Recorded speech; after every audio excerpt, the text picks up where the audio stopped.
Dr. Xavier Sir, Professor and HOD, Govt Medical College, Chennai, and Dr. N. Ramakrishnan, Vice President, SAPHII, Chennai.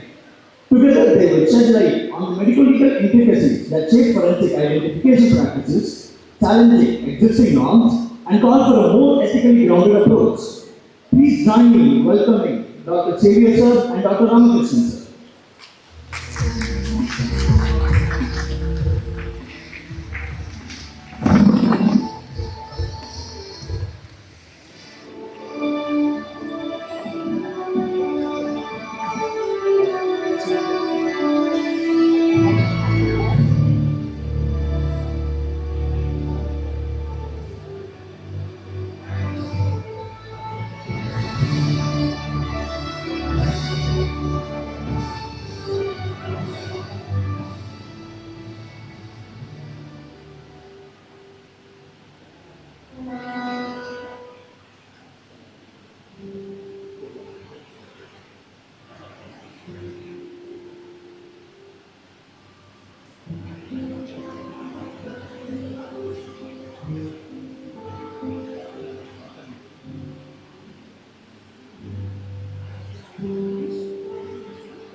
We welcome our Honorable Justice, Tirumati R. M. Manjula Ma'am, the Judge of Madras High Court.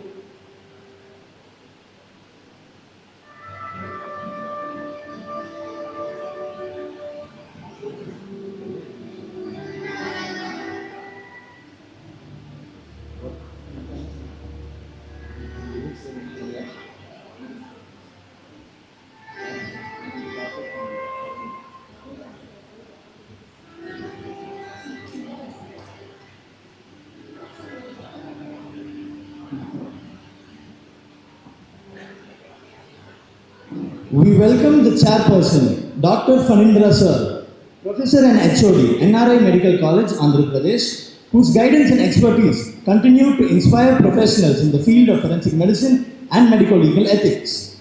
We are privileged to have you, sir, to lead this session. I request you kindly to take your place on the dais and commence the proceedings.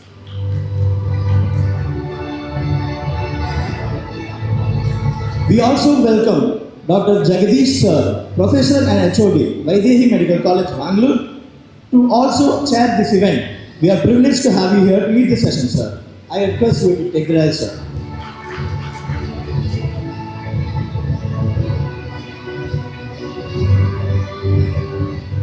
Now, it is my great honor and privilege to introduce a distinguished academician and experienced forensic expert, Dr. A. Xavier Suresh Sir, currently serving as a professor and head of department Forensic Medicine and Toxicology, Govt Medical College and Hospital, Tamil Nadu. Dr. Xavier Suresh Sir brings with him over 2 decades of rich teaching, research and administrative experience. He has held key academic positions in renowned institutions such as Sri Ramachandra Medical College, Velamma Medical College, Sri Balaji Medical College, and has also served as the Dean of Medical College. His contributions to forensic research are well recognized, with several Scopus Index publications in reputed journals. With his vast clinical expertise and academic insight, we are truly fortunate to have him among us today. I now invite Dr. A. Xavier Suresh Sir to kindly take the stage and share his knowledge on the topic.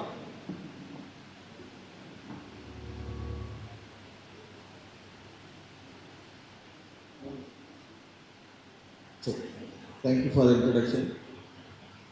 Welcome to one and all. First of all, I would like to thank the organizers, particularly Mani and Raj and Dr. Vinod for inviting me to this event.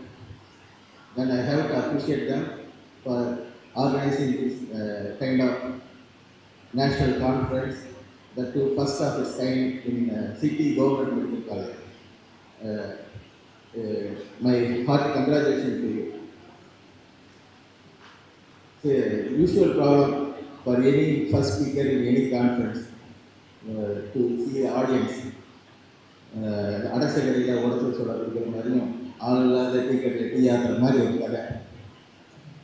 அதே மாதிரி the last speaker before lunch also they have the problem because the audience will be restless, they will be in a hungry mood to go. No problem, I am going to talk very few things only because Dr. Maniyanagara gave me a topic, third spectrum and its medical legal issues. I differ from the topic itself because the word, the term third spectrum, that itself is a questionable one. Because if you are pointing someone as the third gender, who is the first gender, who is the second gender? Can anyone tell who is the first gender, who is the second gender? If we don't know who is the first gender, who is the second gender, how can we point out one person as the third gender? That itself is a discrimination. Sorry, Mariana, for criticizing your topic, but we are going to talk in a different thing only. Usually, to talk in this kind of forum about LGBTQIA people is a difficult task. Because people don't have the understanding about LGBTQIA people. Even our doctors, they don't have much knowledge about LGBTQIA plus. Because we are not taught in physiology more about that. But we don't want to learn about that also. We can easily tell what is L, what is B, we can tell. But if you ask what is plus, there are so many characters are there in that plus, more than 100. So we don't have much knowledge about that, but we don't want to learn about that also. I just want to point out an incident happened in Madurai Medical College when I was organizing one CME about LGBTQIA. Our government doctors, they themselves don't want to sit and listen. Then they chase the students away from the auditorium because they told the students will get to LGBTQIA speakers on the place, students get to that kind of mentality only we our doctors are having. It's a shame for us. The next thing, if you understand in detail about them only, you can appreciate that. Because in this world, everywhere, not only in India, everywhere, it's a male-dominant country, a well-dominant world. Everywhere, women are struggling to get their rights. Not only women, people were fight for their rights who were discriminated by color, who were discriminated by race, by religion, by caste. Everywhere they are fighting for the rights. Like that, now the LGBTQIA community also fighting for their rights. At least we the doctors community should open our eyes to support them. Because they are coming to hospital as a patient. We don't know what is their problem, what is their psychological problem. Without knowing that, without we don't have the knowledge about them, how we are going to treat them. That's the issue. I want to tell one story about one medical. This boy studied in Madurai Medical College. He is having some, from the childhood, he has that feminine character. He started moving towards female, but during college days, he was bullied by classmates, seniors as well as juniors, even by teachers. Then finally he finished his MBBS course, but he is not in the mood to continue his sexuality or gender. He went to Bombay, he transformed surgery, then back to Madurai as a girl. Once he come back to Madurai as a girl, no one want to give recognition to him. Finally, even his own family rejected him. No classmates or doctors acknowledged him, but he has to survive for his food. Finally, he got landed with the other, along with other transgenders in the slum area. After 2 days, these transgenders took that girl to the railway station area for sex work. Same day, the police patrol came. The other transgenders immediately ran away from the scene. She went on first day. She don't know what to do. He just stand there. The police patrol, the inspector who came in the vehicle, went and beat her. She was just quietly stand and started crying. Usually the transgenders, they won't do like that. Immediately they will retaliate or they will arrogantly they reply answers. Then it's a new thing to the inspector. Then the inspector asked, it's supposed to be a female inspector I had. Then she told I'm a doctor. Then she entered and took her to the police station. Then took her to the slum area. Then he took checked her baggage. Then she got her certificate, everything. But she did a good thing. Took her to the SP office, commissioner office. Next day morning, the commissioner called some NGOs. The police officials made some arrangement to start a clinic for that girl. At least the police are, we have to appreciate the police department. Because even our doctors community, we ourselves diss that girl. But like that, everyone is struggling to come up. At least this girl come up like that. So many are there. If we are sitting in the class, if we ask, any gays are there, any lesbians are there, no one will raise the hand. If they raise the hand, next day they will commit suicide. That's what we are treating them. So my request is, we have to acknowledge them, we have to accept them. I think I took much time. Now I pass on the mic to my fellow speaker, Dr. Ramakrishna.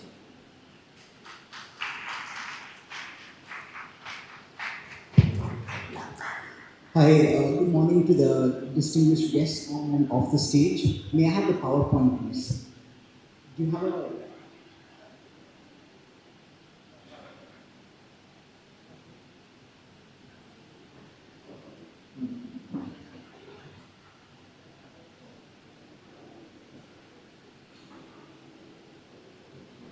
Yes.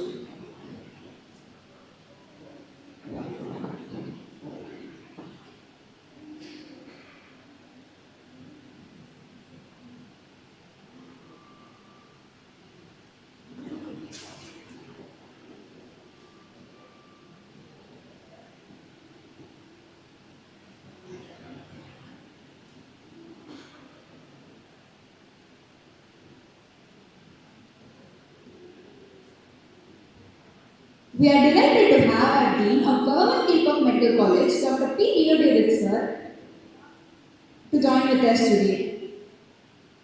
And we also welcome Dr. K. Narayanaswamy sir, the Vice Chancellor of Tamil Nadu Dr. MGR Medical University, here with us today.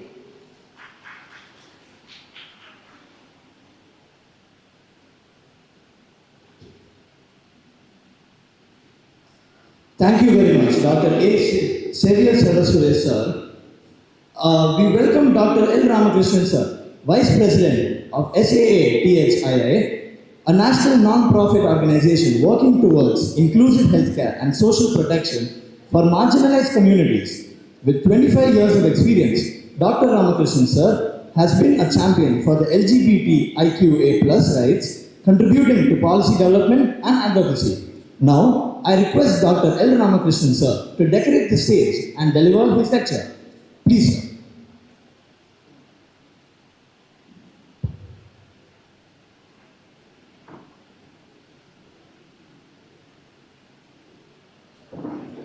Can someone change the slide? It's not working.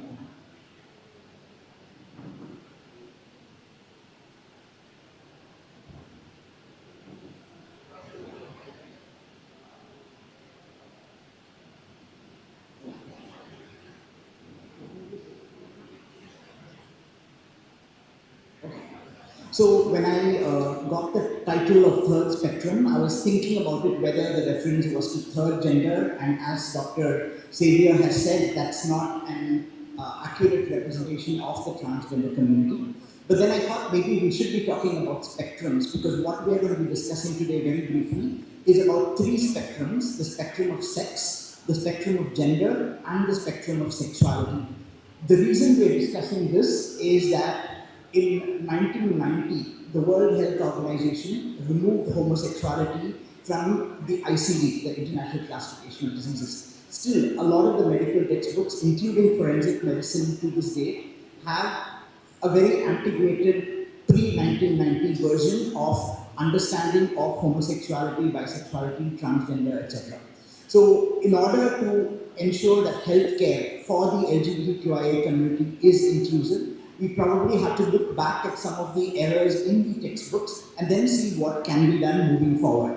So I'm going to be talking very briefly about the spectrum of sex, gender, and sexuality, discuss a little bit about what we have found in our research in almost 12 disciplines of medicine, with a focus, of course, on forensic and a couple of other fields, and then discuss the way forward. And I'll be talking about some important court cases and some verdicts both from the Supreme Court as well as the Madras High Court that are relevant to this discussion.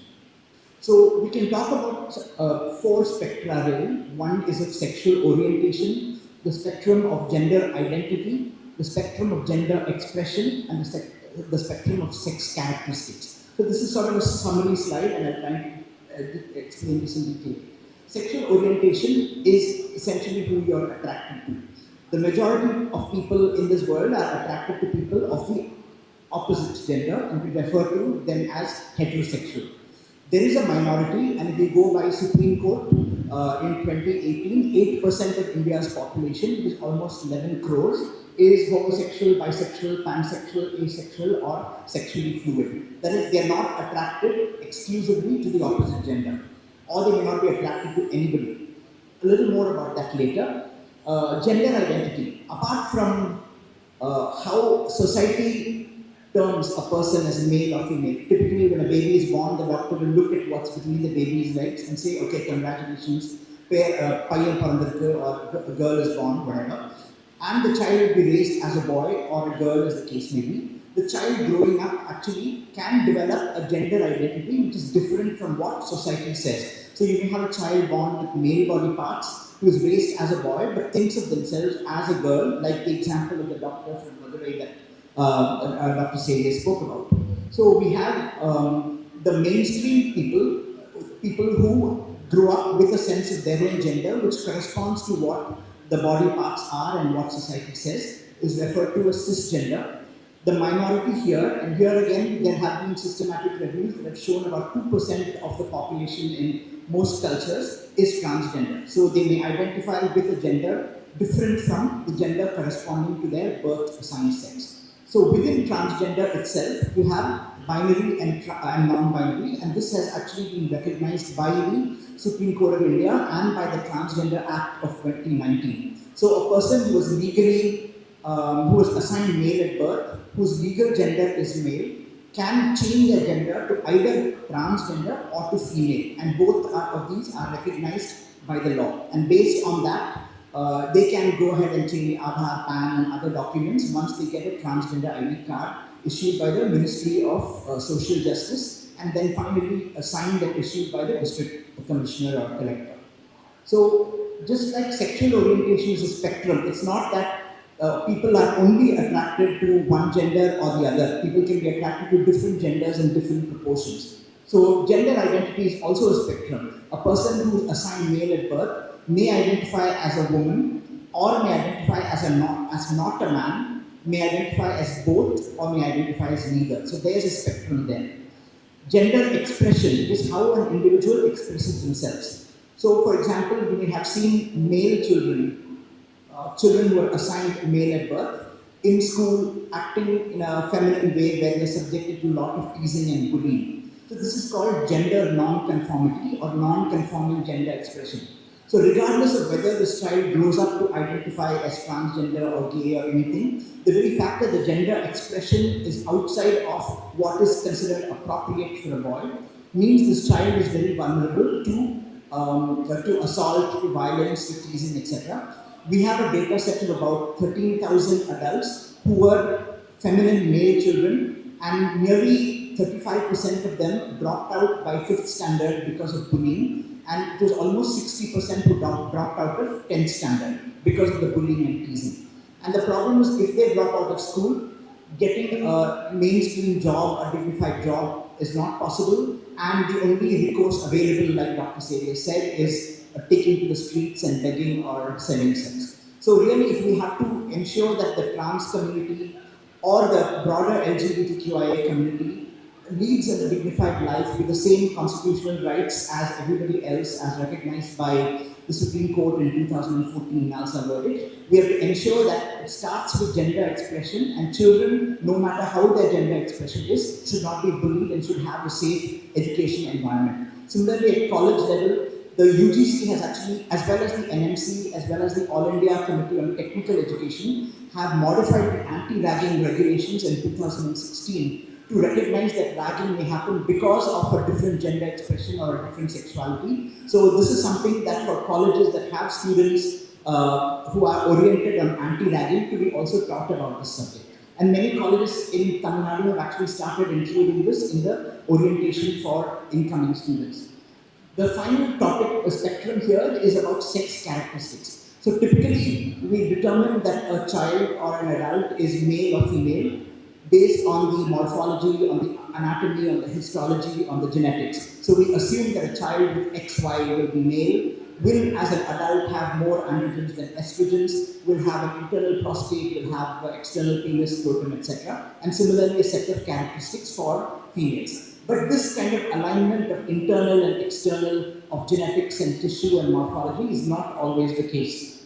So I'm just going to go to that example. So here, something we all understand or think we understand of as male versus female in terms of hormones, in terms of morphology, in terms of anatomy, in terms of genetics, is actually not always the case. This is an example of a Quigley scale which shows a gradation, again a spectrum of anatomy, where somewhere between Quigley scale 2 and 5, the doctors may not be able to determine whether the genitals are an oversized clitoris or an undersized penis. This is a particular example of a child with XY androgen insensitivity syndrome, where the developing fetus responds or does not respond to various degrees to androgens. So if it does not respond at all, you have the phenotype of 6 or 7, where the child is born with female-looking phenotype, is raised as a girl, but actually internally has XY chromosomes. So androgen insensitivity syndrome, congenital adrenal hyperplasia, these are all among 30 to 40 intersex variations recognized by the World Health Association.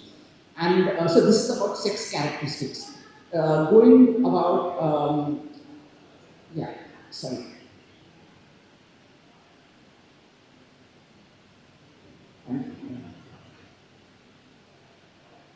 Okay, can someone help me go back? Okay, sorry, I got it. Okay, and so now why are we talking about LGBTQIA and what is the relevance to healthcare in general and forensic medicine in particular? So people from the LGBTQIA community, basically people who don't identify within the box of male or female, or people whose attraction is other than heterosexual, or people whose gender expression is not conforming, they are minorities and face what is called minority stress, which is discrimination. Now, if you take other marginalized communities, let's take a caste marginalized community or a religion marginalized community, within the family, they are not minorities, because if you have a child who is Dalit, the parents are also Dalit.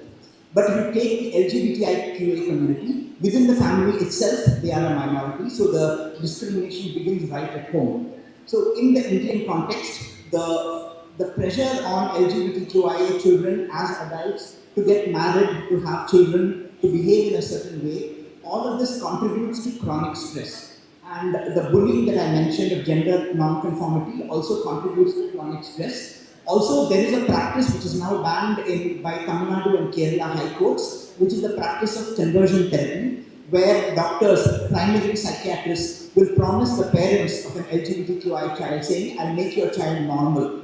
And they do everything from electroconvulsive therapy to giving hormone shocks to various things. And that has been banned in these two courts, and National Medical Commission has also said it is professional misconduct. So the effect of all of these stressors can be mental. Here is data on suicides. So both thought about suicide and actual attempts at suicide are much higher for the LGBTQI community as adolescents, which is the top right bar graph, compared to children who are not, adolescents who are not LGBTQI. This bottom left is a sample size of about 6,450 transgender adults, where nearly 47% have attempted suicide, 19% were refused medical care, 41% can't change their gender or identities, 57% rejected by their families, etc. So all of this is sort of mental consequences, also depression, anxiety, self-harm, eating disorders, addictions. All of these are consequences of this. If you look at the physical outcomes, and this is from a systematic review that was published in 2020, the experience of minority stress mediated through things like epigenetic changes and allostatic overload can lead to inflammation, compromised immune function, cardiovascular function, endocrinological function, which can ultimately result in potential clinical outcomes like higher susceptibility to infections, cancer, heart disease, high blood pressure, etc. So this kind of model showing the illustrating the pathway of how chronic stress can translate into clinical outcomes is being studied and parameterized for many populations. In the Indian context, this is very much open research. There are not many studies that are in the medical context that are looking at this, but there's anecdotal evidence primarily of mental health consequences. NIMHANS had a study that showed much higher rates of suicide among the trans community in Karnataka, for example. So this is about minority stress. Why are we facing this minority stress? The mainstream culture, including the healthcare professions, have certain wrong ideas. One idea is that this is not founded in our culture. Idella the Western notion, it came with Hollywood, it came with Instagram, etc. That's not true. If you look at Indian or Hindu sculptures, mythology, religion, whether it is Ardhanarishwara with a half male, half female, if you look at sculptures, if you look at pre-colonial identities like current day Manipur tribes, if they have a transgender child, the family is considered to be very lucky and the child is treated with a lot of respect. The other argument that comes, especially among the healthcare system, is that this is not natural. As forensic people, the term unnatural is used very, very widely. So any sex not involving a penis and a vagina, one penis and one vagina in contact with each other, is termed as unnatural.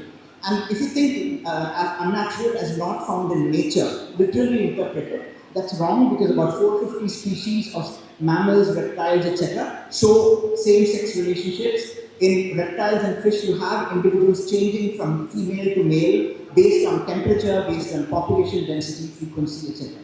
So the argument that it's against culture and the argument that it's against nature is also false.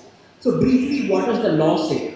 Since 2014, the National Legal Service Authority verdict of Supreme Court said that trans people have protection under the law, the same constitutional rights, and asking for proof that somebody is transgender, asking for proof that the person is taking hormones or the person is having surgery is both illegal and immoral, in the words of Justices Sikri and Radhakrishnan.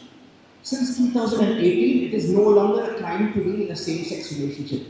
You all would have heard of the erstwhile Section 377 of the Indian Penal Code. The problem with that is it does not distinguish the term sodomy or the term unnatural acts, does not distinguish between consenting and non-consenting relationships. So the Supreme Court in 2018 said that as long as the individuals are adults, as long as they are having consensual relationships, it's not a crime. Supreme Court also said the term unnatural needs to be purged from our vocabulary, including from our medical textbooks. So please keep this in mind.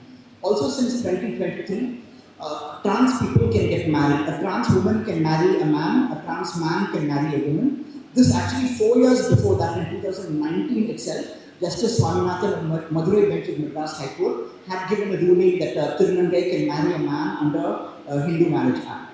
So we have a lot of progressive rulings. In Tamil Nadu, we've had the famous Sushma case of 2021, which is in recurring mandamus. So as per that, there are many protections for LGBTQIA community in Tamil Nadu. The latest is actually an outcome of the case that Dr. Xavier was involved with, where the Honorable High Court has ruled that all medical colleges, in both public and private, should have training and orientation on the current concepts in LGBTQIA, and members of the community should be involved in such sensitization. This happened just some 3 months ago.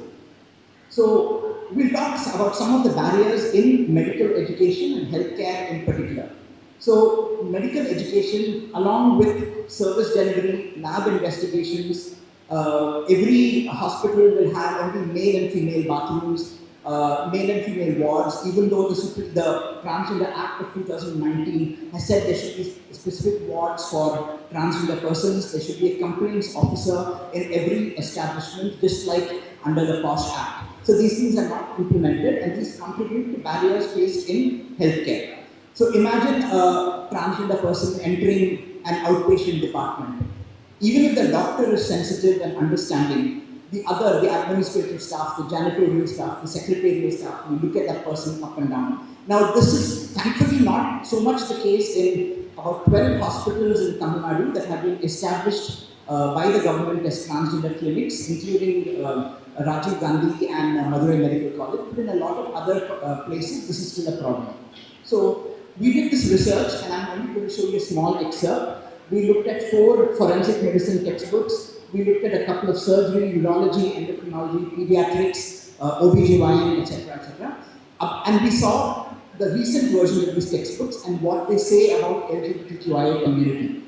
This is the classic Narayana Reddy that most of you have had as your Bible. And the 35th edition is 2022. Still, when they talk about homosexuality, says female homosexuality is known as tribalism or lesbianism. Many lesbians are masculine in type, possibly because of endocrine disturbances, and are indifferent towards individuals of the opposite sex. The practice is usually indulged in by women who are mental degenerates or those who suffer from nymphomania, excessive sexual desire.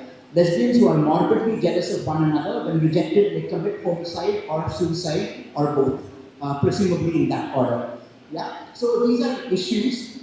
It's not restricted, of course, to forensic. You have psychiatry, where they talk about psychosocial disorders, completely disregarding the 1990 World Health Organization division. You have textbooks like pediatrics that, while talking about adolescence and puberty, do not mention the essential fact that anywhere between 5 to 12% of adolescents will grow up being attracted to the same gender or multiple genders, or children will grow up with a gender identity which is different from cisgender.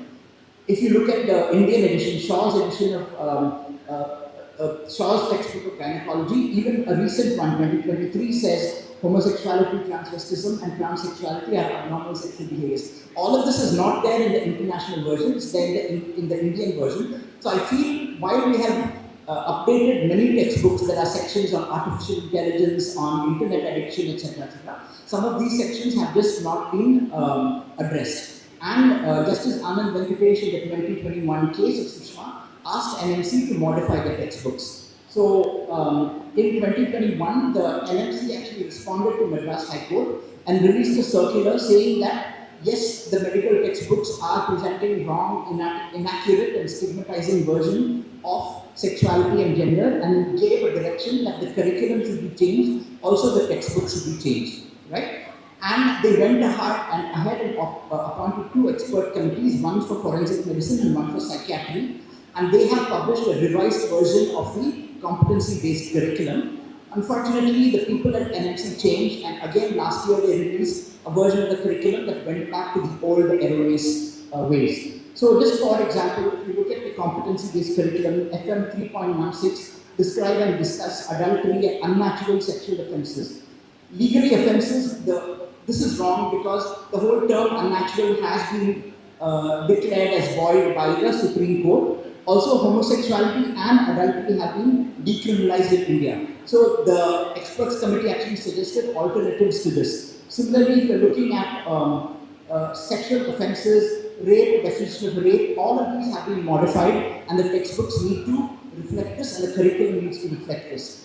Similarly, if you're talking about sexual perversions, fetishism, transvestism, voyeurism, sadism, masochism, exhibitionism, etc., etc. Again, a lot of this is, some of these are not declared as fetishes anymore, and there's a derogatory description of the LGBTQI community that has to be removed from the textbooks. So this is just a very brief overview, hence I'm running. So I'm going to conclude with 2 or 3 points, is that as people who are currently students, or people who are faculty, or people who are faculty who are going back for continuing medical education, we need to be cognizant of the changes in the jurisprudence, in the legislative changes over the last 10 years, beginning with NALSA 2014. Also the changes in Tamil Nadu, which are basically the first, which makes Tamil Nadu the first country in the first state in the country, for example, to enact many of these changes. For example, in Tamil Nadu, if police harass a transgender person or a member of the gay, lesbian, bisexual community, they will be punished. The police guidelines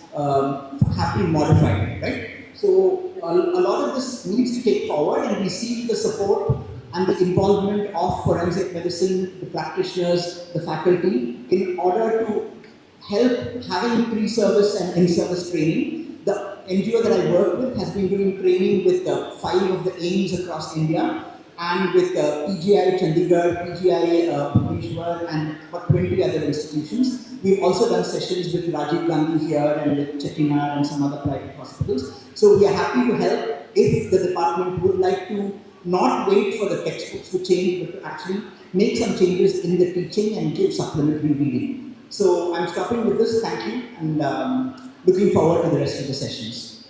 Thank you. Really excellent opening for the, CME. Rather than me talking about this third spectrum, I think the right person is sitting besides me. He has done a lot of work, and is in fact working with the National Human Rights Commission and National Child Welfare Commissions, as well as with the plans and organizations. So I asked Dr. Jagdish to throw some more light on this topic. I thank both the speakers for opening this national conference on the much needed discussion, that too in the medical colleges. Xavier was very apt in bringing the actual situation in the hospitals. Let's not shy away from reality. Lot has changed, law has changed, curriculum has changed, but what has not changed is the commitment to change. And all of us have to look in with this new. Tamil Nadu, for that part, we have much progressed in Tamil Nadu, but the rest of the country is still lagging behind. But that doesn't mean we need to be complacent. So every hospital, every medical institution should bring in that ethicality, legality, scientificity, what now we have very clearly brought out, and the gender sensitivity, what is required in approaching these people for an inclusivity, and that day should be the tomorrow. So I don't want to prolong further, but thanking both the speakers for throwing such an important insight, and with the commitment that all the attendees, because they are not only physically attending, they are also attending through the online mode across the country. So I assure that all of us will commit ourselves with this movement so that we are sensitive to the community and we are going to have an inclusive society. Well, with that, I know there are some questions, but we are already lagging behind. Inviting those questions during the tea break to the speakers, I hand over to the organizers. Thank you very much.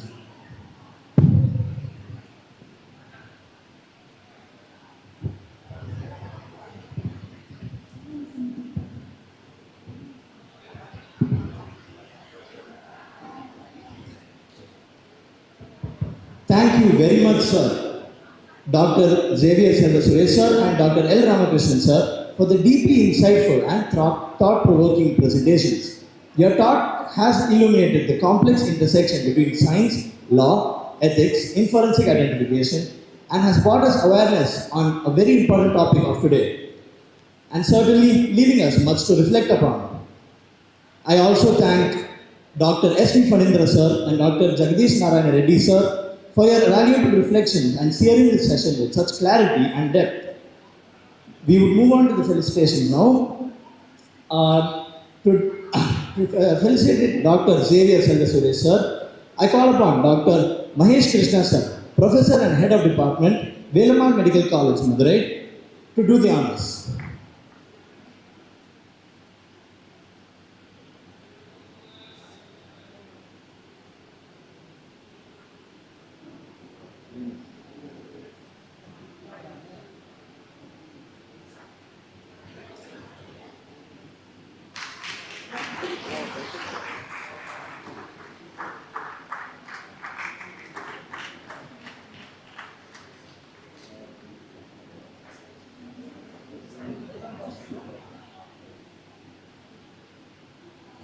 Thank you, sir.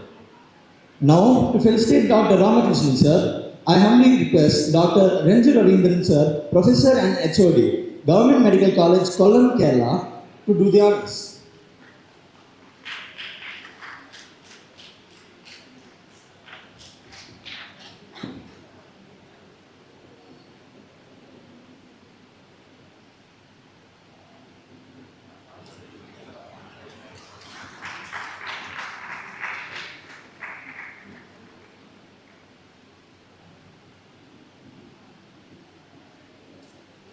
We would also like to extend our gratitude to our distinguished chairpersons by presenting them with a felicitation for their wonderful insights.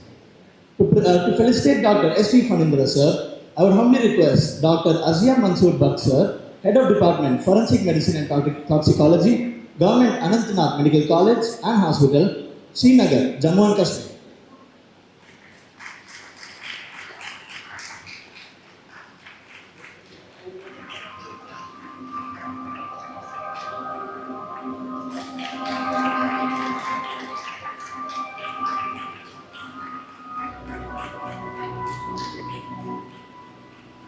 Thank you very much, sir. And to felicitate Dr. Jagdish Narayana Reddy, sir, I humbly request Dr. R. Selvakumar, sir, Professor and Head of Department of Forensic Medicine Toxicology, Sri Balaji Medical College, Chennai.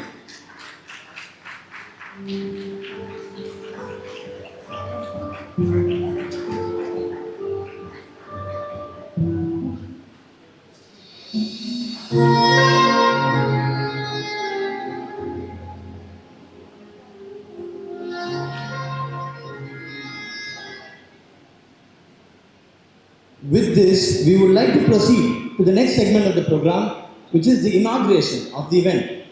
Thank you all for your attention.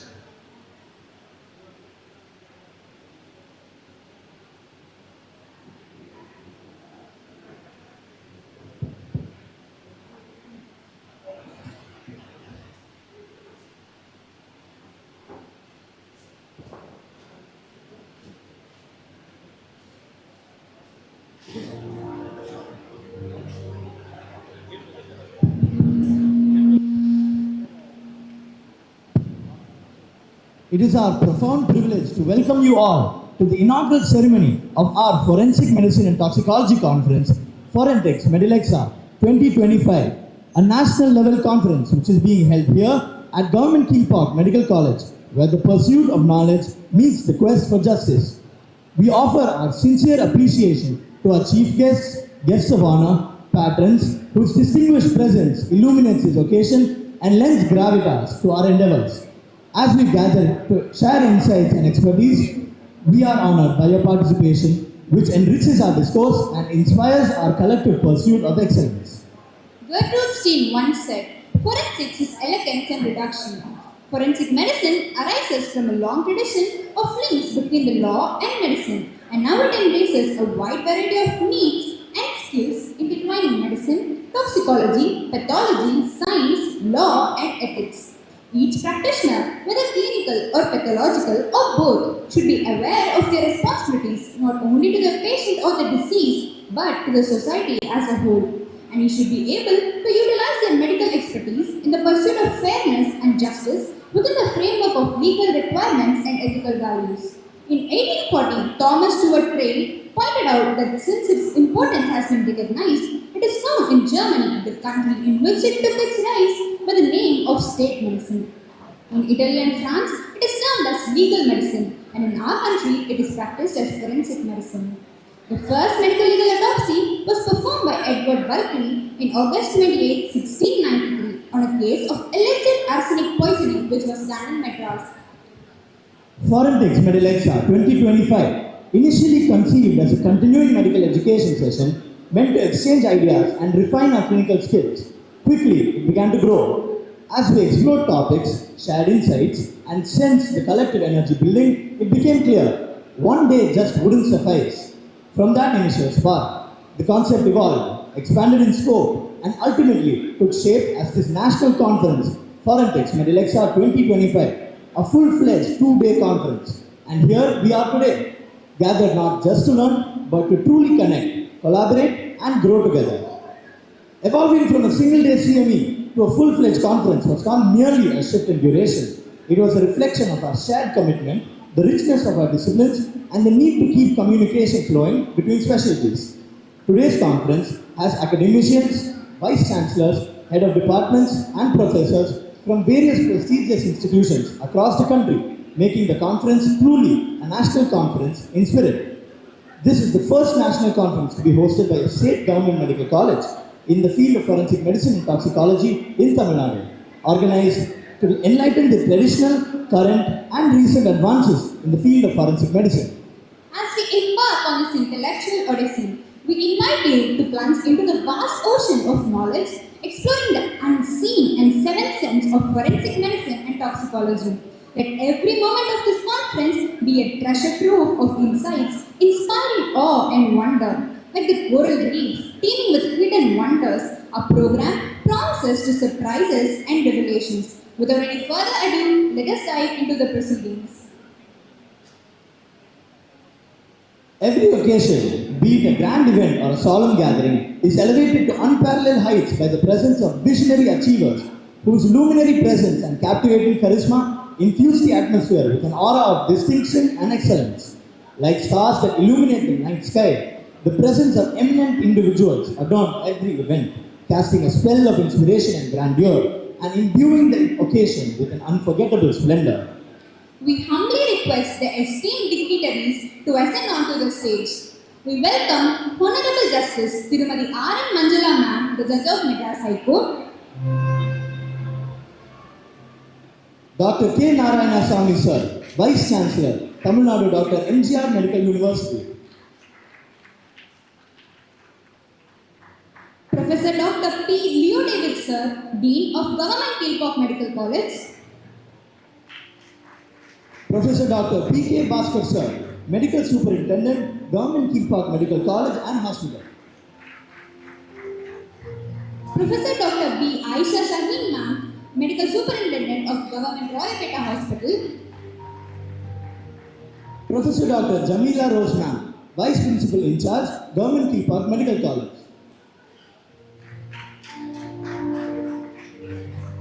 Professor Dr. Edwin Joseph, former Director of Medical Education and Research, Tamil Nadu,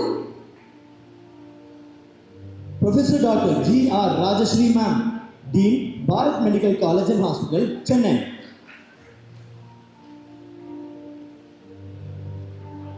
Shri A. Bharat Sir, Assistant Commissioner of Police, Neelamgarai, Chennai, Dr. G. Vani Ma'am, RMO Government Kilpauk Medical College and Hospital,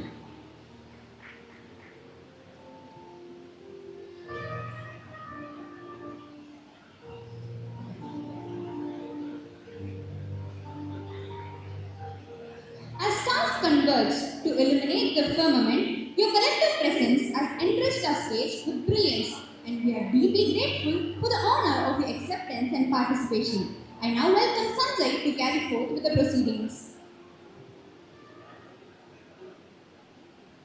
அனைவருக்கும் வணக்கம்.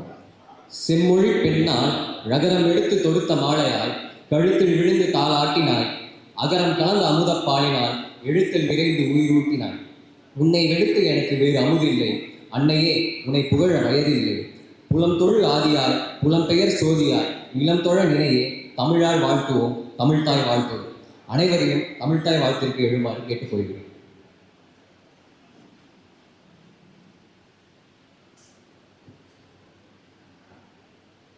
நீராறும் கடலுடுக்க நிலமடந்த எழிலொழுகும் சீராறும் வதனமென திகழ் பரந்த கண்டமுது தெக்கனமும் அதிசிறந்த தாவிதனல் திருநாளும் தக்க சிறு பிறமுகரும் தரிதனரும் திலகமுமே அத்திலக வாசனை போல் அனைத்துலகம் இன்பமுற எத்திசையும் புகழ் மலர்ந்த இருந்த பெரும் தமிழனங்கே தமிழனங்கே உன் சீரிரமை திறம் வியந்து செயல் பறந்து வாழ்த்ததுமே வாழ்த்ததுமே வாழ்த்ததுமே.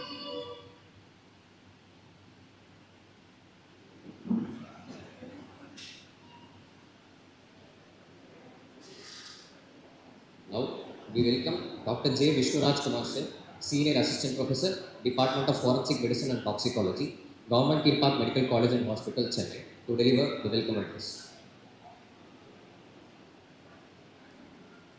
Good morning to all distinguished guests, respected dignitaries, esteemed colleagues and dear participants. It is a great honor and immense pleasure that I welcome you all to FORENTIC MEDILEXA 2025 being held here at the Kilpauk Medical College, organized by the Department of Forensic Medicine and Toxicology. Today marks a significant occasion as we gather to share knowledge, exchange ideas, and build meaningful collaborations. We are privileged to have with us an exceptional line of dignitaries and experts whose presence enriches this event and sets the tone for impactful discussions. I would like to extend a special welcome to Honorable Justice Ms. Hari Manjula Madam, Judge of Madras High Court, Dr. K. Narayan Sir, Vice Chancellor, Tamil Nadu, Dr. MGR Medical University, Shri Govt Sir, Assistant Commissioner of Police, Nilagiri Range. I am also delighted to welcome our patrons whose presence today brings great prestige to the event. We are deeply honored to have you amongst us, sir, and your participation reflects the right intersection of law and forensic medicine. Your unwavering commitment and leadership continue to inspire us all.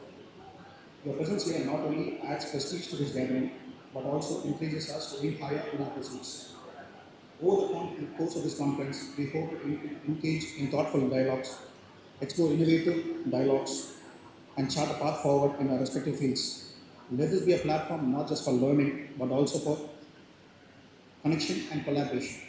Finally, we are truly privileged to have with us a distinguished gathering of our invited speakers, faculty members, researchers, delegates, postgraduates, and participants from across the country. So we look forward to a productive and memorable experience together. Thank you again.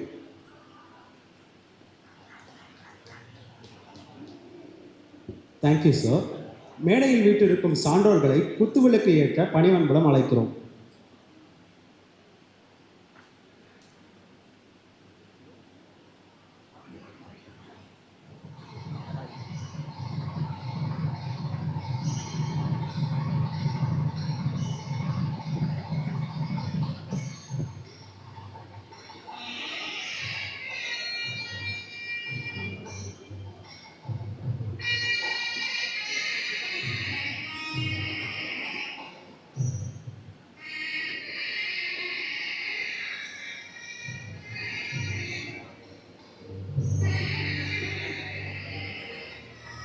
உருவில்லா தமிழன்னையின் கடைக்கண் காண இயலாதோ என்றிருந்த வேளையில் அருவுருவமாய் வந்தாயே, உருக்கொண்ட எங்களின் மனதிற்கு மலர்ச்சென்று தந்தாயே, விளக்கொளியே நல்லொளியே.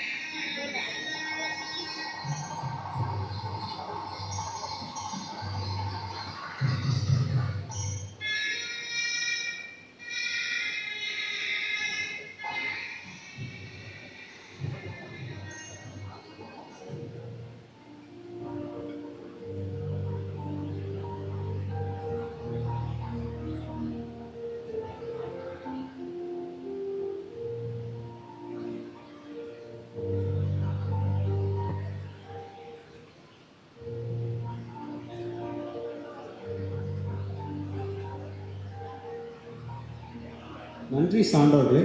I now welcome Akash and Bhavagnya to carry forth with the proceedings.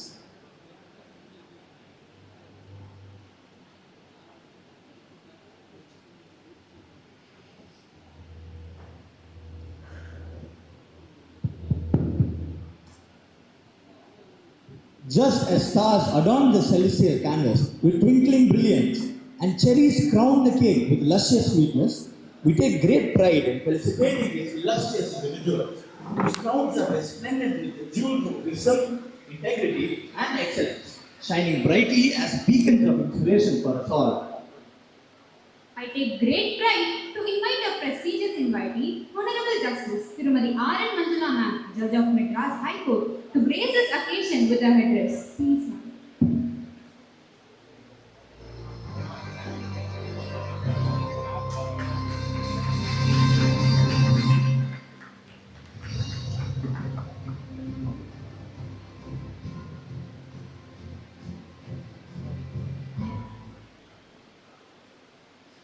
A very warm good morning to the organizers, the delegates, the scholars,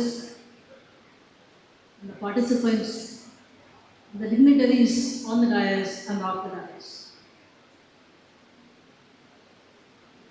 It's really indeed a pleasure to participate in this national conference, given the grand title, FORENTIX MEDILEXA.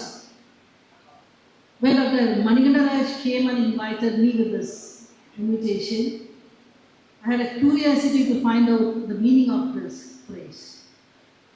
I could understand from forensics that it represents something forensics because the name denotes.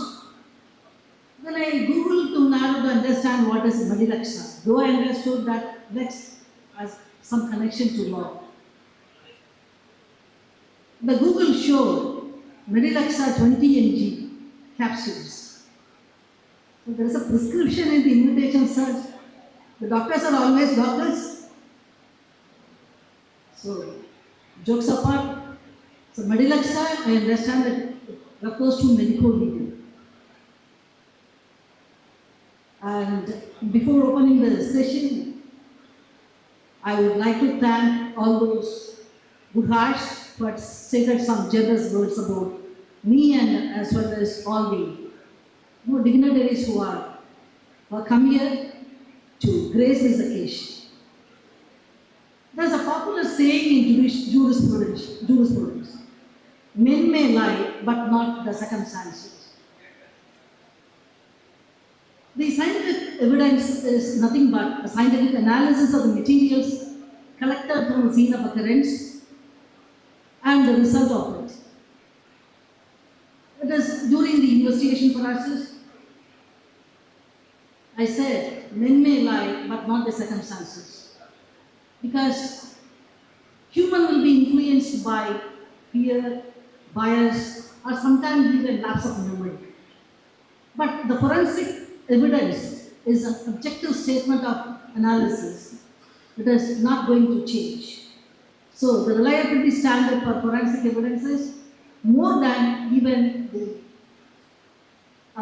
evidence, which is the oral evidence, which we call popularly the evidence given by the witnesses. Whether it is DNA matching, toxicology reports in suspicious deaths, footprints, fingerprints reports, footprints in cybercrimes, the contribution of forensic science technology is something significant. Hence, its application in justice delivery system is indispensable, especially in certain types of cases like criminal cases and economic offenses. In fact, the cases involving medical examination, including the examination of forensic science, are, as I said already, called as medical legal cases, and this itself is an interesting genre by itself. Unlike oral evidence, the scientific evidence is silent but powerful. It is a clinching piece of evidence, and quite often it connects the links, the missing links during investigating a case, and even while deciding a criminal case, mainly based upon the circumstantial evidence. Technology grows day by day, and so as the crimes. So there is a demand to upscale the forensic tools and techniques. What modern forensics can do today is like a science fiction, which uncovers hidden secrets to the naked eyes, solves mysteries that once believed is impossible. It's not just cool technology or lab equipment we are talking about. We are talking about the intimate relationship between the science and justice. So the updation in technology and the knowledge about the same is inevitable. I believe this is what precisely the object of this conference, to bridge the gap, to learn and to ensure that the scientific innovation is paced with the demands of justice. As forensics is not just about labs, test tubes and microscopes, but it aims to find out the truth. Truth cannot wait for long. So it needs to be faster as well. The due diligence in forensic is required not only in analysis but also in collecting the scientific materials from the scene of occurrence. Failure to collect materials or failure to do analysis properly have defeated the very purpose, that is to seal the gap between the mystery and the truth. There are many cases where scientific evidence has largely helped to crack the mystery, and there are few cases where it is found to be inadequate technique also. For example, in Nirvaya's case, the DNA evidence was at its most perfection and it identified the perpetrators with billion to one certainty. But in Aruchi case, Aruchi Talwar's case, it was otherwise. It demonstrated how forensic breakdowns like delay and impropriety can affect the case. During my tenure in district judiciary in general and in particular while I was presiding the courts of the Mahila court as well as the special court for Poxo cases at Chennai, I had some wonderful experience in dealing with the cases involving forensic evidence. I can tell you two cases because those two cases are judged by the medical examination in those two cases are done by the Kilpauk Medical Hospital. One is Ayanavaram child rape case and another is Dr. Satya's murder case. Fortunately, I had written judgments in both the cases. The medical evidence and forensic evidence given in Ayanavaram case deserves special appreciation for two reasons. It's because the medical examination as well as the forensic medical examination have been done in that case completely in accordance with the guidelines given by the Ministry of Home Affairs. I said that the case deserves appreciation and the hospital and the team of doctors who have done the examination deserves special appreciation, not only for the excellent work done on that, but also for withstanding the hour-long cross-examination is being done in that case. And doctors who are, the team was headed by Dr. Selvakumar and he'll be knowing, and the team of doctors will be knowing the experience they have got in that case. And the other case, which I said about Dr. Satya's case, I think Dr. Satya was working as a doctor here in the Kilpauk Medical College Hospital itself. I think she was a PG student, I was a PG student. And she was staying in a nearby area with another doctor friend, and one fateful day she was murdered. But Dr. Satya's case ended in acquittal. It was a case based on circumstantial evidence, and the links are to have been connected through an important link of scientific evidence was not available. In that judgment, I observed the failure to collect scientific evidence that has caused the disruption of the chain of circumstances and that had led to the acquittal of the accused. As it was one of the sensational cases of the city, it attracted the public attention as well. I remember a person by name, Mrs. J. Santosh, even written an article and it was published in Indian Express titled as Kilpauk Doctor Murder, reckless probe by Chennai police is riddled with blunder. The article has captured the observation made in the judgment about the lack of attention to collect blood-stained fingerprints and other relevant materials from the scene of occurrence and the resultant damage caused to the case. The article ended by posing a question: who killed Satya? This case is a classic example of a glaring failure, failure in meticulously collecting the material from the scene of occurrence, especially the materials connecting to the scientific evidence. The question raised, the last question I said, who killed Dr. Satya, is the question raised by the public.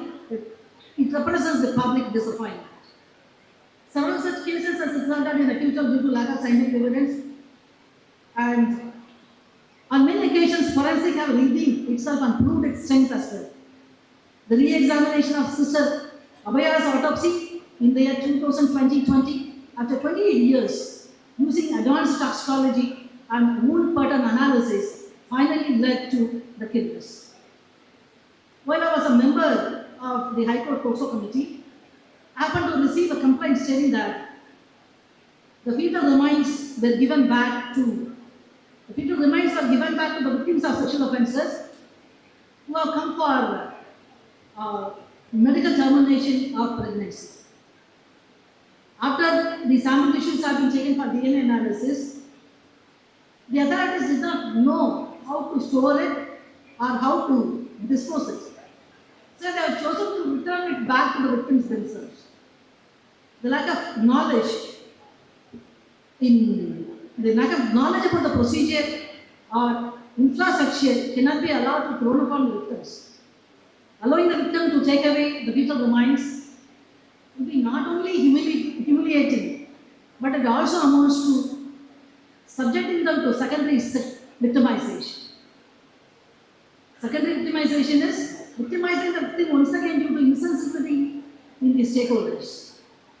When the matter went to the attention of DGP, he issued a circular to initiate appropriate measures to standardize the procedure for handling the products of conception post medical termination of pregnancy in the cases of sexual offences, with special emphasis on the chain of custody of the aborted fetus from the point of termination to medical examination and forensic documentation and up to the final disposal in accordance with the established medico-legal practice.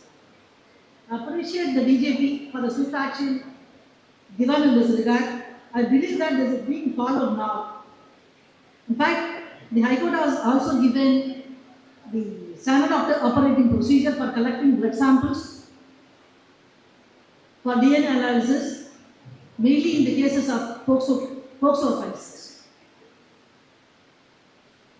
While we have understood that day by day the technology is also improving and it is directly proportionate to the increasing rate of crimes as well, then we need to upgrade and upscale the field of forensics. I understood that the United States have adopted a blockchain technology to create a tamper-proof digital chain of custody for digital evidence. United Kingdom has established a legally mandated 72 hours DNA processing timeline for urgent criminal cases through a well-regulated forensic network. India's forensic journey presents a mixed picture of remarkable success and inadequacies and challenges lingering in the field. One of the pressing challenges is the disparity between urban and rural forensic capabilities. The Ministry of Home Affairs 2023 survey report reveals that 43% of rural investigators still rely on outdated methods like using ordinary cotton swabs instead of forensic grade collection kits, storing evidence in paper bags instead of sterile containers, and sun drying samples instead of using proper chemical preservatives. So this technological and procedural gap creates an uneven access to justice across the country. So there is an urgent need for standardizing the protocols, enhancing the infrastructure, and for adoption of accelerated technology in forensics. This learned from a press release of the Ministry of Home Affairs that as of now there are 7 operational central forensic science laboratories, with the 8th one approved in Jammu. Under the National Forensic Infrastructure Enhancement Scheme, 7 more CFSL are planned. Parallel efforts are also taken to modernize the existing labs, establish a specialized cyber forensic units, and to operate an e-forensic IT platform by linking 117 labs. Under the Nirbhaya Fund, a sum of rupees 245 crores have been allotted to 30 states and United Territories to strengthen DNA and cyber forensic capacity. Over 34,000 law enforcement and medical personnel have been trained in handling forensic evidence, supported by the distribution of over 18,000 sexual assault evidence kits. The government is said to have allotted funds for a scheme for modernizing forensic capacities nationwide, including mobile forensic vans and upgraded equipments. Education infrastructure is expanding through the National Forensic Science University, which now has multiple campuses across India, and 9 more are set to have planned. We have a commitment to upscale the quality of forensics by getting inspirations from our own success and learning lessons from our own failures as well. And also by adopting the best technologies that is being followed in other countries. By functioning with such a commitment, it is possible not only to give an effective assistance for investigation, but also to earn a public trust in abundance. I believe and wish that India's forensic capabilities can become a global benchmark both in technological excellence and in ensuring equitable access to justice.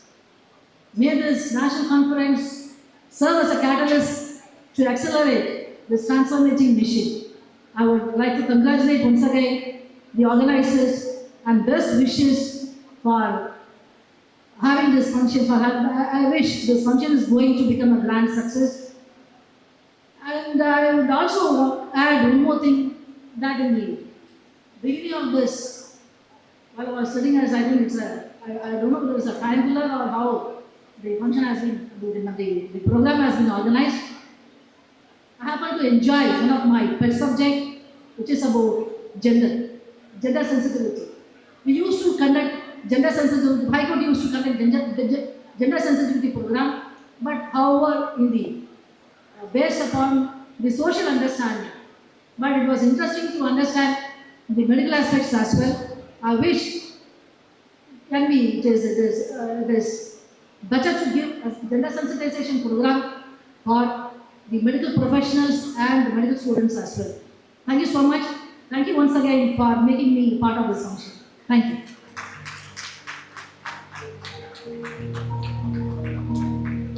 Thank you for your valuable insights, ma'am. I now invite Dr. K. Narayanaswamy sir, Vice Chancellor of Tamil Nadu Dr. MGR Medical University, to extend a heartfelt felicitation to our Honorable Justice, Srimati R. M. Manjula ma'am, acknowledging her esteemed contributions and dedication.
Now, I have the honor of inviting our esteemed dignitary, Dr. K. Narayanasamy Sir, Vice Chancellor of Tamil Nadu Dr. MGR Medical University, to deliver the inaugural address. We warmly invite you, sir.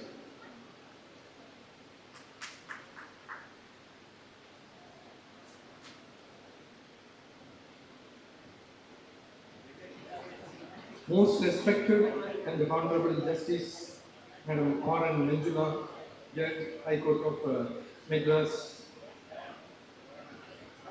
and respected former Director of Medical Education, Edwin Joe, and respected the Dean of KMC, and respected Rajshri, the Dean of Bharat Medical College, and respected Sindhil Kumari, Vice Principal of the KMC,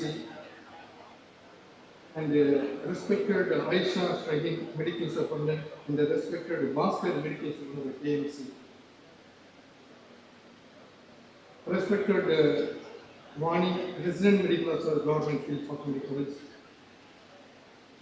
heads of the department, members of the faculty, speakers, chairperson, delegates, students, ladies and gentlemen. It is with the immense pride and a profound sense of purpose that I stand before you today to inaugurate this momentous occasion. It's the first National Conference on Forensic Medicine and Toxicology, aptly named as a FORENTIX MEDILEXA 2025. The very title suggests a fusion of science, medicine, and the truth, a meeting point of the facts and the justice of biology and the law.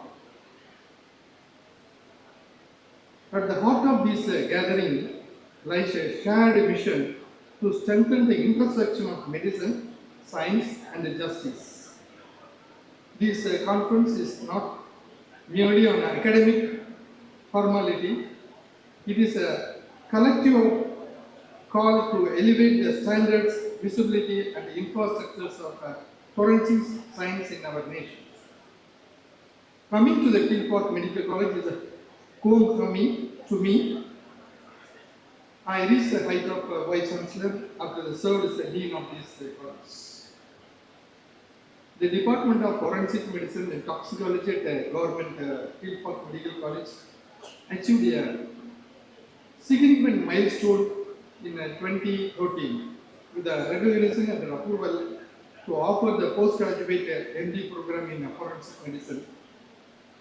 I am also happy to know that the first National Conference of Forensic Medicine and Toxicology is being organized by the Department of Forensic Medicine, Kilpauk Medical College. Forensic medicine often operates quietly in the background, but its impact resonates powerfully through courtrooms, hospitals, and crime scenes across the country. Whether it is autopsy of an unidentified body, the toxicology report is a suspected suicide, or the forensic reconstruction of a crime scene. This discipline breathes life into truth and upholds the law. Yet the system it serves so diligently is facing a severe capacity constraints. What is the scenario in India? According to 2024 report by the National Forensic Science University, India has just over 3,100 registered forensic medicine professionals, serving a population of over 1.4 billion. This amounts to roughly one expert for every 451,000 citizens, compared to there is one for 20,000 in many developed countries. In 2023, there were over 50,000 medical legal autopsies conducted across India. However, the shortage of the trained forensic specialists and the inadequate lab support often results in delays in investigations and judicial outcomes. What is the scenario in Tamil Nadu? Tamil Nadu has approximately 180 to 200 qualified forensic medicine experts spread across government hospitals, medical college, and the state forensic labs. The state handles an estimate of 4,500 to 5,000 medical legal autopsy annually, with the high-profile cases often attract the medical national attentions. Yet even here, the ratio of the experts to the population is 1 per 4 lakh remains for below ideals. In Chennai city alone, the forensic experts at the government hospital conducts up to 8 to 10 autopsies per day. What's the need for the capacity building? This conference comes at a pivotal moment. We must acknowledge that the forensic medicine is no longer a niche discipline. It is central to medical practice, public safety, and legal justice. I think all of them have been knowing that. I also come to know that today I can come through the newspaper. In the government, in the Tamil Nadu, they are going to establish the forensic science university. There are 7 forensic science universities across the countries are present. But in addition to that, today they have been come to know that it is going to be established at our in the Tamil Nadu. This shows that it is uplift of our disciplines. So it is no way to below that is other subjects of even UG or PGs. It is one of the important subjects. Definitely, I think I have been mentioned earlier. She is not having just to have this curriculum is not complete, but we must have a key interest to have a connect to the science and the law. We urgently need to expand the postgraduates in the forensic medicine, particularly high burden states like Tamil Nadu, Uttar Pradesh, Maharashtra, and the West Bengal. Invest in a district level forensic labs with the modern equipment for toxicology, DNA analysis, and digital forensics. Offer the interdisciplinary training for police officers, magistrates, medical students, and the legal practitioners to ensure that forensic evidence is used appropriately. Let us never forget, each autopsy, each toxicology report, and each forensic opinion can make the difference between the justice served and the justice denied. As we inaugurate the FORENTIX MEDILEXA 2025, it will serve as a beacon for scientific integrity, national collaboration, and professional excellence. I hope that the deliberations, panels, and the workshop over the next 2 days will spark new ideas, forge a partnership, and most importantly, inspire the next generation of forensic experts who will carry this mission forward. With these thoughts, let us march ahead with a curiosity, collaboration, and a shared commitment to the truth. Thank you very much.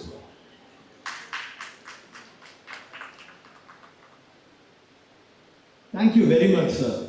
We would now like to express our gratitude by felicitating esteemed guests with a token of appreciation.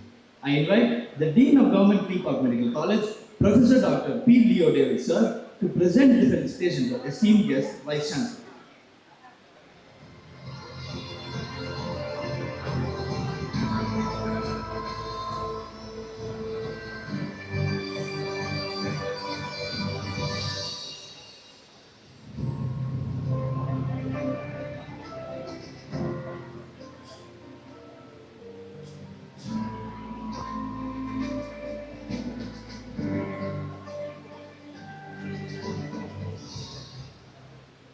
Thank you, sir. Moving forward with the proceedings, it is a privilege to honor Professor Dr. P. Leo David, sir, Dean of Government Kilpauk Medical College, for his remarkable service and dedication. I now invite Professor Dr. K.V. Vinod, sir, Head of Department of Forensic Medicine and Toxicology, KMC, to felicitate him with a heartfelt appreciation.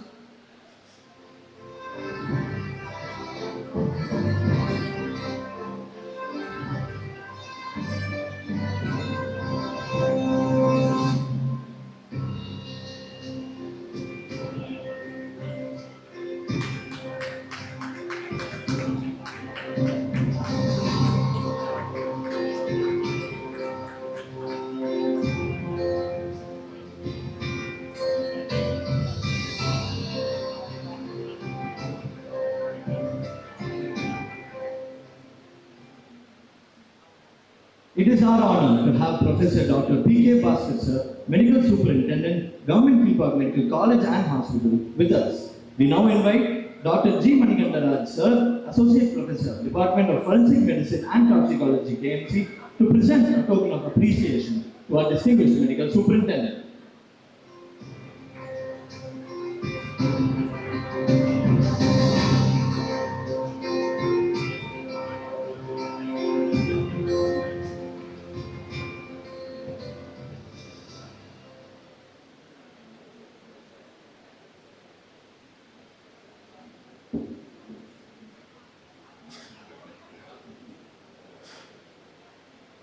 We now invite Dr. Vishnu Rajkumar sir, Senior Assistant Professor, Department of Forensic Medicine and Toxicology, KMC, to present a token of appreciation to a distinguished Medical Superintendent of Government Ayurveda Hospital, Dr. Aisha Shaheen ma'am.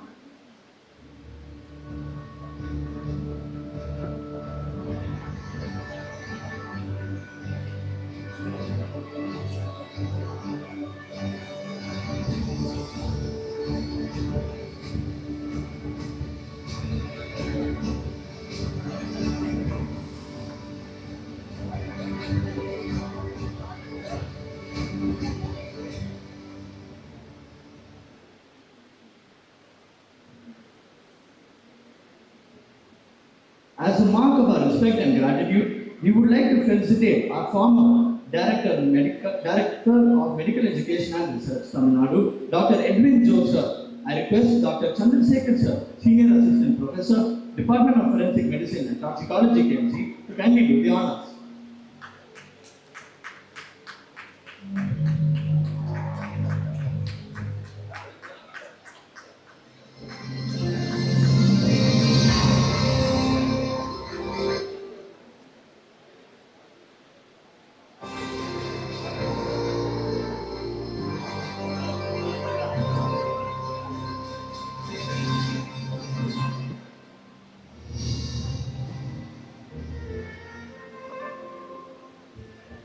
We are deeply grateful to have with us Professor Dr. Zia Rajashri ma'am, Dean of Bharat Medical College and Hospital, Chennai.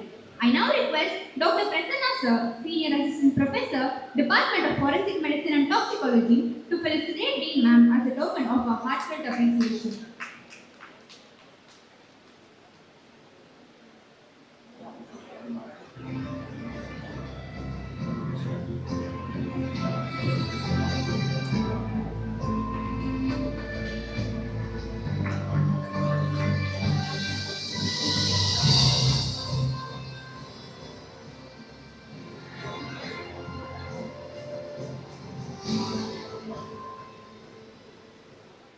I humbly request Dr. Shivakumar sir, Assistant Professor, the Forensic Medicine and Toxicology Department, Kilpauk Medical College, to extend a warm felicitation to Sri A. Bharat sir as a token of our appreciation.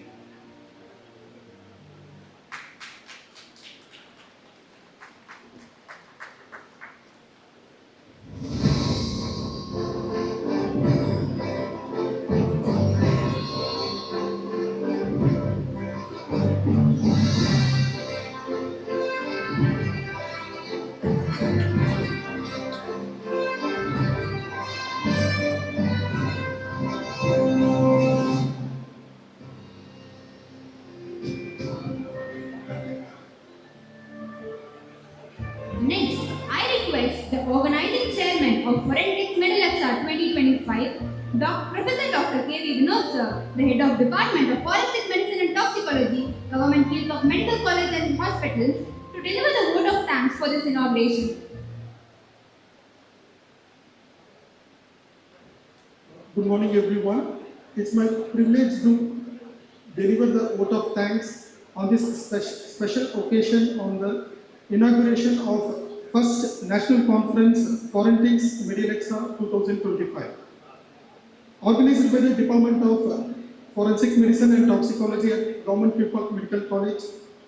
On behalf of Government Kilpauk Medical College and the organizing committee, I sincerely thank the guest participants, chief guests, and who made this event a great success. First, A heartfelt thanks to our Honorable Justice Madam for gracing this occasion with your presence and sharing your valuable insights. A special thanks to our esteemed Vice Chancellor Sir for your leadership and support which have been key to this event's success. We are also grateful to the Assistant Commissioner of Police for here today. A sincere appreciation and thankfulness to our Dean, Medical Superintendent, resident medical officers of Government Kilpauk Medical College and Roypeta Hospital.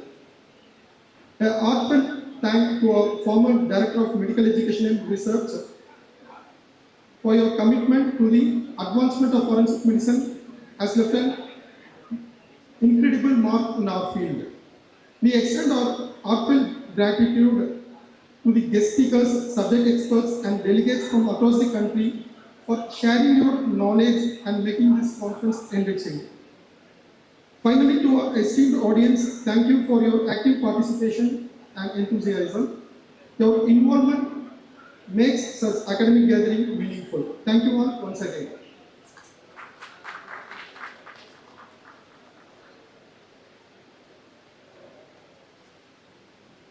Thank you, sir, for sharing your words with us. We will conclude this inauguration session with the national anthem. I call upon Vidyadharan to continue the proceeding.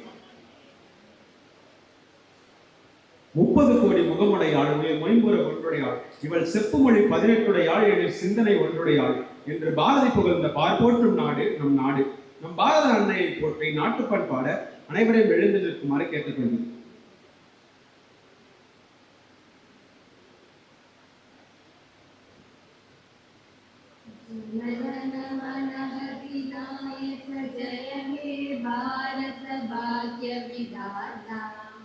Punjab Sindh Gujarat Maratha Dravid Utkal Ganga Vindhya Himachal Yamuna Ganga उच्चल जलधि तरंगा तव शुभ नामे जाने तव शुभ आशीष माने गाये जब जय गाथा जनगण मंगलदायक जय हे भारत भाग्य विधाता जय हे जय हे जय हे जय जय जय जय हे.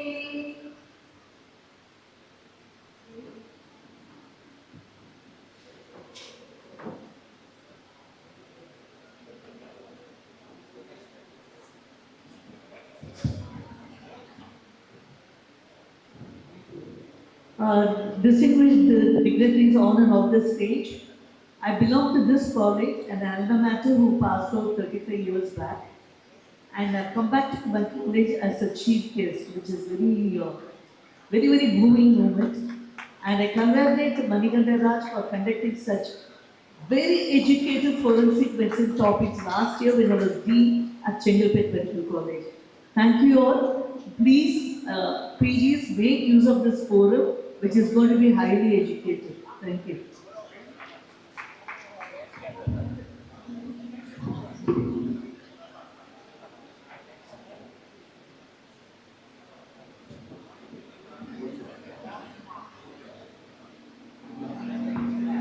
Thank you so much for your I thank you all for your presence today. We will have a formal tea break now. The proceedings will resume after 10 minutes. Until then, we'll sign off shortly. I request the poster presenting people to go to their respective slots.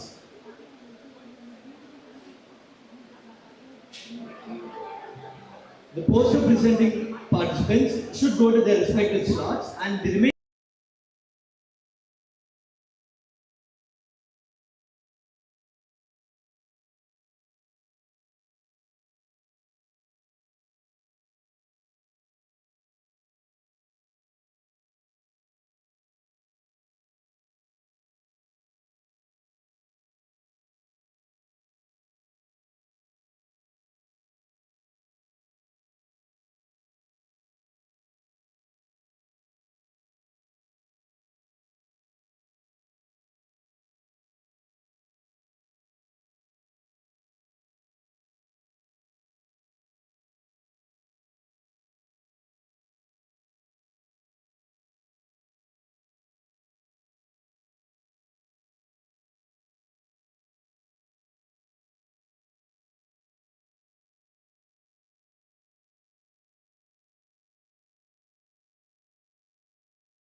in Kochi in 2015.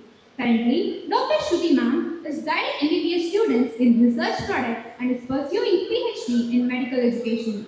Apart from academics, she is a renowned swimmer, having represented India in the Asia Pacific swimming competition and won over 300 medals in the national state level events.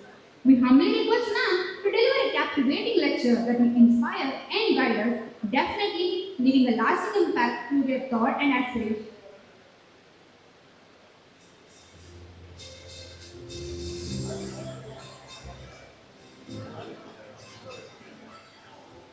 Thank you so much for the introduction. Can we have the PowerPoint, please?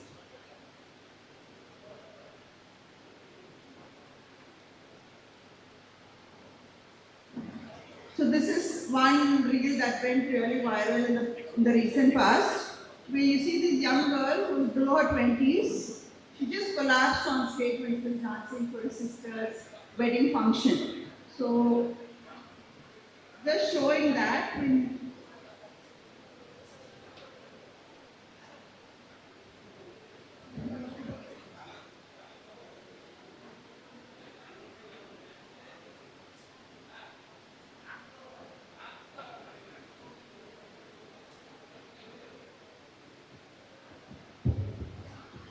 So before I go on, I'll just let you know how I ended up here. I was not supposed to be here today. It was my senior mentor, Johnson sir, who was supposed to be here and he was not well. So it was a last minute rush in, a one-day session. So I had no clue what I was supposed to be speaking. So I just kept it plain, simple and very basic. And it will be very short because I will have a very long day to go forward to. So topic for the day is the genetic time bomb and embryological maldevelopment and its role in sudden death. So what is this sudden death?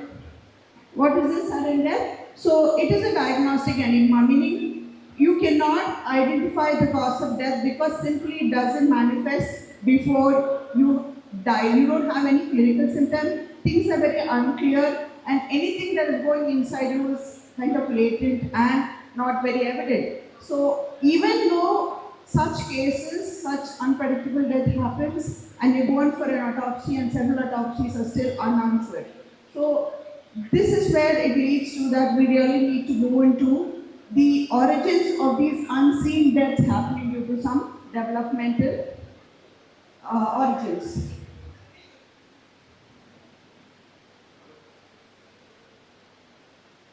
So this is a case, this has happened. A 19-year-old male athlete collapses suddenly during his practice match. He's absolutely fit and has no history or clinical history or any familial history which can lead to a sudden death on the soccer session during his practice session. So what happens is,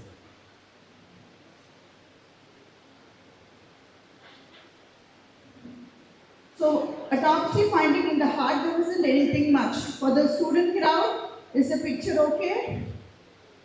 The picture is for the student crowd. Can you identify anything okay? Is everything okay in the picture?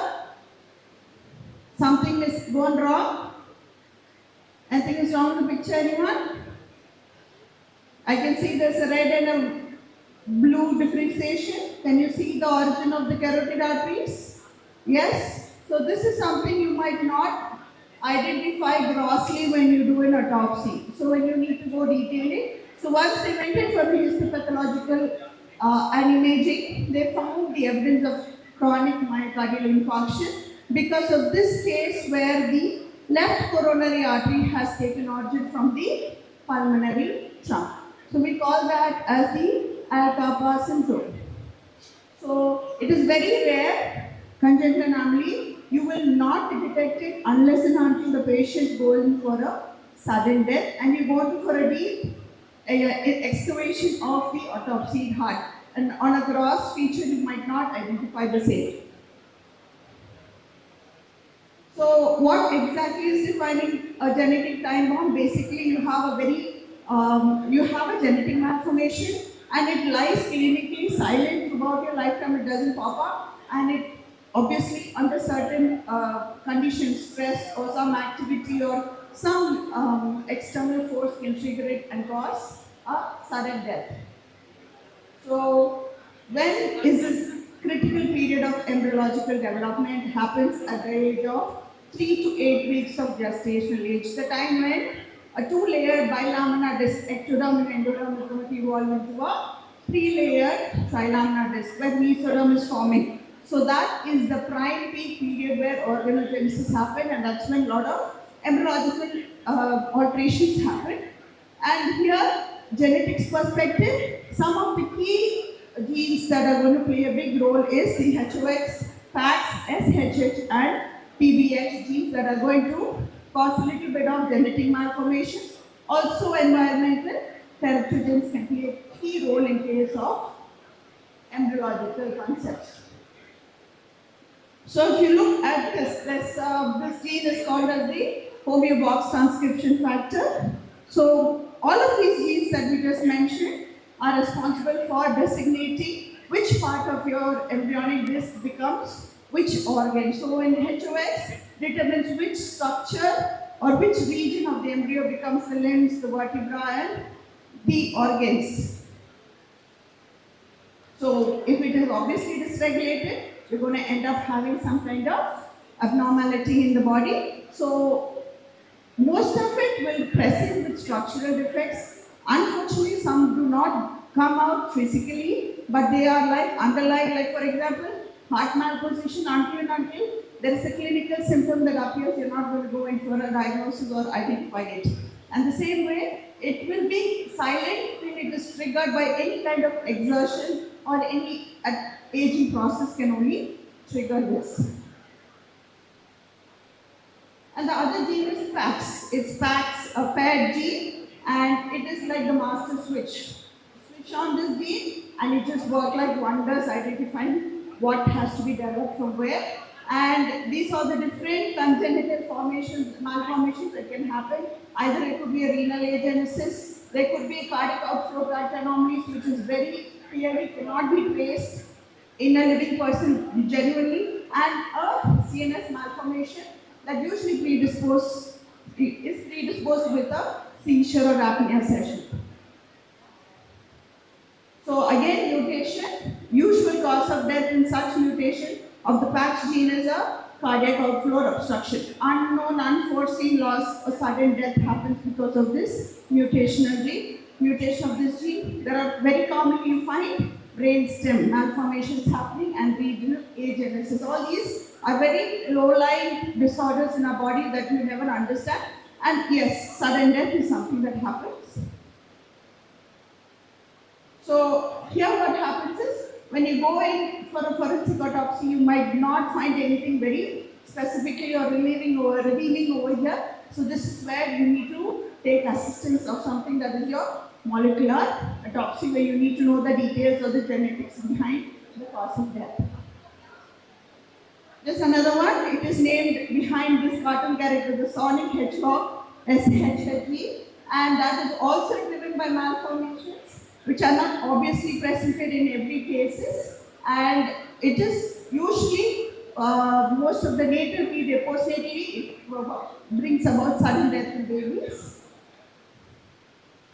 So usual disorders is related to airway and cardiac issues in this particular SSHG, and yes, genetic evaluation, molecular autopsy once again plays very, very important in such case of sudden unseen death. And the next one is the TBX gene, again manifests only at birth, mostly in the natal period, but very rarely it leads to an adult life.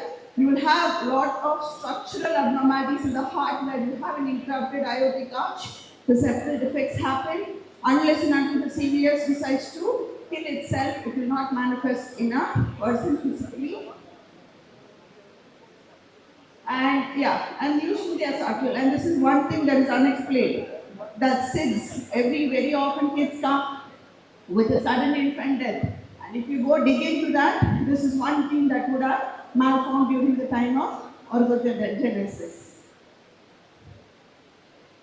So these are I just kept it open. So some cardiological manifestation that can cause about, due to genetic malformations, that brings about sudden death. congenital coronary artery anomalies, I think all of us are aware about it. Structural defect, we just saw one case in the beginning, and channelopathies with embryological gene origins can also bring about this process.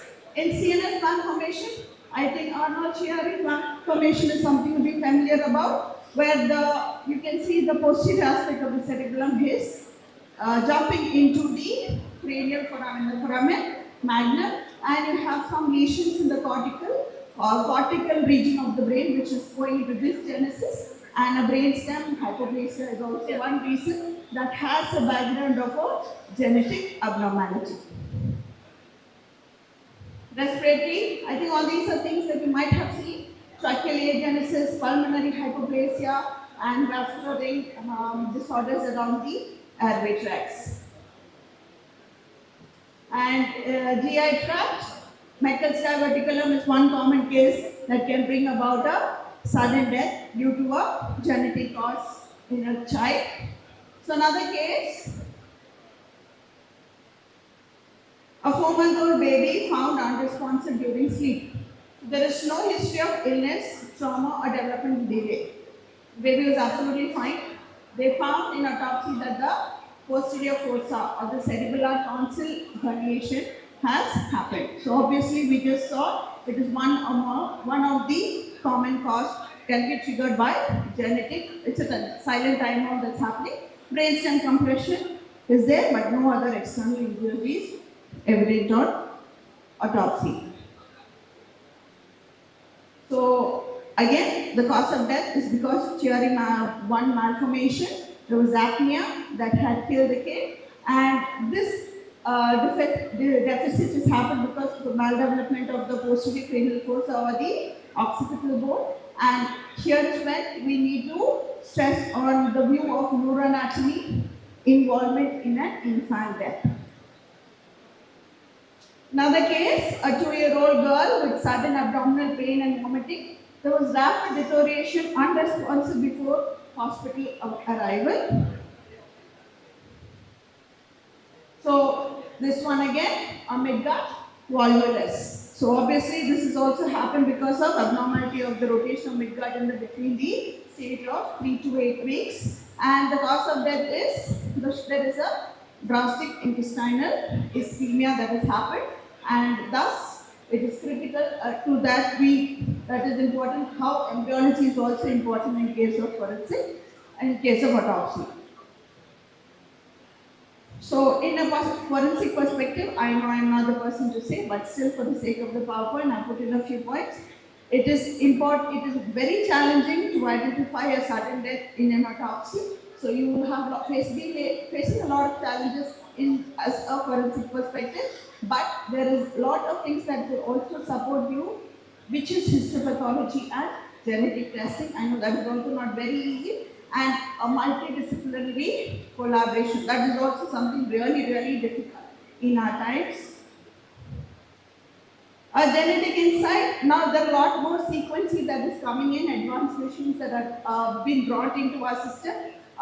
New generation sequencing and whole genome sequencing entered into our culture of genetics. There's a postmortem genetic testing, which is molecular biopsy autopsy that you can adapt to or accept. And common mutations there will always be mutations linked to these sudden death fatalities if you dig into it. And forensic pathology, it is required to uncover all these hidden agendas behind congenital anomalies which do not surface. And you need to have the technology to preserve a DNA sample. And when you collaborate this DNA sample with geneticists and clinicians, probably in the future will have enough content to aid and help in such or avoiding such scenarios. Ethical and medical legal considerations. You have implication for surviving. That is, you need to be able to express it towards your family members what has gone wrong. So that is a big issue. Again, genetic counseling and screening is still not accepted in our country. We need to push that through. And consent and data sharing after postmortem. This is also extremely sensitive in our country. We need to work towards that. And that's a key area. Unless and until we don't have the data, post-mortem we cannot, put across anything in the future.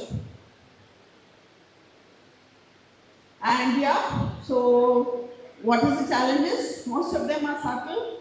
All the genetic malformation or embryological malformation cannot be visible to the open eye. It is kind of hidden. So standard autopsy sometimes gets challenging for all of the forensic medicine specialty doctors, and hence a histopathological correlation and a molecular correlation will always help a little bit more. And probably these are all a future that it will happen probably. Integration of molecular autopsy, emphasis on prenatal and fetal autopsy, where you collect the data and you have it for further references. Creating national registries is something that's going to be a task force also. When you create more registries, I think it will provide a good bank of information of what has gone wrong with several deaths in rare cases, and that should be available across the country and interdisciplinary approach. So there should be a curriculum where we push, even though there's a curriculum laid out, I don't think we push for this interdisciplinary approach for forensic genetic and embryology is happening. Embryology is buried already in first year MBBS itself, which we won't study because we get like 10 or 15 marks. But this can come into post-graduation students because we are mature enough to understand embryology only when we are doing our PG period. So probably integrating embryology and genetics during your PG period will be of some benefit in the future.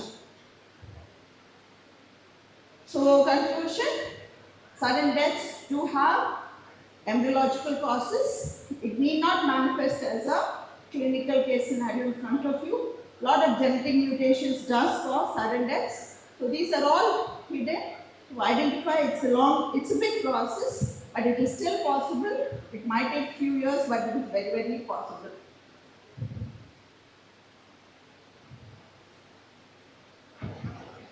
I am here because of coincidence, but when I walked in here, my first psychological MI happened. I saw all these dons and sharks of forensic medicine sitting in front of me, and I had my knees were shivering. And then the second MI happened once I saw the lineup of the speeches and all that. So I'm very sorry I kept it very basic, but I think it was helpful for at least the PG crowd.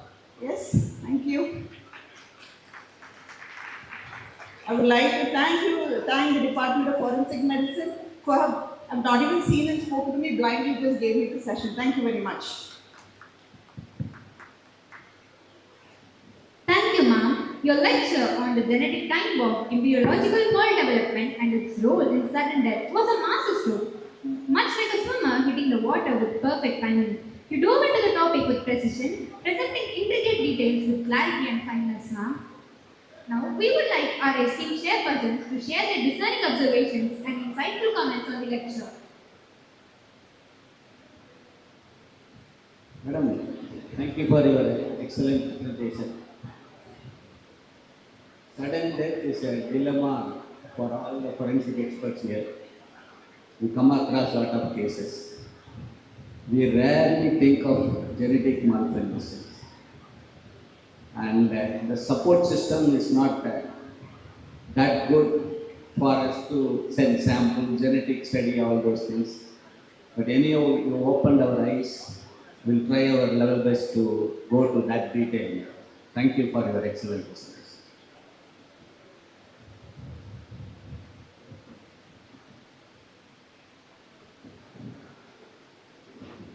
A heartfelt thanks for your astute words, sir, which elegantly reflect your profound understanding and keen observation skills. We now request our chairpersons to felicitate Dr. K. M. Shruti ma'am for her expertise and elegance.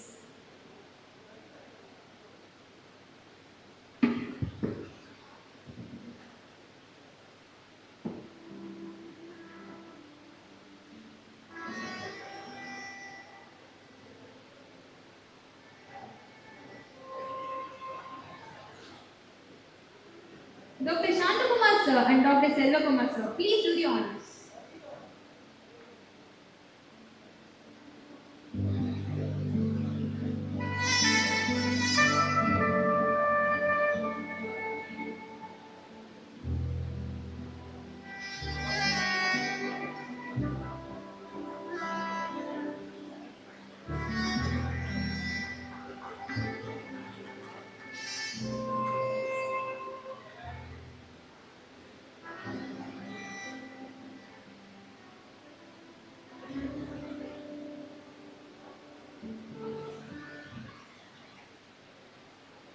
now like to call upon Dr. Jyoti Prasad Sir, HOD of SVIMS Tirupati, and Dr. Ram Sir, Professor HOD of Balaji Medical College, Renigunda, to felicitate our beloved chairpersons, Dr. Sendakumar Sir and Dr. Shantakumar Sir.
We kindly request our chairpersons, Dr. Shantakumar Sir and Dr. Sendakumar Sir, to remain on stage for chairing the next session.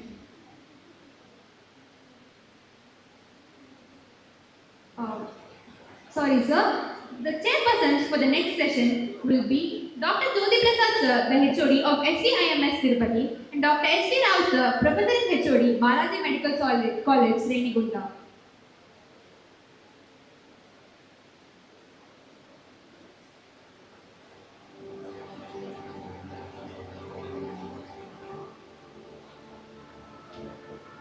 As we transition on to our next session, we are delighted to explore the fascinating realm of the topics projectile trauma analysis, tracing the path from weapon to wound, and trigger to truth, decoding ballistic evidence. Now, it's time to hear from a stalwart in the field of forensic medicine and toxicology, Dr. S.V. Fanindra Sir. Sir is the professor and HOD of forensic medicine and toxicology at NRI Medical College, Chennai, and also serves as the vice principal for postgraduate studies. With nearly 30 years of teaching experience, Sir has contributed significantly to the academic world with over 20 publications in national and international journals. Sir has even worked as a consultant forensic pathologist at the Ministry of National Security, Government of Jamaica. Here today, Sir's here to share his insights on a deeply intriguing and thought-provoking topic, projectile trauma analysis, tracing the path from weapon to wound. I now take the privilege of inviting Dr. S.V. Fanindra Sir to enlighten us with his words of wisdom.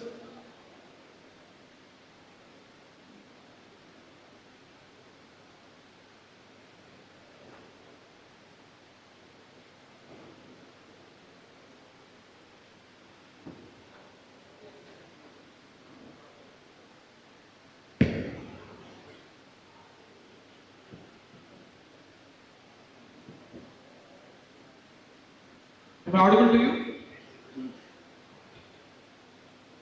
Respected Chair and my senior colleagues and fellow colleagues in front of me. In fact, I don't know why Mani has put me in the firing line.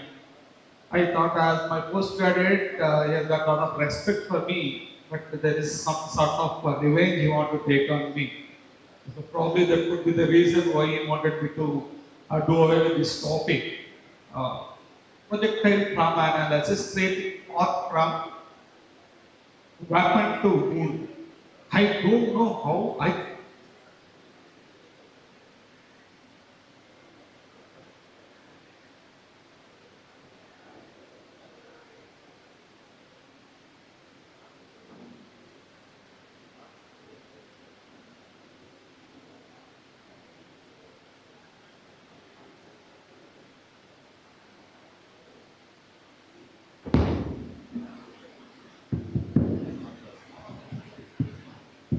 So let me thought I will go from the wound to the weapon rather than the weapon to the wound, because most of the times we will not be coming across the weapon initially, we will be coming across the wound.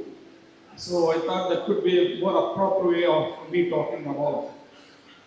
So that was one thing. Anyway, once again, I thank Manikandaraj and his fellow, the HOD and other faculty of Kilpauk, because this is the place where I keep on doing a lot of guest lectures, starting from our Selva Kumar sir to the present HOD. They keep on inviting me. I don't know why, because of their affection on me, not because of the subject I have. So we will be talking to all of you, knowing that the belastics can be divided into three parts: the proximal, the intermediate, and the terminal belastics. The proximal belastics talks about how the projectile functions, or the path of the projectile taken in the weapon, and the intermediate belastics speaks about or discuss about the path of the projectile till it touches the target, and the terminal belastics or the wound belastics, about which we are basically concerned. But to understand,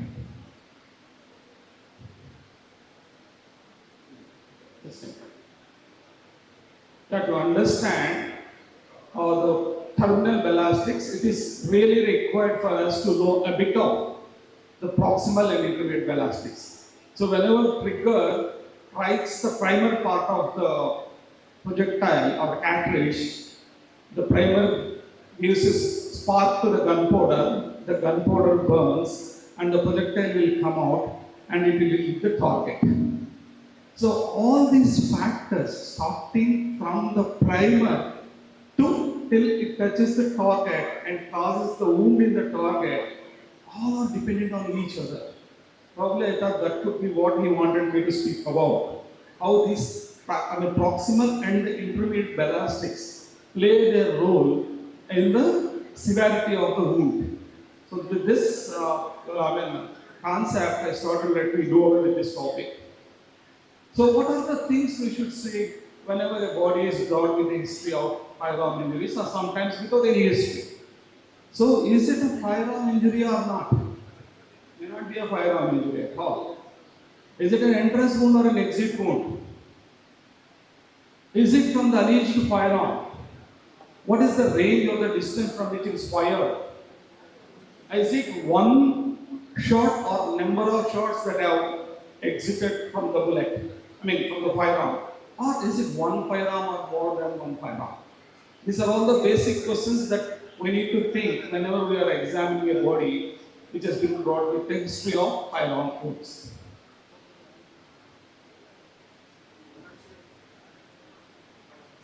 So this is a case of enemy postulated answer. This appears to be looks like a case of multiple pellet injury, but in fact, this is the weapon that has caused the injury. Okay, it's not pellets, because even once I also remember doing a case in Jamaica where there were 3 similar injuries on the neck. I thought could be probably very small, look like pellets. Then we came to know that it was because of the ice pick that has caused the injury, but not because of the firearm injury.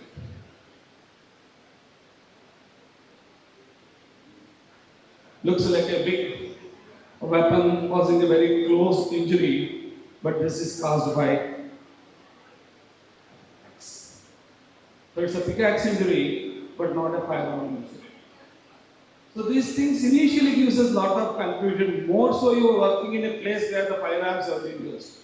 Because I remember in my little experience in Jamaica, I was getting, 1/100th of the cases of other injuries than the firearm injuries. So every injury we were thinking that it is somebody has been killed by only a firearm. But only after the examination, sometimes it could be the other way around. So a nail gun can also cause an injury, but why I have even shown the gun here, as nail gun also can be a gun. Only because the projectile is not the bullet, but it is a nail. So these are all the things which can create a little of confusion to us. Initially we don't understand how does a firearm injury looks like. How we can say it is an entry wound? I don't know. Today we have been talking of virtual ataxia, CT scans, MRIs, all those things playing their role in the ataxia room. and nearby attacks, in places like All Indian Institute of Medical Sciences, where my friend Elpida has come from. But the thing is, we have worked in the place where there were no X-rays available. Initially, we used to go count the number of wounds on the body by using something called as a odd or even rule. That means if the number of the wounds are even, half of them could be entry, half of them could be exit. If they are odd, search for one bullet, or search for a fragment that is causing 2 injuries. And my mark attendants used to tell me initially, sir, in highly decomposed body, you turn the body on both the sides, the exit wounds bleed more. So if there are exit wounds on the back, they bleed more. If they are on the front, they bleed more. So this was the probably the skills we could have learned because of the non-availability of the technology. So with the availability of the technology, I think we should be more skillful. So what is the diameter? What is the shape? Most of the time the shape is either a circular one or a oval one, or sometimes it can be a keyhole type of one. More so when the bullet strikes tangentially. But cases were reported in the books where even a perpendicular bullet causing a tangential keyhole-like injury. Usually the edges are compressed inwards with an aberration of contusion collar. I am talking of typical injuries only, please. There are more number of atypical injuries I have seen than typical injuries.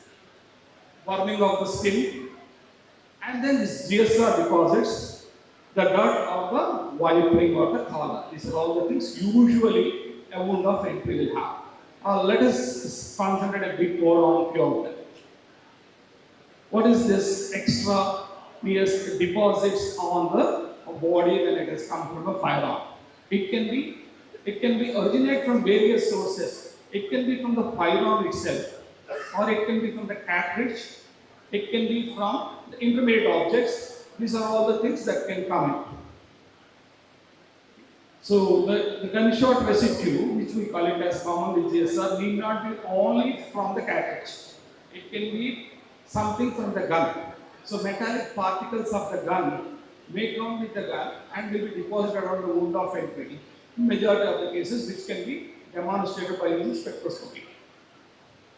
Similarly, the cartridge can deposit its primer, its detonator, as well as the particles of the projectile, which could be lead or it could be copper if it's a rocketed bullet. Lead, copper, antimony, bismuth, and all the things which were used, they all can be deposited.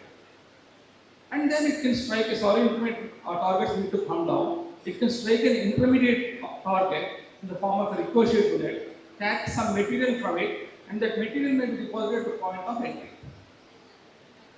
Okay, it may be deposited on the shooter, it may be deposited on the victim, it may be deposited on the nearby people, or it may be deposited in the surroundings. Most important thing is many of the times, I don't think will not be done is whenever a body of a suicide by using a firearm or a body of encounter is brought to you, secure the hands and try to go for this gunshot residue, because that will determine whether the same person used the gun or not. This becomes important also in case of where all National Human Rights Commission cases are concerned, where usually the allegation is that opposite party fired and then encounter took place. So we have to instruct the police also to see that the hands are secure. Hands will be kept at least in some bag, and so that they can be, wipe can be taken, swab can be taken from it and sent for analysis. Okay, it all depends on the weapon. See, these sort of, these gunshot residues are more common from the weapon by using a country-made weapon rather than a company-made weapon. Because country-made weapons can be made as simple as from lead pipes, iron pipes. These are all the things that can be made from. The ammunition used, the range of it, the angle of the fire, and the target characters. So we'll see those target characters a bit more when we go into the cavitation and the aspects. The projectile, why I emphasize this part is, we always think that whenever we get a bullet injury only, we'll be always going for the tricks. In shotgun pellet injuries, we don't bother about it. But some of the buckshots are usually they have been polished with graphite. So a graphite particle is found on the pellets if they have been sent for analysis. Most of the times the exit wounds are irregular because the bullet exit wound mimics a laceration. It acts like a blunt force inside the body and pushes it out.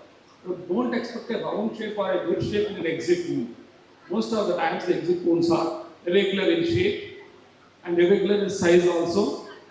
They are larger than the entry wound because when the bullet touches the body, it causes momentary compression and stretching of the skin, and the skin try to come back immediately, making the wound of a typically smaller. I said typically only, typically smaller than the wound of exit, or smaller than the size of the bullet. Okay, and sometimes, or majority of the times, it makes our job easy when we find the projectile near the wound of exit. So what are all the factors that constitute the severity of the wound?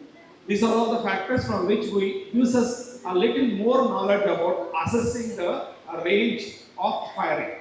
They include the firearm itself. Whether it's a civilian firearm or a military firearm. So if somebody would like to answer any postgrad, my question is, which one you expect to cause more injury? A civilian one or a military one?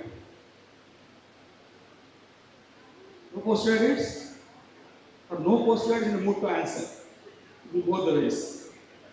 So contrary to the belief that most of the fatalities occur with military weapons, it is the civilian weapon that causes more injuries.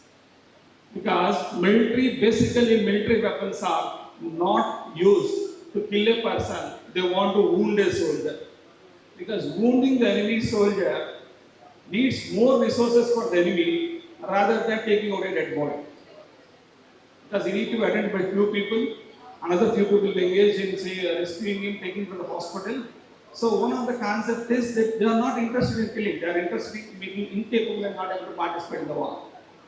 And another one is, most of the times, the military weapons are jacketed weapons. That means the whole of the bullet is covered with a copper sheet. So when the bullet is covered with a copper sheet, fully covered military bullets, they don't undergo a particular thing, what is called as expansion. They don't get mushroomed out. So a mushroomed bullet causes more damage than a non-mushroomed bullet.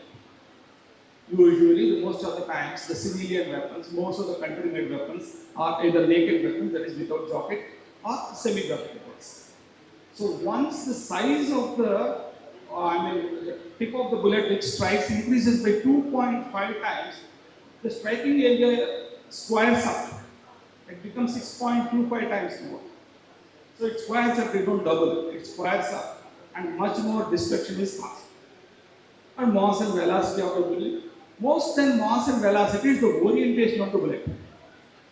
Bullet orientation, usually the bullets are made in such a way that they go straight. That is why we do rifling of bulleted weapons, so that makes it geostationary. The bullet don't yaw when it passes through the air. And they try to restrict the yawing to 1 to 3 degrees, which is normal. But what happens is, when a bullet with a pointed nose is moving in the air, it has got a tendency to shift its gravity towards the back, where it is more heavy. So it is the rotation that keeps it straight as long as it is there. Once it touches the body, it loses, it tries to go the other way around.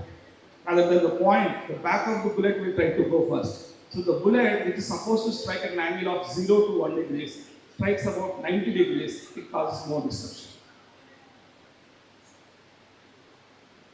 And of course, nature of the target and the range.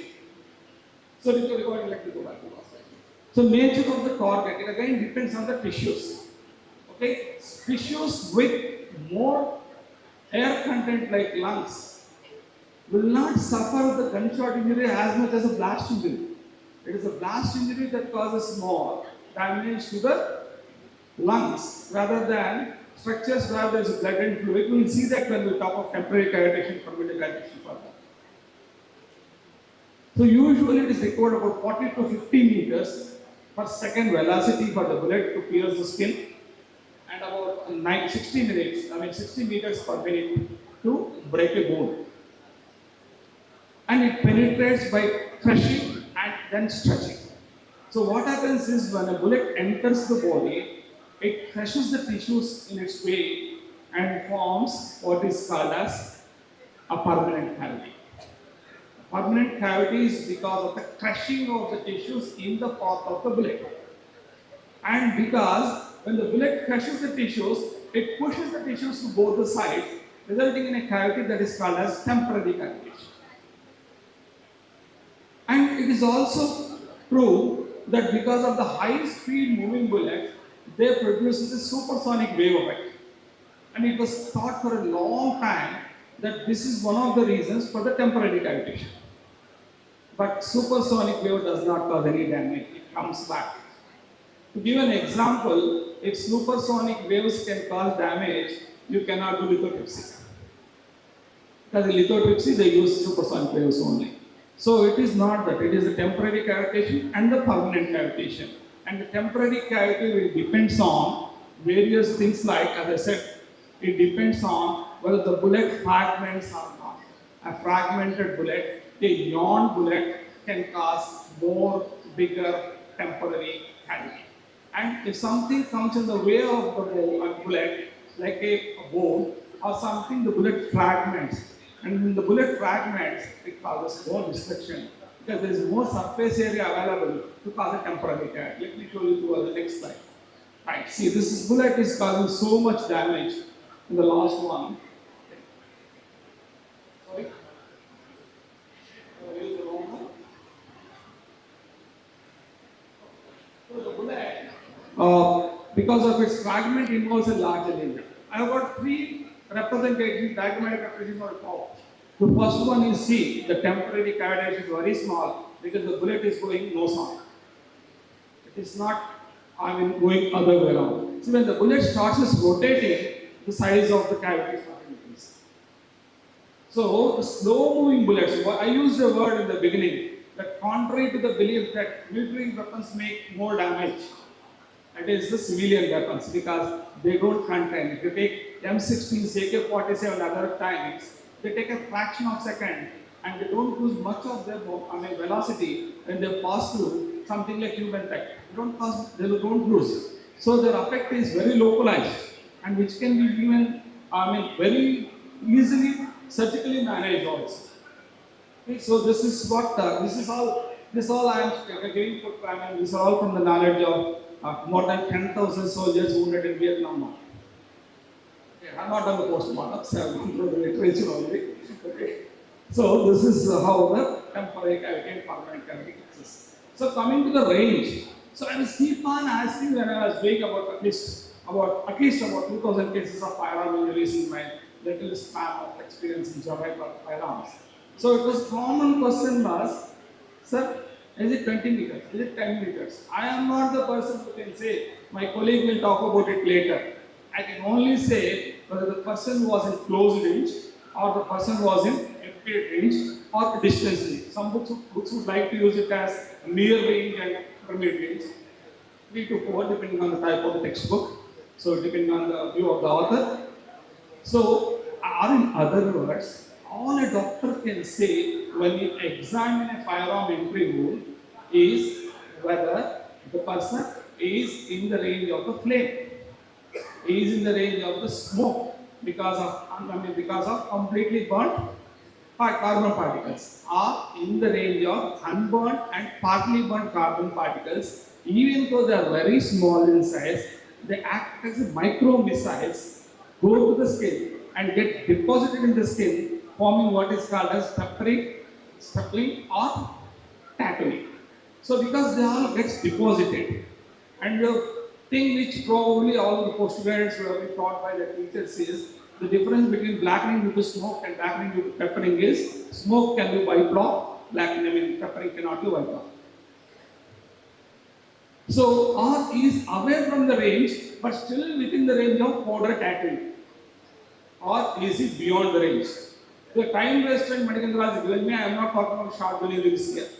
I started talking about short deliveries, it takes another 10-15 minutes at least. Because we say VAD, or in the presence of the VAD, absence of the VAD, all those things will come into the picture if we talk of shotgun injuries. Because most of the times, shotgun injuries are more dangerous in very close range only.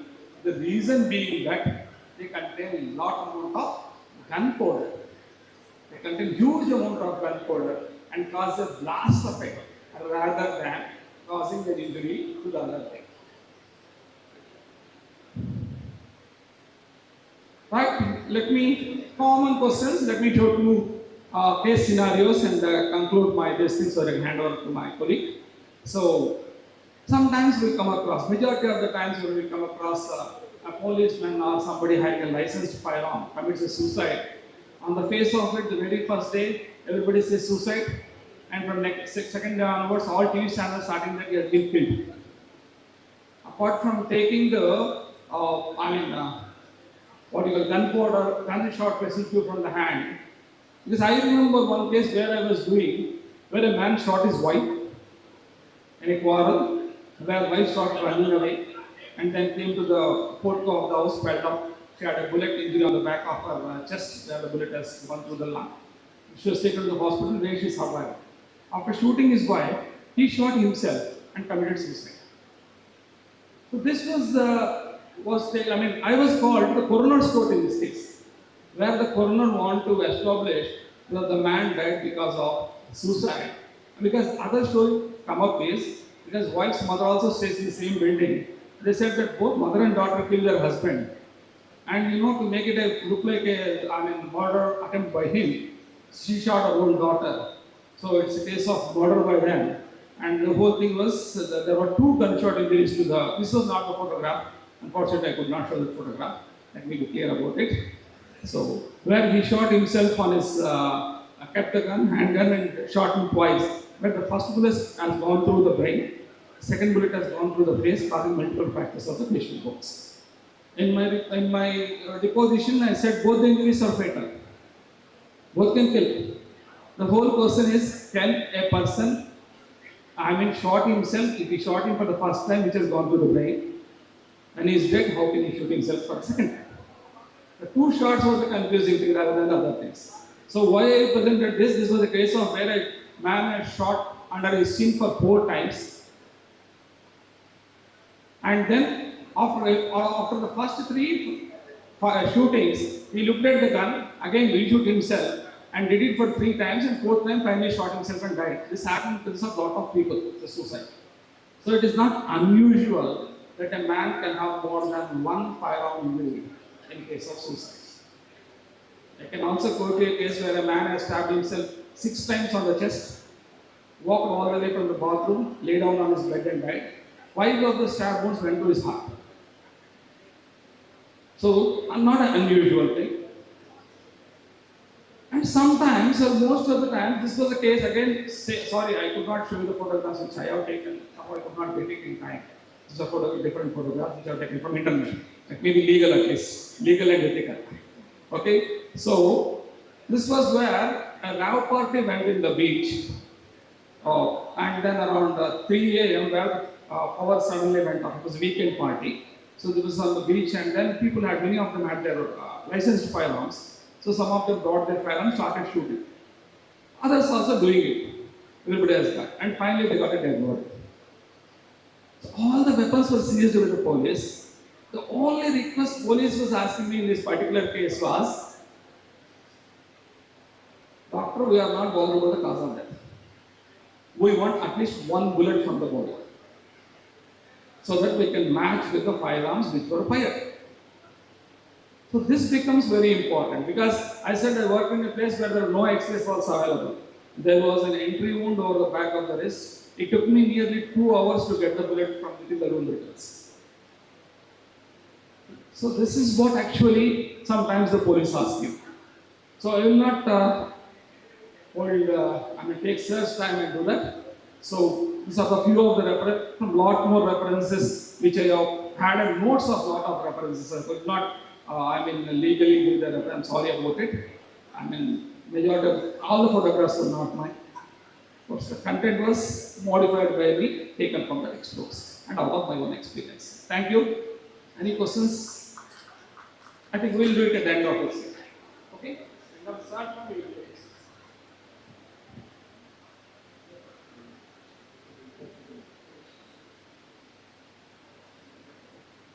Thank you for your phenomenal and intricate lecture, sir. We now take the privilege to invite Mr. Tirunavukar sir, retired director, FSL Tamil Nadu. His lecture is on the topic, Trigger to Truth, Decoding Ballistic Evidence. With unparalleled expertise spanning nearly 40 years, our esteemed speaker has established himself as a leading authority in ballistics. Having served as the director of the Forensic Science Laboratory, he brings a wealth of knowledge to the table. We respectfully request him to take the stage and we eagerly wait the valuable insights he is about to share with us. Please, sir. Good morning to all. Due to paucity of time, I am going to just rush through. I don't know what destination I am going to do within the very short time, within 15 to 20 minutes. So whether we can call this as a firearm. This is a firearm which was used for commission of offence. This was improvised muzzle loading gun. It was devised by a 10th standard boy. Whether we call this as a firearm or not. So it has a stock. He has made a wooden stock with a groove at the center, and he has used the GI pipe to use as a barrel. One is closed, the rear end is closed, and there is a flash hole. Propellant and pellets can be loaded from the muzzle end of the barrel, and using safety fuse, one can initiate this. So, jokingly, that boy asked his friend to stand in front of this weapon, and he initiated the firearm, during which he suffered pellet injuries. Fortunately, he has survived. He is not energetically one skin deep pellet injuries was found.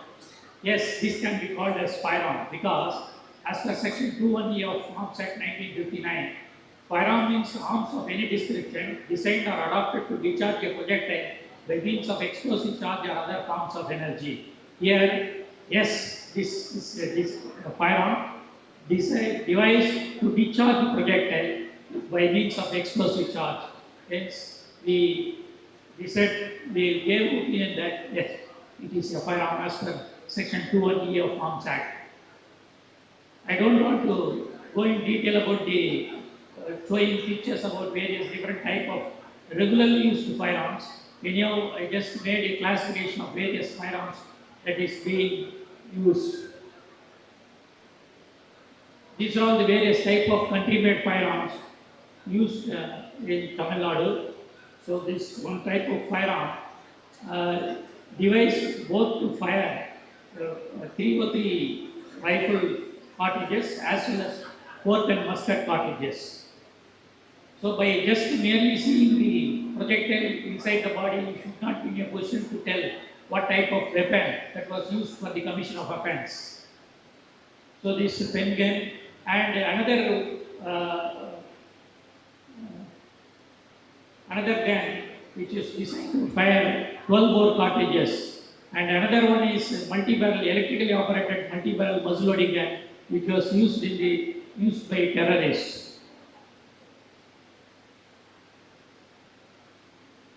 What are all the components of rifled cartridges? Always rifles are designed for offensive purpose and handguns are designed for defensive purpose.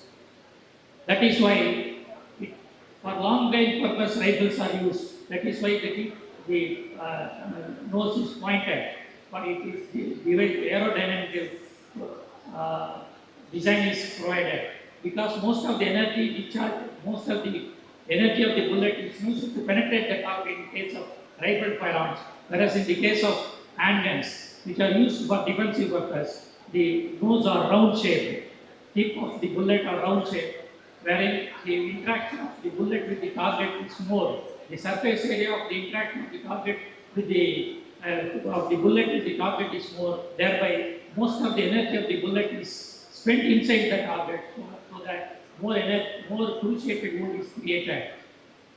These are the various components of rifle cartridge, that is bullet, propellant and primer.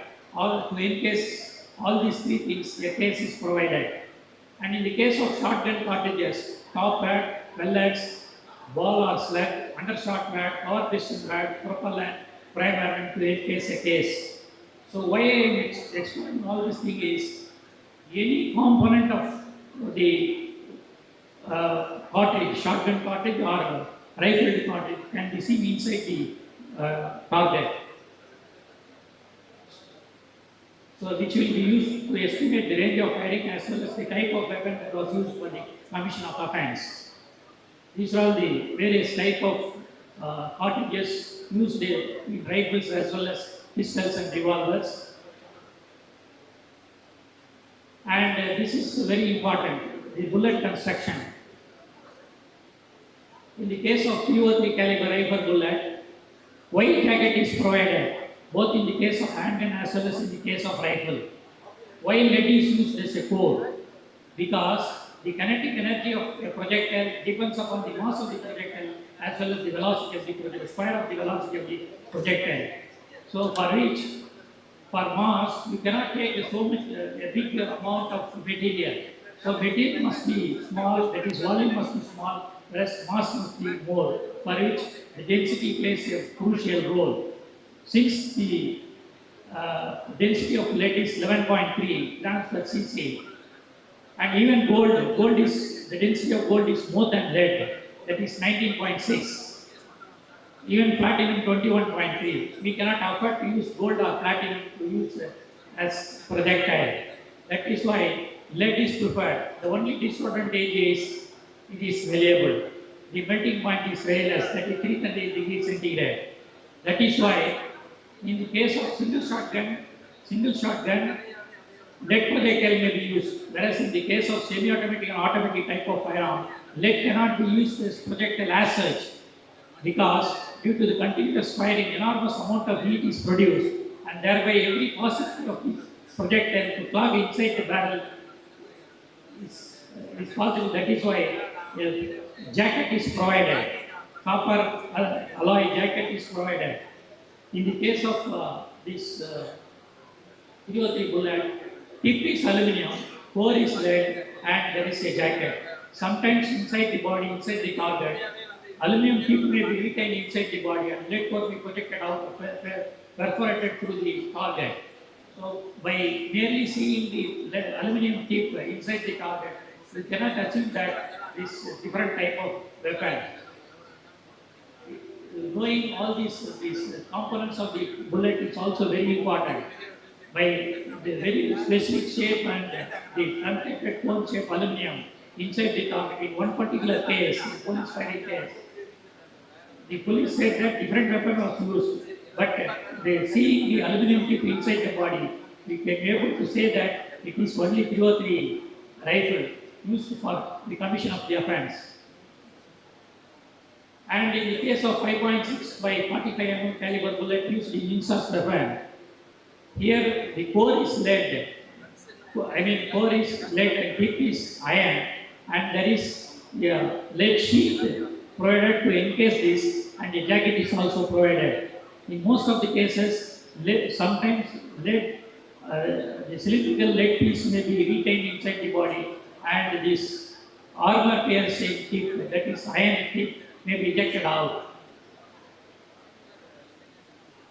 And this is 7.62 by 39 mm caliber bullet used in AK-47 automatic rifles. Here, core is iron, tip is lead, and there is a lead sheet to encase all these things. In addition to that, a jacket material is also provided. And in the case of 9 mm caliber bullet, it's a pure lead core is provided, and along with this, a jacket is also provided. Why I am showing all these things is one should know the components of bullet so that one can easily find out the type of ammunition used for firing or the commission of offense. These are all the various type of components used in shotgun ammunition. This top pad, lead slug, rifled slug and ball, multiple colors, power pistol bats, etc. These are the various type of top bats present in the shotgun ammunition, and these are all the various projectiles and power pistol whereas in close-range firing, one can see all these inside the target. So that by presence of air cushion bag or power pistol bag inside the target, one can assess that it is from a short range. What happens when the ammunition is fired? When firing strikes the primer, when firing pin hits the base of the primer, firing mass is created, which detonates the primer, and it again sends a hot flame through the flash holes, which in turn burns the propellant and creates enormous pressure within the short space of the enormous pressure is produced within the short space of this cartridge, and this pressure unseats. In the case of pistol, the amount of pressure developed within the during the combustion of the propellant will be around 15,000 to 20,000 pounds per square inch. So much of pressure is developed due to the creation of the pressure within the cartridge.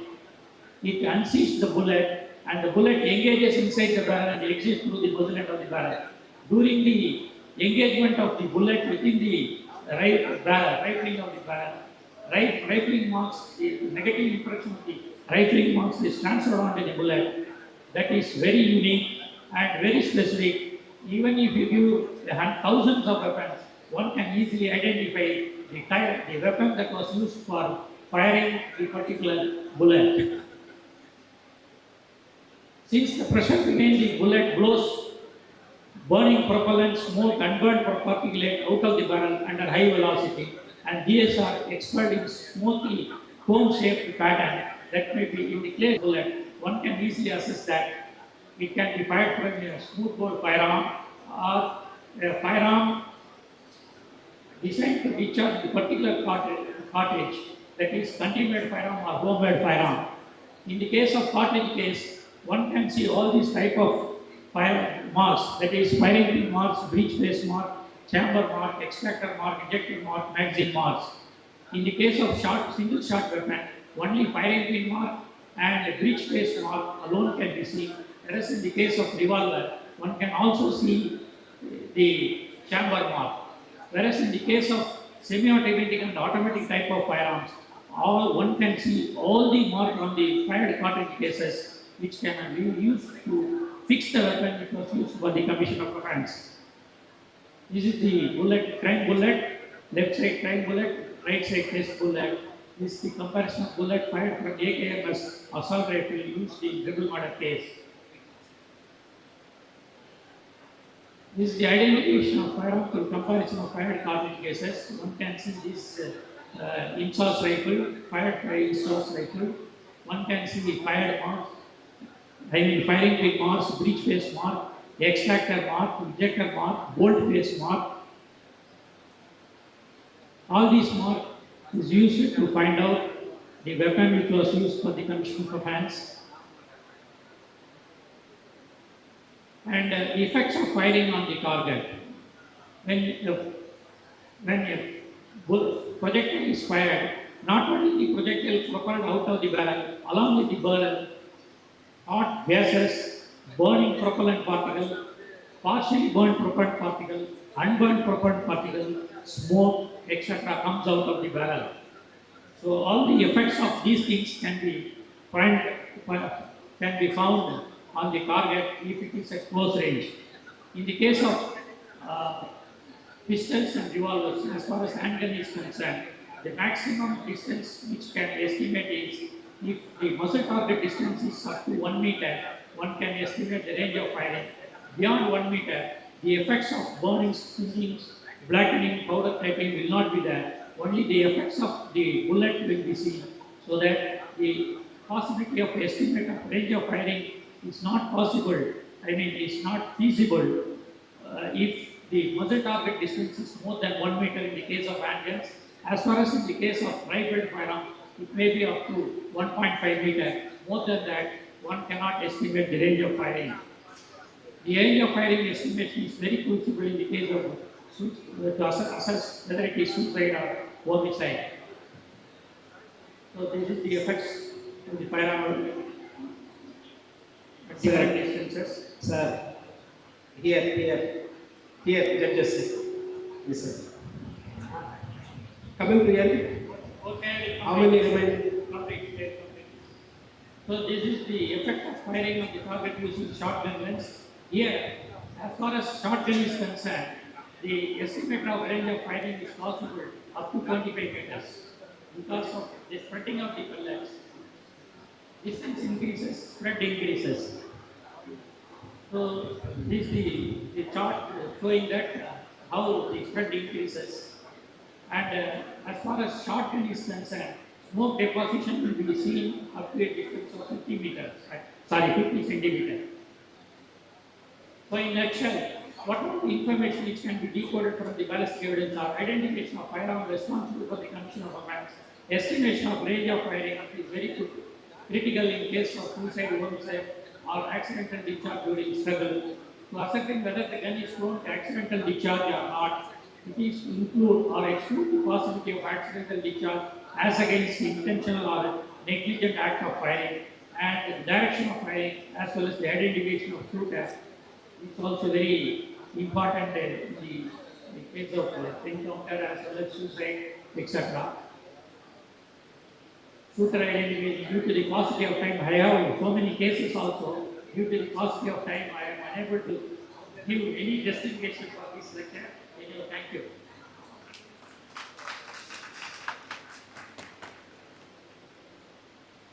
Any questions? If you have questions, you can discuss with me afterwards also. Please.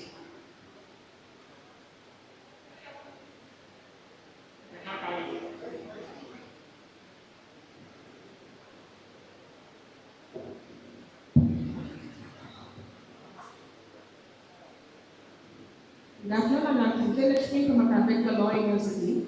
So I'm in the Department of Crime and Forensics over there. You just mentioned about the challenges regarding firearms in suicide or homicidal accidental death. So any methodology to analyze from the forensic science laboratory, Yes. ballistic science, to understand whether it is a homicide or a suicide or a negligent death? Suppose a suspected weapon is given for ballistic analysis, we conduct experiment experiment at different distances.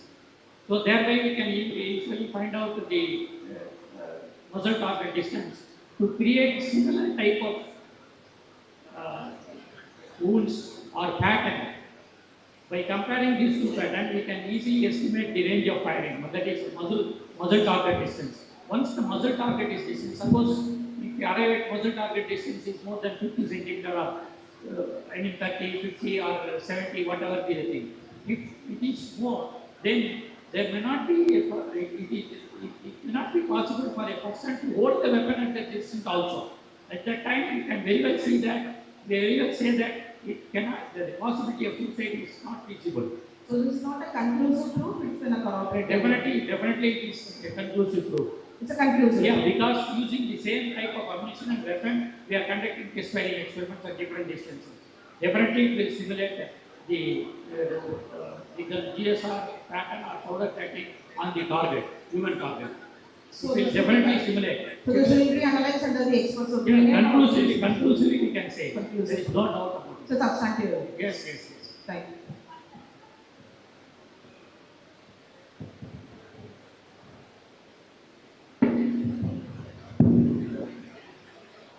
Sir, to the lady, sir. Sir, happy to see you, sir. You have been one of our teachers during our PG period, during the forensic science training period. Just when you said about the secondary markings on the bullet, so that you can find the weapon from which it is being fired. Even if it is 1 in 1,000 of the weapon, you said that based on the mark. How do the companies standardize the rifles? Because here the thing is, the study was conducted early in 1900. Totally 3,000 revolvers and pistols were used for the study, and none of these match with the others. So it is very unique. Here the problem is same type of studs or rods or some machination is used during rifling. But during the finishing of the inner surface of the barrel, it acquires random characteristics. That is highly unique to a particular weapon. It is almost like a fingerprint of the weapon. we cannot say a fingerprint, it is signatures of the weapon. Because there will be round-to-round variation also. So it requires, during every round of firing also, it requires some features, random characters. So that is why we say that it is signatures of the weapon. Okay. Okay. Thank you. That was truly a captivating session, sir. One that has ignited a profound appreciation for the fascinating realm of ballistics within us. We are deeply grateful for the enlightening insights you shared with us. We now request the esteemed chairpersons, Professor Dr. Jyoti Prasad sir and Professor Dr. S.V. Rao sir, to felicitate the speakers for steering the session with depth and clarity.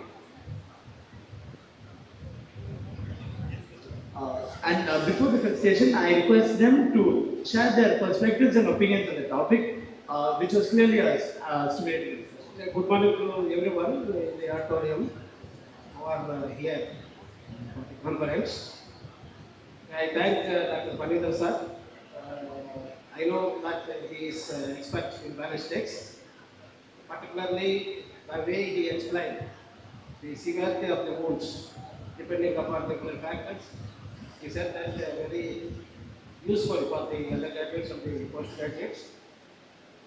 And some of the professors also, because we pay little attention to the firearms and firearm modes. So that is very informative. Dr. Panidar sir, very thank you sir. Thankful to your department also in the college. Second is I thank Tirunavakur sir also. He has given some of the basics of the ammunition, particularly different bullets and the cartridges, he said. And one thing I came to know just now that not only the markings of the bullet, the projectile, but also over the base of the cartridge, some of the markings because of the hitting of the spin there over the base of the cartridge also. That is also useful to identify the crime weapon. Okay, so very informative. Thank you, sir. Thank you very much. This is very helpful and useful to the students, particularly the medical faculties. Thank you very much, sir. Thank you.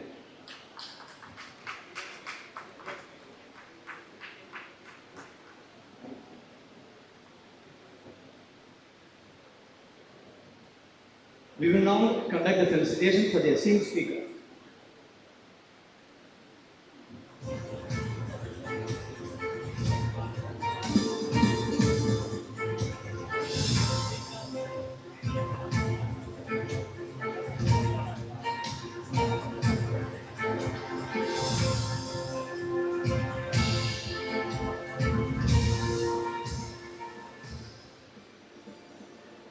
I now humbly request Professor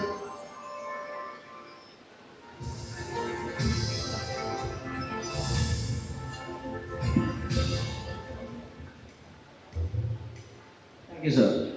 I now humbly request Professor Dr. Lakshmi ma'am, Balaji Medical College, Chennai, and Professor Dr. Priyadarshini ma'am, HOD of Forensic Medicine and Toxicology, Stanley Medical College, to felicitate our esteemed chairperson for offering their time, expertise, and guidance.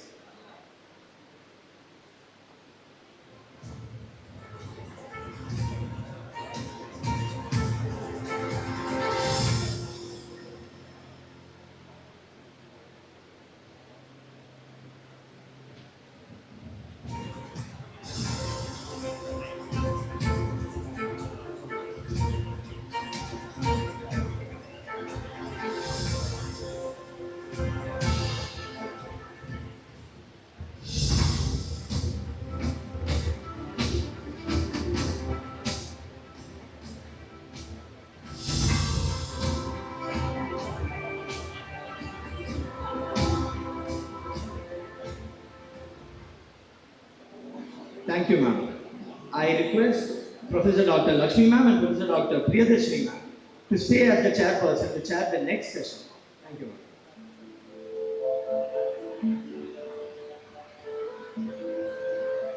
Respected faculties and delegates, without further delay, we shall proceed to the next lecture building upon the foundations laid today. We now proceed to our next lecture featuring two compelling topics: Tracing the Dark Web, the Evolving Landscape of Drug Abuse, and Toxic Truth, Forensic Act of Unveiling Invisible Killers. We welcome Dr. A. Satish Sir, Associate Professor, Government Medical College, Nagapattinam, and Mr. Bhaskar Sir, Retired Deputy Director, FSL, Chennai.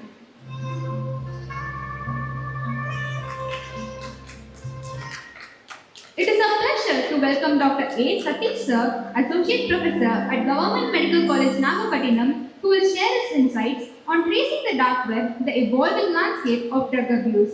Dr. Satish is a well-known figure to us, having served as Assistant Professor at Government Kilpauk Medical College and Hospital with a reputation of being an engaging speaker and a prolific presenter. Dr. Satish has presented numerous papers at conferences. We invite him to share his valuable expertise on this critical topic.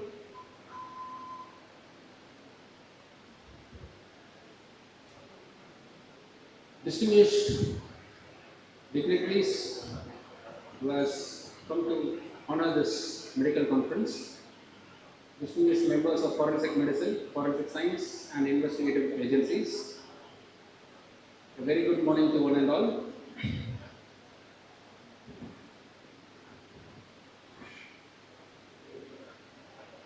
I want to personally thank Dr. Vinod sir for giving me this opportunity to present this topic before you all. And I also want to thank Dr. Manikandraj sir for bringing me here. So today I'm going to present the topic on tracing the dark web, the evolving landscape of drug abuse.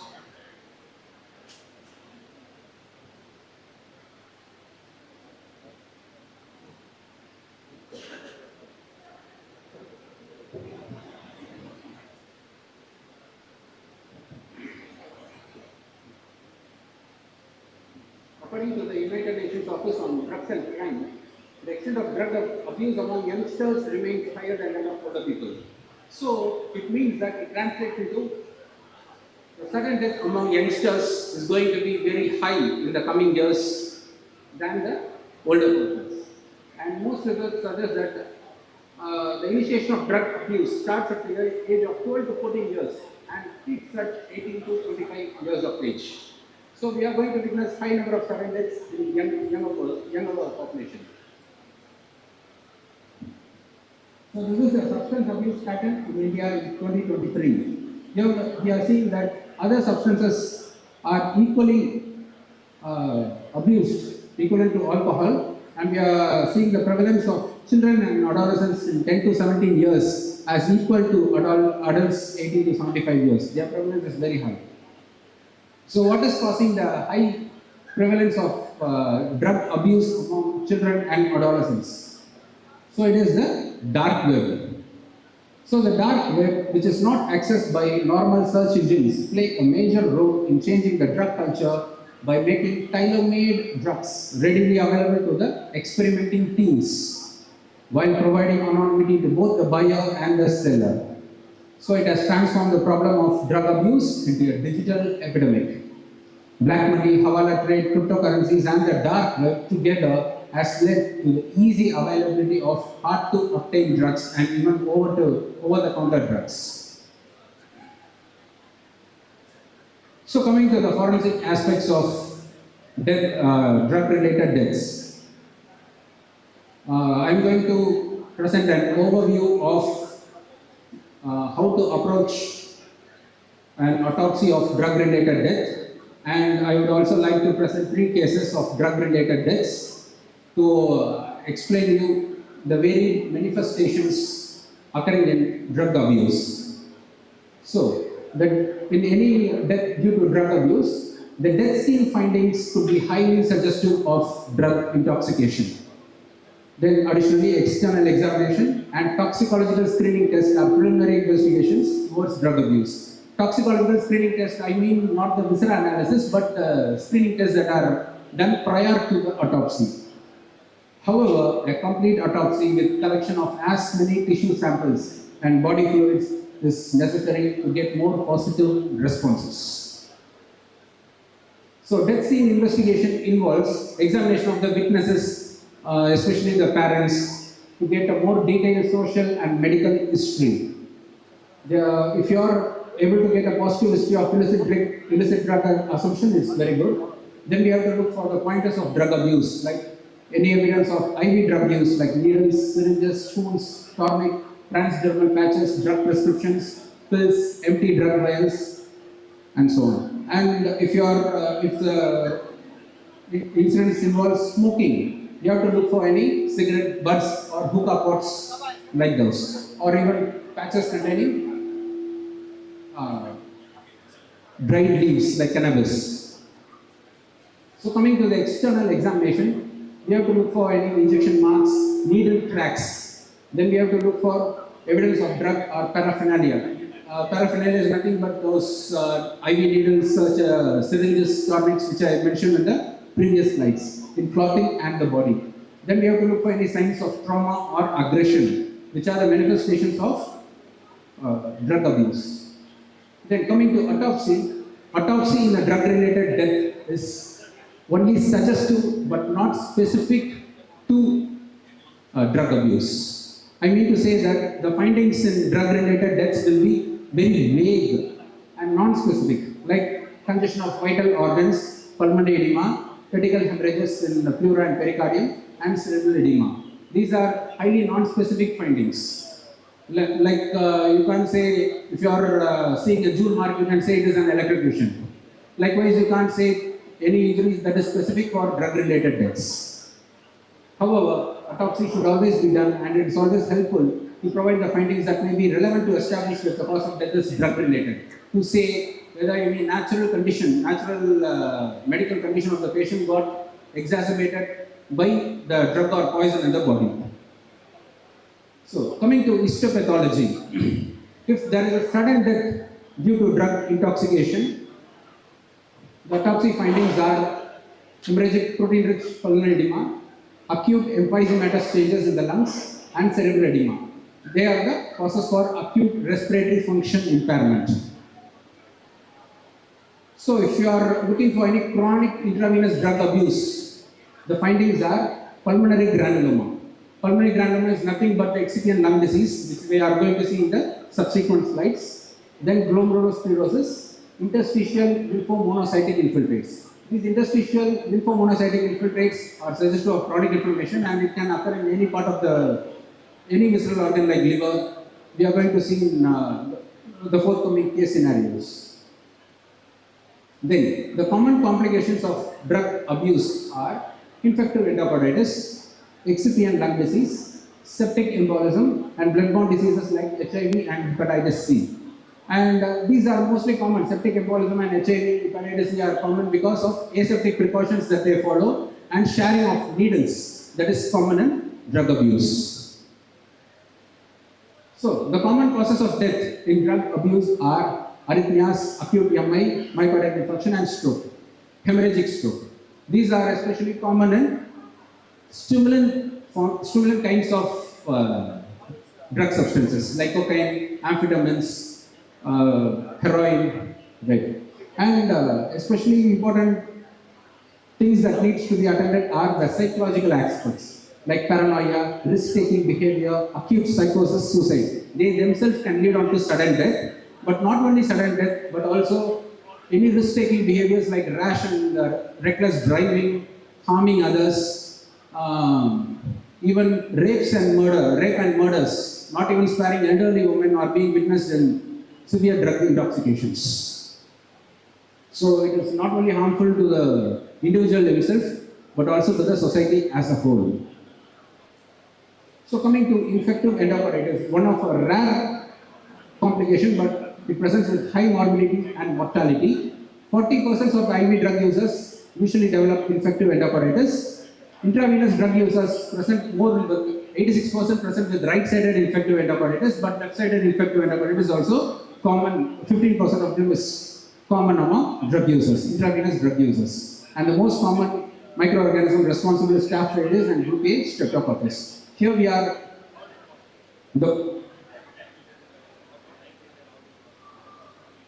that white arrow shows the vegetation on a mitral wall, and the blue arrow shows the ruptured caudate tendinae. Again it shows the vegetation on a tricuspid valve, and a gram staining showing lots of group gram-positive bacilli in infective endocarditis. So coming to the next complication common in drug abuse, it is the excipient lung disease. What is this excipient lung disease? What are these excipients called? What are these excipients? These are nothing but non-absorbable, stable ingredients that are used with active ingredients, so that the active ingredients remain stable during the production, as well as aids in easy swallowing of the oral drug. So it is normally mixed with these oral tablets like methadone, amphetamines, pentazocine, barbiturates, etc. So the problem is these filler materials can induce a potentially fatal foreign body reaction in pulmonary arterioles. What they do is, if they directly ingest in, as an oral form, it is not going to cause any problem. But the drug addicts, what they do is they crush it, they mix it in water and inject in intravenous. So they enter directly into the systemic circulation and they get trapped in the pulmonary arterioles. And they initiate a granulomatous reaction, like in tuberculosis. But what happens is suddenly they go in for delayed hypersensitivity, fatal hypersensitive reactions, triggering acute shortness of breath and pulmonary hypertension, leading on to sudden death. So these excipients are insoluble. Yeah, I have already said these filler materials. The common excipients that are used are talcum powder, cellulose, starch, and sometimes prospovidone is also used. So, I have already said that these excipients get trapped in along the pulmonary artery and arterioles and forms a granulomatous reaction, which can be felt in the gross specimen as micronodules around the pulmonary arteries. That is shown in the first picture arrow. It can be shown as a tree in the bud appearance. Along the pulmonary tree, micronodules will be felt. And in the histopathology also, you can see many granulomatous infiltrates around the pulmonary arteries. These are the cellulose and the perivascular reactions around it, angiogranulomatous reactions. That arrowhead shows the prospovidone that is getting settled in the pulmonary arterioles. So, now we will proceed with 3 cases. Case 1 is a 20-year-old male. He is a known drug addict, mostly poly-substance abuse. He got complaints of sudden breathlessness in the afternoon and was found unconscious in the bathroom in the evening on 28/03/2023. He was brought dead to the hospital. So, here is a tattoo mark on his right forearm, and you can see multiple healed incised wounds on the front of the left forearm. And his forearm also shows thickened brachial vein with needle tracks or healed needle marks along the veins, along the brachial veins. So it shows that he is a chronic IV drug abuser. So the other forearm is also showing the same thing along the brachial veins. We can see multiple needle marks, the needle tracks. And the left side of the neck, we are able to see a needle mark there, a punctured wound and a healed punctured wound, needle mark there, okay? Yeah, this is a punctured wound, needle mark on the left side of the neck. So he is a chronic and acute IV drug abuser, came with shortness of breath. So on reflection of the neck, we could see gross extravasation of the blood. And on autopsy findings, the gastric mucosa was highly hemorrhagic. Spleen shows intense congestion. And the histopathology reports, the main findings are the lung showed acute emphysema metastasis and findings of chronic venous congestion. The cervical lymph nodes showed reactive lymphadenitis, and there were diffuse congestion of all other organs like heart, stomach, kidneys, and spleen. And the liver showed periportal and perivascular inflammatory infiltration of lymphocytes and plasma cells. As I said, they are the chronic findings of histopathological findings in drug abuse. So, the toxicological report came as negative for any narcotic substances. And so the cause of death was given based on the postmortem and the histopathological findings as asphyxia due to emphysema and chronic venous condition of the lungs, and the attributable causes are chronic inflammatory disease of the liver. So coming to the next case. Case 2. He is a 21-year-old male, history of drug addiction to tapentadol. It is a synthetic opioid analgesic. He came with complaints of fever and unconsciousness. He got initially admitted in a private hospital on 26/04/2023. Later, he was referred to GH on 03/05/2023. Then in RGH, he was taken for craniotomy, but at last he expired on 7/05/2023. So here again, the forearm shows multiple linear incised scars as well as injection marks near the antecubital region. You can see 2 marks also, one is fresh. So the brain, you can see the craniotomy lesions that is shown in the arrows that was done on 4/5/2023 to evacuate the intracerebral and intraventricular hemorrhages. So the brain also showed patchy areas of necrosis, hemorrhage and sepsis. The blood culture findings was positive for the growth of Klebsiella pneumoniae. And histopathological findings were positive for acute kidney injury, and the brain showed findings of septic or toxic encephalitis with intracerebral and intraventricular hemorrhage. But again, in this case, toxicological report was negative, and the cause of death was based on mainly the postmortem findings. Right. So here I have presented 2 cases where a classical needle marks and histopathological findings were present, and where I can easily attribute the cause of death as to drug abuse. Now I am going to present a 3rd case where the findings are largely inconclusive, history is largely inconclusive, and I leave it to the distinguished members of this forum to interpret and say whether the 3rd case, which I am going to show, is actually a drug-related case or not. So the case 3, she is a 17-year-old female found dead in a bedroom at early hours on 26/04/2024. The parents initially denied history of any drug addiction, but after the autopsy was conducted, the parents admitted that she had history of drug addiction, but no specifics were given to me. And death scene investigations also did not reveal any presence of any empty vials or syringes or anything. Okay, the body, you can see anywhere a tattoo mark is there. Okay, and the right forearm as well as the left forearm, I couldn't find any needle marks, or I couldn't find any needle marks anywhere on the body, on the neck or anywhere on the body. So the 2 hands showed intense cyanosis. So there are multiple linear incised scars on both our thighs, these are the signs of aggression, which I have mentioned already. So this is the front of the body, and apart from that punctured mark due to that umbilical ring that she used to wear, apart from that I couldn't find any punctured mark relevant to our case. So the histopathological report, the only positive finding I could get it was the lung showed features of pulmonary edema. So again, this report was negative for any narcotic substances.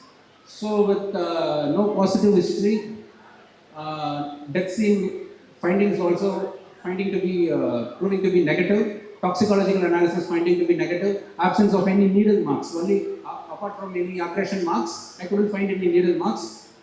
Toxicological analysis also finding to be negative. So the only positive finding I could get was pulmonary edema.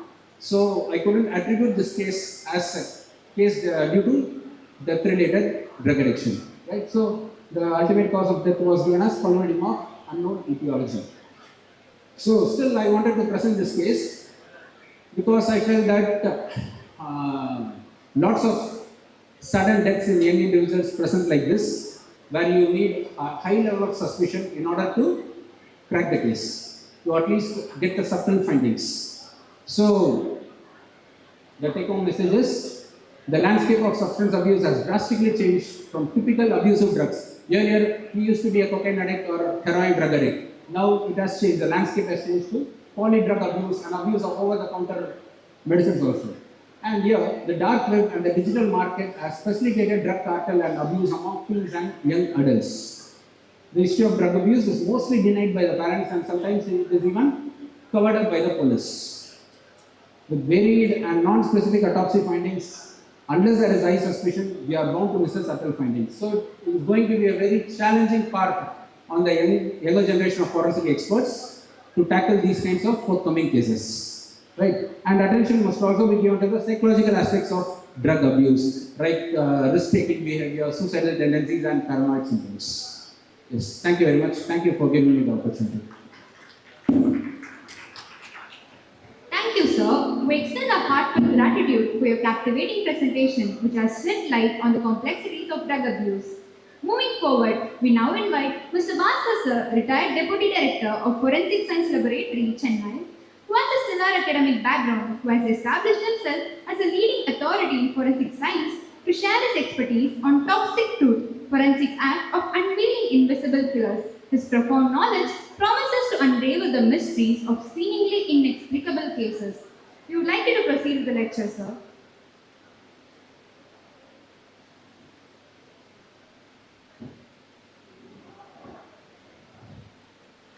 Among the galaxies of forensic medicine fraternity, I feel very small. Why? Because I am ill-trained and ill-trained even after 37 years of service. It doesn't show me humility actually, but I miserably failed. And I started learning it. Every time I fail, every time I fail. Learning. So I would like to, my topic is toxic truth. Quite contrary. Truth should be always very pure.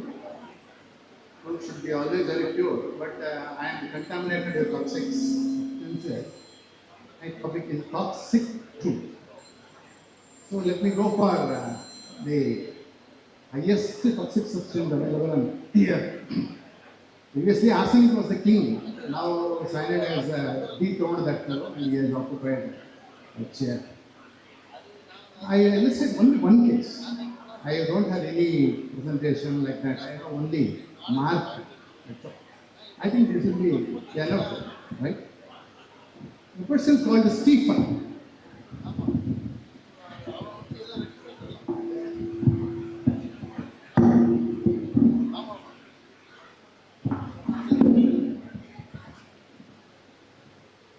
There is a person called Stephen.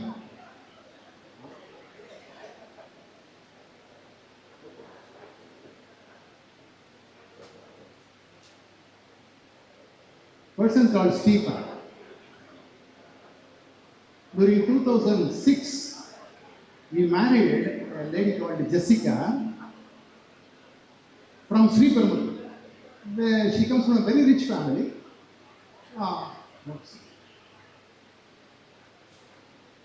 He married that lady, and this fellow was owning a very palatial building facing to the seaside in the Neelangare shores. Very palatial building. He was actually a chemical dealer, wholesale dealer. He supplies all chemicals to the city, and then he had a lot of money. But there is no indication how he was brought up, what are their parents, there is no indication. After marrying Jessica, he led a beautiful life, miserably suffered heavy loss in his business. So he switched over to pharma business. Chemical, pharma, there also he suffered a heavy loss. So he's really experienced in facing losses. Finally, what happened during 2007, we had a daughter, and it was going very well up to 2013. What happened in 2013? He miserably failed in every experiment, and now he is penniless. And he started pestering Jessica to bring money from their parents. what happened, Jessica's father and mother died in an accident. Now Jessica is alone with only one elder brother called John Philomena. This person is working as a deputy manager in IOB near Anna Salai, near Thousand Lakes. Okay, daily used to come. Though they belong to a very rich family from Sriperumbudur, having many lands, and that time the roadside properties were beautifully selling. The real estate was booming like that. Anything up to Kanjipuram, you cannot buy any land in those days, even till today. John Philomena was having so much money, but he was very humble and simple. He had a small room here near Thousand Lakes. He used to take his two-wheeler and go there. To finish his work there, he come stays, and weekend he used to go to Sriperumbudur. Then what happened? Since he was pestering for money, and they have lost their parents also, now he was annoyed. John Philomena said, "No, you don't go." By the time she was pregnant for the second time, she went to her home for the funeral of their parents, and John Philomena said, "Don't go to your husband's house. He is a pestering pest actually, so you don't go there. Wherever you go, you will pester him. You stay here," he said. So she was comfortably staying there. By the time the eldest daughter was taken care of by a servant called Amal. She was actually for housekeeping. But what happened? She became a keep to sleeper. Housekeeping converted to keep. Actually, she started saree business and entered the house, and then Amala has become housekeeper, and then some illegal relationship was there. Then what happened? Actually, Amala was wedded to Anthony Roach. Anthony Roach. He is a converted Christian. He was also converted Christian. Anthony was doing all small petty jobs, but he could not able to succeed. He started with his luxury and leisure liquor. So he was alcoholic. Permanently he became alcoholic. Every time he used to pester Amala for money. Amala said, "I am working here, I am taking care of the baby, I am a babysitter, how can I do?" "No, I want money for alcohol." He was pestering. Then what happened? Now the real story starts. He wanted the whole property to be divided into two, one for Jessica and another for John. He wanted to inherit whole things. He was fighting for that. Legal heir certificates clearly says that these two people are the legal heir of the family. Right. Then John said, "I will not give any penny to this idiot. He will miserably misuse it and abuse it." So he became enemy to Stephen. Stephen wants to eradicate John. How can he eradicate John, who is working in an IOB? He's a good fellow, and he's a moral fellow also, but Stephen is negatively immoral. Right. What happened during he worked out very well, very well. Years together he worked out. Such a great person, really I appreciate him. He hired two people. One fellow is called Muruganandam, male 32, and another fellow is Balaji. These two people were helping Stephen in selling the real estate and making negotiations and putting all these things. One fellow was right hand to Stephen, another fellow was left hand to Stephen. They can do anything for Stephen. One day Stephen called these two people. You have to go to Thousand Lake area, and you have to observe my brother-in-law John Philomena. When he starts his office, then he returns later. So these two people started their spying work on John. Exactly by 9:05, he will cross that place, take a U-turn, go to office. Exactly by 9:05. This was observed by these two people, and by the time what happens, he started conducting experiments. What is experiment? He started conducting experiments. In Neelangarai beach shore, near the bus stop, there were stray dogs after their night patrol and other things, and love, etc. They used to sleep in the early morning, 5 o'clock to 6 o'clock. All the dogs were being sleeping. One fellow with an umbrella comes there and pokes one of the dogs, and suddenly after 2 minutes the dog died. Nobody bothers. Okay. If a dog dies, a stray dog dies, will we bother? No bother. And said to old report, say, you get them, so everybody will be happy about it. Nobody will be happy or unhappy about the death of a dog, stray dog. Nobody will be. In those days it was offensive because 428 IPC and 429 IPC used to warrant you, and you may be called for so many things. I suffered a lot. Ramba vettla naayiki settu pochi. Pakkathu vettla amma vasham vechittan. Endavuku saavachcha. So Ramba vettla naayina 428 will act IPC. Namukku naayina Ramsiya. Stray dog. Many stray dogs died. Actually daily somebody will come with an umbrella, then poke a dog, and the dog will die within 2 minutes. This was happening. Nobody bothered about it. Because IT people, they were waiting for their buses to go home. So they were not bothered about it. Nobody has reported. Only one fellow reported. Who is that? That scavenger, who steals all the things. Chennai. Daily he picked up one dog, nearly within that week he has picked up 20 dogs. He just told his sanitary inspector, sir, sir, I and it was put. But actually, this was a beautiful experiment conducted by Stephen. Very beautifully designated. Even I cannot able to design such a brilliant experiment. He has brilliantly done because he is a chemical seller, pharma seller, and he is a beautiful criminal. Right. This experiment was over, and he has handed over that umbrella to Muruganandam and Govt. And asked them, மச்சான் கரெக்டாக 9:05 அந்த cross பண்ணுவோம். அந்த நேரத்தில் அவன் 2 வீலருக்கு ஒரு தட்டுட்டுங்க. அவன் கீழே விழுந்துருவான். விழுந்த உடனே கொடையில் வச்சு ஒரு குத்து. அதுக்கப்புறம் பார்த்துக்கலாம். These people don't know what is inside the umbrella. So they took the umbrella, chased this fellow. When he took a turn in December 2014, cold day, suddenly he fell down. By the time what happened, before using the umbrella on him, public came, then they started helping him. These people cannot able to execute their plan. They went back. And then they told to Stephen, sir, mission failed. பயங்கரமான கோவம் வந்துச்சு. என்ன மாதிரி எக்ஸ்பெரிமெண்ட்லாம் பண்ணி நான் தயார் பண்ணி வச்சுருக்கேன், மிஷன் ஃபெயில்டு சொல்லிக்கிறேன் அப்படின்னு சொல்லி திட்டி நம்மளெல்லாம் பொறுத்து. சரி, 3 மாதம் டைம். March 15, 2015 ஸ்டார்ட் பண்ணுங்க, எக்ஸிக்யூட் பண்ணுங்க. கரெக்டாக நம்மளுக்கு March 15 கிளம்புறாங்க. 2015 நேராக போகிறாங்க. அவன் யூட்டர்ன் அதே மாதிரி யூட்டர்ன் எடுக்கலாம் தள்ளுறாங்க. இன்னும் பப்ளிக் யாரும் வரல. இவங்களாம் கொடையை எடுத்து கொடுத்துட்டு ஐயோ விழுந்துட்டாங்க ஓடிட்டாங்க.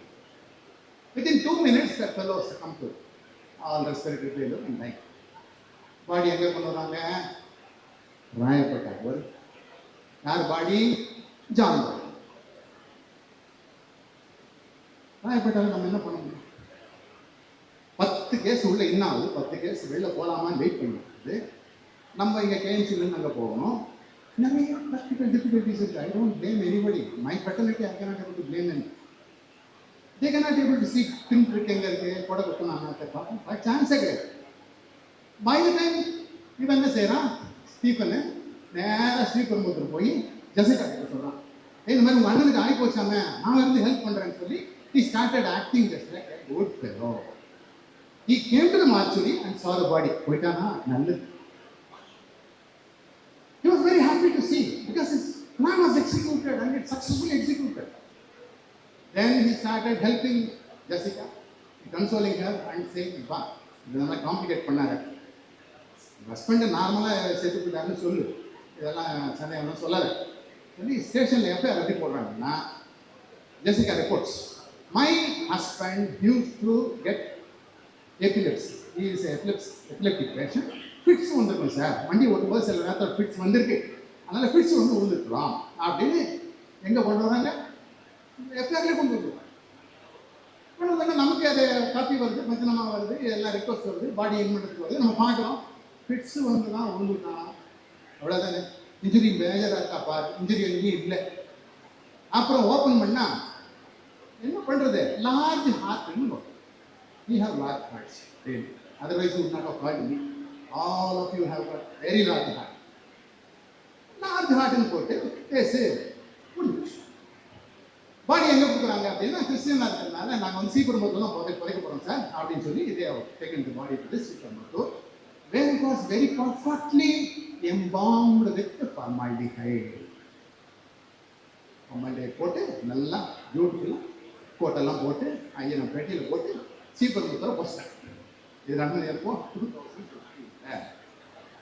நெக்ஸ்ட், அமலாவுடைய ஹஸ்பண்ட் எப்போ பார்த்தாலும் அமலாவை தொந்தரவு பண்ணுறான். ஏன்டி வீட்டுக்கு வர மாட்டேன், எப்போ பார்த்தாலும் அங்கேயே உட்காந்துருக்கேன், வாட் இஸ் இட், முதல்ல குடிக்க பணம் கொடு, குடிச்சிட்டு வந்து கலட்டா ஒரே கலட்டா. அமலா என்ன பண்ணிட்டா, இந்த மாதிரி அதெல்லாம் மம்புக்கு ஆகாது, எங்கள் மாஸ்டர் சொல்கிறாங்க. அமலா ரிப்போர்ட்டை டு ஸ்டீஃபன் என்ன பண்ணா, இவங்க 2 பேரும் கூப்பிட்டான், முருகானந்தன் பாலாஜி கூப்பிட்டான், டேய் கொடை எடுங்கடா அப்படின்னு. கொடைக்கு வேலை வந்துட்டுதா, கொடை எடுத்துட்டு நேராக போகிறாங்க. அமலாவுடைய ஹஸ்பண்டு யாரு, ஆண்டனி ராஜ், அவன் என்ன பண்ணுறாங்க, கொடையை யூஸ் பண்ணி 2 மினிட்ஸில் அவன் போயிட்டான். பாடி எங்கே வருது, மறுபடியும் ராயப்பேட்டைக்கு வருது. ராயப்பேட்டை அவ்வளோ ராசியாக இருக்கும். ராயப்பேட்டாவில் என்ன ஆகுது, இங்கேயும் அவனுக்கும் எல்லாருக்கும் ஹார்ட் என்னன்னு தெரியல, எல்லாரும் ஆகிப்போச்சு. ஏன்னா நமக்கு இண்டிகேஷன் இருந்தால் அந்த லைனில் போவோம். டேட் லைன் நம்ம மிஸ்டேக் பண்ணிட்டாங்கன்னா அந்த லைனில் போகும். சார் மவுண்ட் ரோடு போகிறது எப்படின்னா இப்படின்னா இங்கே தானே போவோம், அப்படியே போவோம், முடிஞ்சிச்சு. ஆண்டனி ராய் போயிட்டான். ஆனால் போகிறதுக்கு முன்னாடி அவன் சகலை கூப்பிட்டு பேசியிருக்கான். யாரை, நம்மளால் இவளுக்கு சிஸ்டர் பேர் செல்வின்னு பேர். இவன் என்ன சொன்னா, நான் பாரு ஹவுஸ் கீப்பிங்லாம் பண்ண முடியாது, உங்களுக்கு கீப்பாக இருக்கேன், I can keep the house, so let me call my sister Selvi to help me. So Selvi was also appoint. Selvi's husband ஒருத்தருக்கான், அவன் பேர் ஹென்றி. ஹென்றி கிட்ட சகல பேசும்போது என்ன சொல்லியிருக்கான், இது மோசமான மாட்டாங்க, என்னென்ன பண்ணுறான்னு தெரியல, என் பொண்டாட்டி எடுத்து அங்கேயே வச்சுருக்கான், வீட்டில் வச்சுருக்கான், உன் பொண்டாட்டி ஏன் கூப்பிட்டு போனான் அப்படின்னு வீட்டு சந்தேகம் கிளப்பணும். இவன் குடிச்சிட்டு வந்து என்னமோ தயாராகணும். சரி என்னடி இது, உங்கள் அக்கா தான் இப்படி பண்ணுறான், நீ சேர்ந்துட்டியா அப்படின்னு சொன்னா, அவன் போய் என்ன பண்ணுறா, ஸ்டீஃபன் கிட்ட சொல்கிறான், எங்கள் ஹென்றி தொந்தரவு தாங்கலை. உடனே ஸ்டீஃபன் 2 பேரும் கூப்பிட்டு கொடையாடுறாங்க. Henry was an electrician. He was doing all repairs of mixie கிரைண்டர்லாம் ரிப்பேர் பண்ண சின்ன வீட்டில் இருக்கான். அவங்க வீட்டுக்கு நேராக போய் கொடையை யூஸ் பண்ணிட்டாங்க, போய் சேர்ந்துட்டாங்க.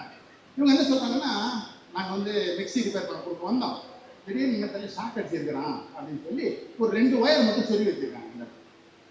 நமக்கு பாடி உள்ள வரும். என்ன ஹிஸ்ட்ரி, எலக்ட்ரோக்யூஷன். நம்ம என்ன பார்ப்போம், எலக்ட்ரியூஷன் இருக்கான். இவனுக்கும் லார்ஜ் ஹார்ட் புரிஞ்சு போச்சா. 3 விஷயம் வந்து எங்கிட்டோம் பார்த்தீங்களா. என் ஃப்ரெட்டர்னிட்டி, நீங்கள் அந்த பக்கம் ஒரு திமிங்கலத்தை விட்டுட்டா நான் மீனை பிடிக்க முடியும், நானும் திமிங்கலத்தை விட வேண்டியதுதானே. நான் எனக்கு கைடன்ஸ் என்ன, எலக்ட்ரிகேஷன் தான். So I started ruling out all the regular Poisson's and I could not able to find it. So my report goes negative for all these 3 cases. 3 negative. ஒரு கேஸே ஒன்றுமே இல்லை, கேஸ் அவங்க 174 க்ளோஸ் பண்ணிடுறாங்க, முடிஞ்சு போச்சு.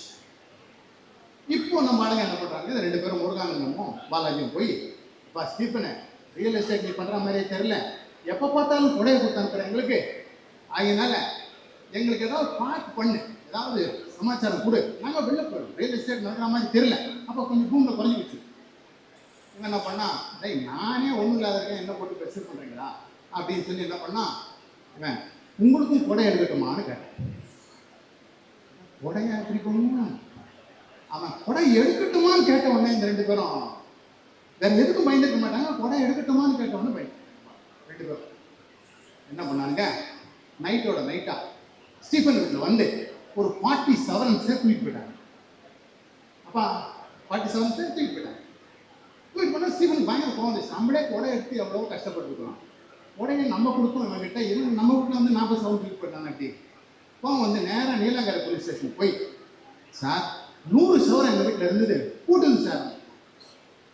அந்த இன்ஸ்பெக்டர் பயங்கரமாக கோவம் வந்துச்சு, யோ 5 சவரம் போனாலே நாங்கள் புக் பண்ண மாட்டோம், 40 சவரம் போனால் கூட பரவாயில்ல, 100 சவரம்னா நான் கமிஷனர்கிட்ட எல்லாம் சொல்லணும், கம்பெனிங்க கம்ப்ளைண்ட் கிடையாது வந்து போ. இவன் திருப்பி வந்து 100 சவரம் போச்சு சார், 100 சவரம் போச்சு, 100 சவரம் இருடா, யார் சந்தேகம், who are you suspecting? Sir Muruganandam ஒருத்தன், அவன் எங்கிட்ட வேலை செஞ்சான், பாலாஜின்னு ஒருத்தன், அவனும் எங்கிட்ட வேலை செஞ்சான், அதனால இவங்க 2 பேர் ஃபோன் நம்பர் தரேன் அப்படின்னு 2 பேர் ஃபோன் நம்பர் இன்ஸ்பெக்டர் சும்மா வாங்கி வச்சார். ஒரு சிஎஸ்ஆர் போடல, எஃப்ஐஆர் போடல, ஒன்றும் போடல. 100 ரூபாய்னா 100 சவரம்னா எங்கே போய் சொல்லணும், கிரேவ் கிரைம் இல்லை, அங்கெல்லாம் போய் சொல்லணும். அப்போ போல ஏசி கிட்ட பேசுகிறேன், அப்புறம் டிசி கிட்ட பேசுகிறேன், சும்மா தொந்தரவு பண்ணாதீங்க அப்படின்ட்டு இவர் என்ன நினைச்சாருன்னா, இந்த 2 பேரும் குடிப்போம் முதல்ல, இவங்ககிட்ட ரெக்கவரி ஆனால் இவங்ககிட்ட சொல்லாமல் நம்ம சாப்பிடலான்னு இவர் நினைச்சார். சொல்லக்கூடாது, நம்ம சொல்லக்கூடாது. அவர் மனசில் இருந்து அதுலேயும் மண்ணு போட்டான். யாரையும் ஸ்டீஃபன் 100,000 சொன்ன உடனே முருகானந்துக்கு முதல்ல ஃபோன் போடுறாங்க. ஒரு WPC கிட்ட நம்பர் கொடுத்து ஏமா அவன் கூ அப்படின்னு. அது ஒரு very clever and shrewd WPC. சாதாரண WPC இல்லை. WPCக்கு ஒரு கோவில் கட்டி கும்பிடணும், அப்பேற்பட்ட WPC. நம்ம தொப்பி கட்டி கீழே வச்சது, ஃபோன் ஒன்று போட்டது யாருக்கு? முருகானந்துக்கு. முருகானந்துக்கு என்ன சொல்லிச்சுன்னா, எப்பா எனக்கு ஒரு லேண்ட் இருக்குது கரெக்டாக பஸ் ஸ்டாண்டு பின்னாடி நீலாங்கரையில், நீ விற்று கொடுத்தீங்கன்னா உடனே உனக்கு பணம் கொடுப்பேன் அப்படின்னு முருகானந்தம் ஓடியாந்துட்டான். ஒரு ஃபோனில் 50 பைசாவில் ஒரு அட்ரஸ் பிடிக்க முடியுமா? WPC is capable of doing. 50 பைசாவில் அழகாக சொல்லி கொடுத்துட்டான். அவன் வந்து நீலாங்கரை போலீஸ் ஸ்டாண்ட் நான் எங்கம்மா நிற்கிறேன், இதோ வரேன் பெட்ரோல் வேக்கில் போய் தூக்கிட்டு வந்து நான் வேற எங்கேயோ கிளம்பாக்கில் போய் வச்சுட்டேன். அடுத்தது பாலாஜி. இவன் வயசு என்ன? 28. இவனுக்கு ஒரு ப்ராஸ்டியூட் பேசுகிற மாதிரி பேசுகிறான். மாமா எங்கே இருக்கிறீங்க? என்ன போய் மாமாங்க? இல்லை மாமா அவ்வளோ வெயிட் பண்ணிக்கிறேன் பஸ் ஸ்டாண்டில், நீங்கள் வந்தீங்கன்னா எவ்வளோ நாளும் பார்த்துக்கலான்ட்டான்னு ஆசையாக வந்துட்டான். அவனையும் பெட்ரோல் பேங்க் தூக்கி போட்டு அவனையும் கிளம்பாக்கில் கழிட்டான். இதெல்லாம் மத்தியானமே நடக்குது. அவன் விசாரிச்சோடனே அவன் சொல்லிட்டான், அடிக்கடி கொடுக்காதீங்க சார், நாங்களே கூட எடுத்தோம், 40,000 தான் எடுத்தோம். அது இவன்கிட்ட இருக்குது. இவன் தனியாக விசாரிச்சா தான் சொல்கிறான், 40 தான் சொல்கிறான், 40 சொல்கிறான். கன்கரன்ஸ் இருக்குது. தற்போது என்ன இன்ஸ்பெக்டர் 40 தான் போச்சு 100ங்கிறாங்க. அவன் ஒருத்தன் சார் ஏன்னா 40 எடுத்தீங்க அவங்கள போய் அப்படின்னு கேட்டோடனே உடையடுன்னு சொல்கிறான் சார். அவன் எதை உடையடுன்னு சொல்கிறான். உடையடுன்னு சொன்னதுக்கு நீங்கள் 40 சாப்பிட்டீங்க. உங்களுக்கு தெரியாது சார் உடையதான், உடைய பற்றி என்னடா உடையில என்னடா சார்? நாங்கள் வந்து ஜான் பிலோமினாவே உடையில முடிச்சிட்டோம். He narrated the whole story of John Philomena.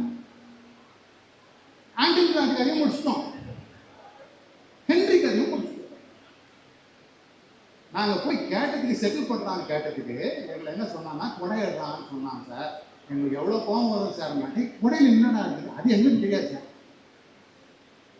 சரி நம்ம ஐவரும் கிளவருங்க என்ன பண்ணாங்க, இதெல்லாம் மத்தியானம் முடிஞ்சு போச்சு. 2 மணிக்கு they are making a call to Stephen. போன்ல ஹலோ ஸ்டீபன் வணக்கம், என்ன தெரியுதா சந்தோஷமான விஷயம், 100,000 வாங்கி பிடிச்சிட்டு வந்துட்டான். இப்போ போனது 40, 100,000 பிடிச்சோன்னு எனக்கு பக்கு நினைச்சு. 100,000 பிடிச்சிங்களா சார், நீ ஸ்டேஷன் வாயா கேஸ் வாங்க ஒன்று அப்படியே வாங்கிட்டு போயா. Immediately this fellow rush to the station. இவனை தூக்கி உள்ள போலீஸ்க்கு என்ன பவரியா, என்ன பவர். இவனை தூக்கி உள்ள வச்சுட்டு என்ன பண்ணுறாங்க, நேராக அவன் வீட்டுக்கு போகிறாங்க. அங்கே அமுதா மட்டும்தான் இருக்கான். செல்வி எங்கள் கடைக்கு போயிட்டு வீடு ஃபுல்லாக ரைடு எடுத்தான். என்னென்ன எடுக்கிறாங்க, அவன் பாம்பே கம்பெனியில் மெர்க்கிலேருந்து இம்போர்ட் பண்ணி, சிக்மாலேருந்து இம்போர்ட் பண்ணி வாங்கி வச்ச 1 kilo pure cyanide, potassium cyanide டப்பா, அதுக்கு ரசீது. அதுக்கப்புறம் இவங்க CPU, லேப்டாப்பு எல்லாத்தையும் போய் எடுக்கும்போது இந்த 2 பேரும் கூட்டு போய் எங்கடா போடாமல் மேலே இருக்குது சார், நான் போடையிட்டு. இது இவங்களுக்கு தெரியாது, கூட போனதும் தெரியாது, லேப்டாப் போனதும் தெரியாது, CPU போனதும் தெரியாது. 100,000 கொடுப்பாங்கன்னு வெயிட் பண்ணிட்டு இருக்கான். இங்கே வந்தவொடனே அப்புறம் அவனை கேட்டு எப்படா போச்சுன்னு, ஆமாம் சார் 40 வச்சு 40 தான் சொல்கிறாங்க. அவங்க அதில் சார் 100 சார் அப்படிங்கிறான். சரி சரி இருன்னு சொல்லி மெதுவாக பாசிபிள் பண்ணி they're not register case immediate they're not register. புரிஞ்சுதா? Oh where do we fail இப்போ ஸ்டார்ட் பண்ணுறாங்க. இவங்க இன்வெஸ்டிகேஷன் பண்ணுறாங்க. என்ன பண்ணணும் இப்போ 3 போலீஸ் ஸ்டேஷன் இன்வால்வ். 1 ஹென்ரியை வந்து படிப்பாக்கம் போலீஸ் ஸ்டேஷனில் ரிப்போர்ட் ஆகி, ஜான் பிலோமினா 1000 லைட் போலீஸ் ஸ்டேஷனில் ரிப்போர்ட் ஆகி, ஆண்டனி ராஜ் வந்து நம்ம ஆரம்பத்தில் நம்ம ஒரு இடம் சொல்கிறோம் அந்த இடத்துல ரெஜிஸ்டர். 3 போலீஸ் ஸ்டேஷனில் வேறு வேறு கேஸில் 174 ரிப்போர்ட் ஆகி நம்ம கெமிக்கல் ரிப்போர்ட்டும் போய்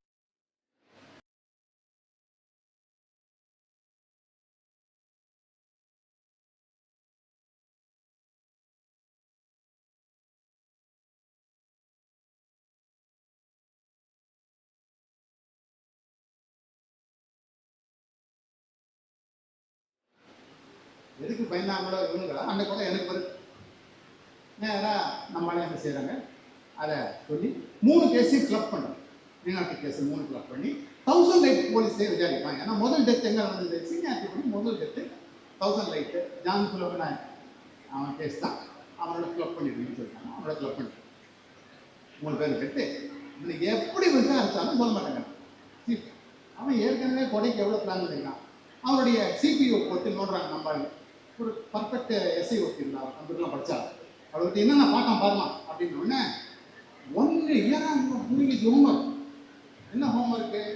அந்த சிபியில் இன்ஃபர்மேஷன் சர்ச் இன்ஃபர்மேஷனில் கூகுளில் என்ன சொல்கிறாங்கன்னா, ஸ்லோவைக்கியனில் ஒரு மர்டர் பண்ணியிருக்காங்க யூசிங் அம்பரல். எப்படி ஸ்லோவைக்கியனில் போய் மர்டர் பண்ணுறாங்க அப்படின்னா, ஸ்லோவைக்கியாவில் கம்யூனிஸ்ட் பார்ட்டி ஆளுது. அவங்களுக்கு எதிர்க்க வந்து ஷோ மாதிரி டிஸ்கஸ் பண்ணுறேன். ரொம்ப காமெடியாக சட்டாரிக் காமெடி பண்ணுவாங்க. இந்த காமெடி ஒரு ஜெலன்ஸ்கி மாதிரி சட்டாரிக் காமெடி பண்ணும்போது this was against the government. So Slovakian government என்ன சொல்றது போல அவனுக்கு நாட் அவுட் போகிறதுன்னு சொல்லி he was exiled from the country. So he was without any country, he was searching and Britain has accepted, UK has accepted.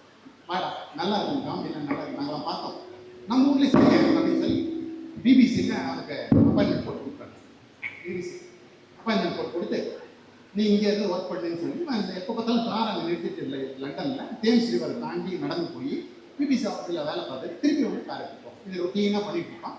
நம்ம ஸ்லோவைக்கியன் government சொல்லி is also once again is practice, இதெல்லாம் practice பண்ணுறான். அதனால் இவன் முடிச்சிருக்கோன்னொன்னே பெரிய டாலாக ஒரு ஆள் கூட எடுத்து நேராக வந்தான். இவன் கிராஸ் பண்ணும்போது சக்குன்னு ஐயோ என்னன்னு பார்த்தா ஜீன்ஸ் பேண்ட்டையும் தாண்டி ஒரு சின்ன பெல்லட் கூட போச்சு. போஸ்ட்மார்ட்டத்துக்கு பாடி போகுது, அங்கே ரொட்டீன் பார்க்குறாங்க, ஒன்றும் இல்லைன்னு சொல்கிறாங்க. பட் ஸ்லோவைக்கியன் கவர்மெண்ட்டை வந்து இது காமிக்கவே இல்லை. பட் அகெயின்ஸ்டாக இருக்கக்கூடிய அந்த பார்ட்டி என்ன சொல்லுதுன்னா, இல்லை அவன் வந்து பர்பஸ்லி சாப்பிடுச்சான் கொண்டுட்டாங்க, ரீபோஸ்ட்மார்ட்டம் பண்ணல, ரிட்டையர்டு ப்ரொஃபஸர் அனுப்புகிறேன், அவர் வல்லவர் நல்லவர், அவர் பார்க்கணும் சொல்லி அவர்கிட்ட ரீபோஸ்ட்மார்ட்டம் பண்ணும்போது அவர் பாடி ஃபுல்லாக பார்த்தா கையில் ஒரு சின்ன கழுவு அளவுக்கு சின்ன இன்ஜுரி. ஓப்பன் பண்ணுறாரு, சின்னதாக பெலேடியம் அண்ட் பிளாட்டினம் கலந்த சின்ன பெல்லட் பொண்ணு, அது சின்ன சந்து போட்டுருக்கோம், அது உள்ள அப்ரைன் அப்படிங்கிற ஒரு பாய்சனை போட்டுருக்கோம். அதை இந்த கொடைக்குள்ள வச்சு நம்ம ஷூட் பண்ணிருக்காங்க. இந்த கதையை ஒரு வருஷமா படிச்சிருக்கான், ஒரு வருஷமா படிச்சிருக்கேன். அம்பரல்லா கன்னு சொல்லுவாங்க, ப்ரெஷரில் ஒர்க் பண்ணது யாருங்க, அதை ஒரு வருஷமா படிச்சிருக்கேன். அது மட்டும் இல்லை, எங்கேயோ ஆந்திராவில் 10 பேரை கொண்டாங்க சைனில் கொடுத்து அதை படிச்சிருக்கான். அப்புறம் இங்கே எங்கேயோ கேரளாவில் ஒரு லேடி மாமியார் பாயசம் கலந்து கொடுத்து அதில் பாயசத்தில் பாயசம் கொடுத்துட்டா, அந்தமாக போயிடுது, நிறைய பேர் போயிட்டாங்க. இந்த கதைகள்லாம் நீட்டாக படிச்சிருக்கான் சார். நீட்டாக படித்தவன் எக்ஸிக்யூட் பண்ணும்போது சீப் அண்ட் பெஸ்ட்டாக பண்ணுவோம்ல, வெள்ளடியும் பிளடனிமா போட்டு பண்ணுவான். நம்ம ஆடு ஒரு சிரிஞ்சு எடுத்துட்டாங்க, சின்ன சிரிஞ்சு.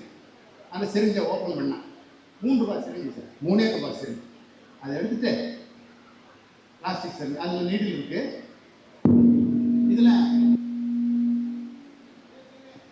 டாக் எக்ஸ்பெரிமெண்ட்லாம் வந்து ஒரு லெவலில் reach பண்ணியிருக்காங்கல்ல. Sir, sorry to intervene, sir. We are running out of the time, sir. Yes, sir.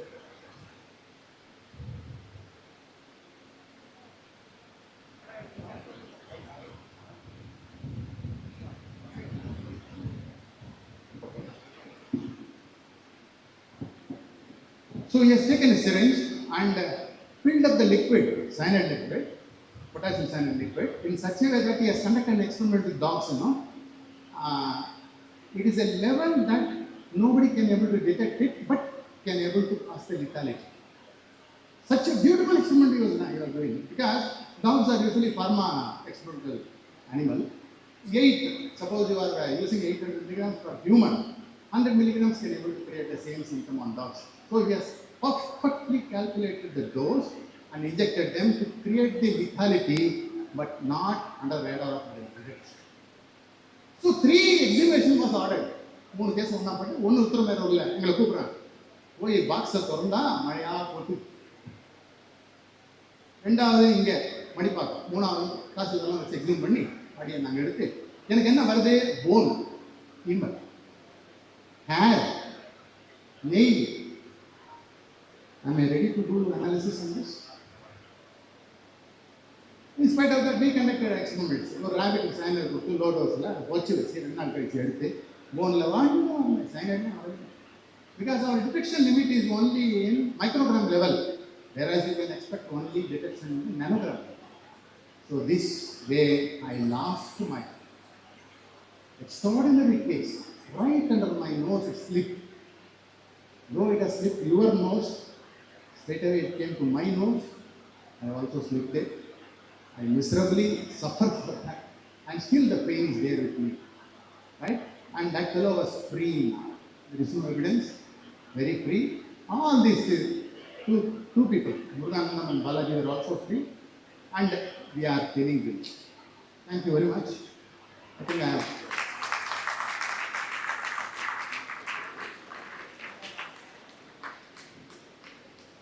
That was a truly enlightening session. Thank you, sir. We would now request the esteemed chairpersons, Dr. G. Lakshmi Sekhar ma'am, Balaji Medical College and Hospital, and Professor Dr. Pridashi ma'am, Head of Department of Forensic Medicine and Toxicology, Stanley Medical College, Chennai, to felicitate the speakers.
We would also like to extend our gratitude to the chairpersons for their valuable insights. I'd like to call upon Professor Dr. Parashakti ma'am, State Police Surgeon and Director of Institute of Forensic Medicine and Toxicology, MMC Chennai, and Professor Dr. Manohar sir, Head of Department Forensic Medicine and Toxicology, Coimbatore Medical College, to felicitate our chairpersons.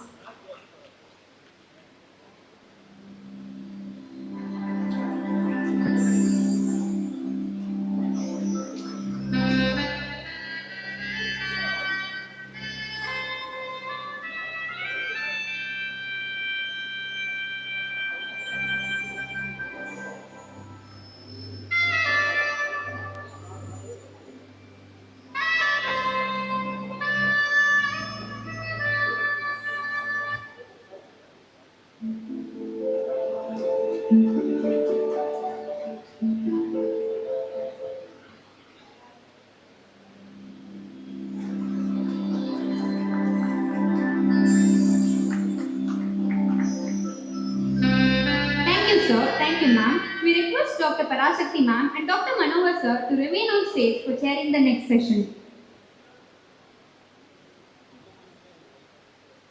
We now embark on an intriguing exploration of the necrobiome, opinion in decomposed bodies, a fascinating intersection of taxonomy, zoology and forensic medicine. It is a privilege to welcome Dr. Renju Ravindran sir, Professor and Vice Principal at Govt Medical College, Kollam, who will illuminate the stage with his expertise in this unique topic.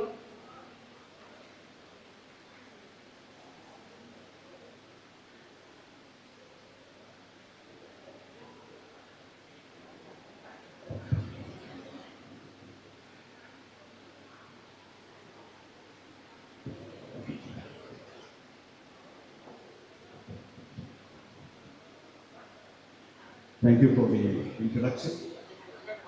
Respected chairpersons, respected colleagues, dignitaries, members from allied professions, and dear residents, PG students. At the outset, let me thank the organizers of Kilpauk Govt Medical College for giving me this opportunity to present at the national conference in this prestigious institution. And at the outset, I must also thank especially Dr. Manikandaraj, because when he first evolved, much of it is actually in the research process. Scientific studies are going on in different parts of the world. And therefore, we only have a very limited view of this. And it requires a lot of expertise, especially from the microbiology department, to have a proper understanding of this. I'm not an expert in microbiology, but what I intend to do is just to give you a broad overview, some general perspectives of understanding the principles of using microbiology in medical legal investigations and the applications as well.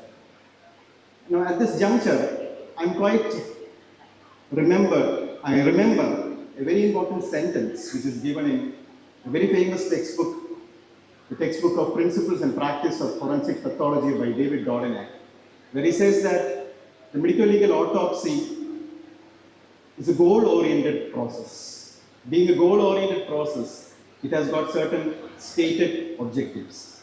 And as we all know, we have been doing medical legal autopsies for a long period of time, especially the seniors here. There are stated objectives like finding out the cause of death, the time since death, establishing the identity, and also arriving at certain clues which will give you a fair idea about what could be the circumstances of death. Of course, there are other objectives as well. Now, we all understand that all these objectives that we achieve are basically based on a gross examination of the body, where we look at the morphological findings that a dead body has post-mortem, number one.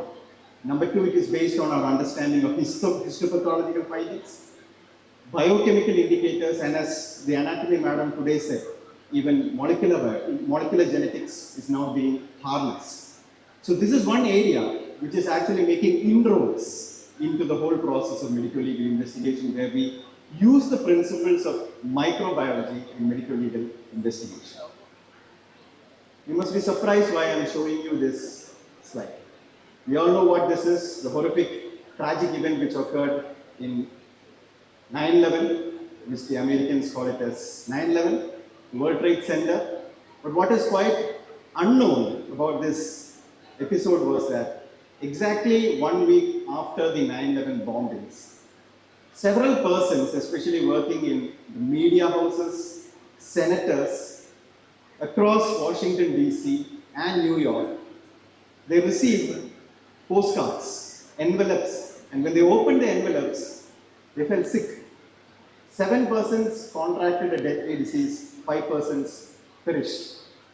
They were subjected to a meticulous microbiological investigation, and they found out that there was certain spores of Bacillus anthracis, which causes the potentially fatal disease anthrax. And it was only in 2007 when this source of this bacteria was actually traced to a laboratory miles away in Maryland, United States of America, where a particular scientist was actually working on this Bacillus anthracis, and he became the prime suspect. And most ironically, he committed suicide because he was the prime subject. Now let us come to the subject proper. What is a microbiome? We all know that microbiome is actually nothing but it is a community of microorganisms. And I mean microorganisms is not just about bacteria. It includes the whole ecosystem of microorganisms like fungi, bacteria, protozoa, viruses, etc. So it's that community or that colony of microorganisms which actually reside in a definite specific location of the body, not only inside the body, but it can also be outside the body. And more specifically, the term necrobiome, most simply I would say that it is nothing but the post-mortem microbiome, which means it is those communities or profile of microorganisms, including bacteria, that come to reside in a decomposed dead body. They thrive on decaying matter. And most importantly, microorganisms, including bacteria, are responsible for bringing about the process of decomposition. So that is, in short, about what is a microbiome and a necrobiome. And this I need not tell you because we have been teaching decomposition since time immemorial. Even the postgraduate students will be well versed in doing decomposed bodies. So decomposition is nothing but, there are two aspects of decomposition which is classically given in textbooks. One is the aseptic autolysis, which occurs without the agency of any microorganisms by virtue of the enzymes which are there in the cells that bring about autodigestion, as a result of which the tissues as well as the vessels lose their integrity, paving the way for microorganisms to actually step into the circulation and bring about the second phase, which is decomposition.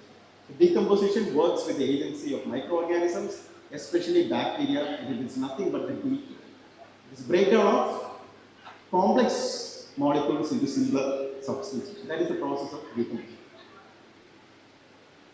And around the same time, in 2001, when this World Trade Center and the anthrax episode was occurring, and almost during that time, there was a very enormous project that was going on in the Western world, which is known as the Human Microbiome Project. It was a project which was funded by the National Institute of Health, and they were studying the genetic sequence of microorganisms by which microorganisms could be identified. So I'm not going into detail about what the Human Microbiome Project is. This was started in the year 2007 and it actually ended in 2007. So what we are actually trying to do here is to apply the study of microbiome as well as microbiome in medico-legal investigation. Because as I said earlier in the beginning of my talk, what we rely now on for the various objectives, for achieving the various objectives are mainly standard practices, conventional methods, traditional methods. But this is supposed to be a non-conventional or a non-traditional way of medico-legal investigation where you harness the significance of microbes and microbiomes in investigation, in-depth investigation. And these are the basic applications. Number one, determining the post-mortem interval, or what we most commonly call as the time since death, for trace evidence for identification purposes, sexual crimes, child abuse, investigating of bioterrorism. This is something which I already touched upon in the 9/11 episode, where it actually paved the way for microbiology to step into the realms of medico-legal investigation. And the cause of the determination, and finally jury. I'll go into this one by one in a very short period of time. Now you must understand that, as I mentioned earlier, and I reiterate again, these are studies, these are actually researches which are going on not basically on human cadavers. Most of the studies that are now being done is actually on non-human cadavers, especially in pigs and other animals. And this classification that you see over here, this is not applicable to the human bodies, but this is basically a research type of classification which was classified in the year 1965 by a scientist called Payne, when he used pig carcass. The dead bodies of pigs were subjected to rotting, and he classified arbitrarily into these 5 stages, which are the stages of fresh decay, bloating, active decay, advanced decay, and dried or the skeletonized stage. So what I am trying to bring about here is, just see this particular slide. It has been proved by investigation, by research, that as decomposition proceeds, there is a change in the profile of the microorganism, especially bacteria. So there is a dynamic evolution. There is a progression in the profile of microorganisms down the spectrum of decomposition, which is therefore shown in this. And some of these names of bacteria will be totally unfamiliar with you. Of course, it is unfamiliar to me also. I'm not an expert. This is based on the taxonomical classification of bacteria, where you classify bacteria in different species, phyla, genera, so on and so forth. So you can see that with the progress of decomposition, the type and the species of bacteria, they keep on evolving. It's a time-dependent process. As time advances, so also does the profile of the bacteria change. So this is what is actually being leveraged to determine the time since death. Of course, you see that the time is 24 to 72 hours, 3 to 7 days. We all know that this is not the case here. Of course, in India, of course in South India especially, decomposition occurs much earlier. These are studies which are being done in the East. So this is in short of how you try to evolve a sort of a microbiological clock.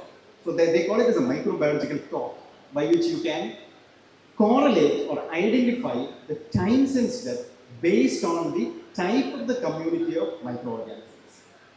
Now, these are the other applications which I've already gone through. It is said that these microbes or necrobiomes or microbiomes more particularly, they are found in 2 main compartments. One is the external compartment, where we find it on the skin, on the orifices. And the second compartment is actually inside the body, in the circulation as well as the internal organs. And in one person, in a given person, there is actually a difference in the type of communities, in the skin, in the orifices, in the internal organs. So there is a kind of a variation in the type of microorganisms, even in a same person.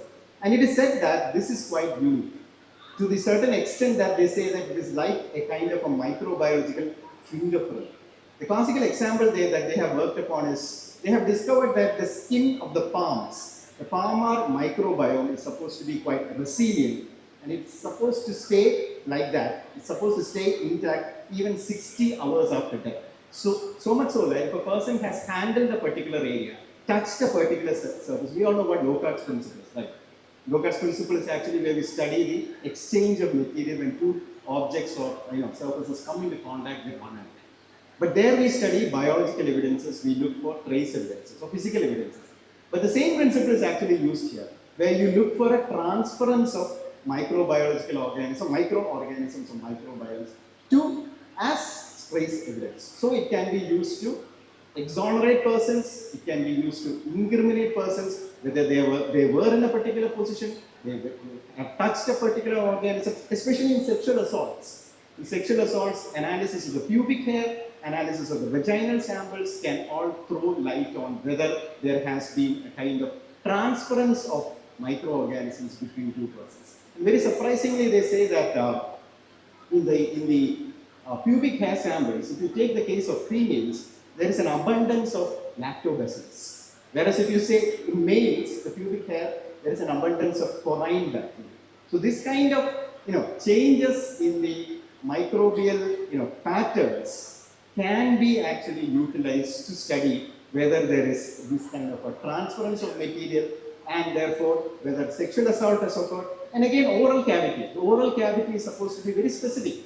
Studies have shown that 3 types of bacteria, 3 species of bacteria are known to be there in the oral cavity, which can provide as a marker of identity, especially sexual crimes and child abuse. So there is numerous possibilities like that. I'm not talking about the possibilities. I'm not trying to sort of sell this idea to you. I'm not a proponent. I'm trying to endorse this. But these are the kind of possibilities, potentials that hold via study of microorganisms. So I hope you have got a rather fair idea about what I'm talking about. Geolocation, last one, geolocation. That is, if a dead body is found in a particular area, every geographical distribution, every city is supposed to have a specific microbiome pattern, which can be utilized to determine where the dead body was, where the death has occurred, so on and so forth. The cause of death. In the morning, madam was talking about sudden infant death syndrome. We all know that sudden infant death syndrome, there are actually a myriad factors. So many factors that actually, there's no single theory. We have multiple theories to explain sudden infant death syndrome. And at one point of time, scientists say that, or researchers say that it is due to the convergence of many factors that actually lead to this. But one of the consistent findings is underlying infection.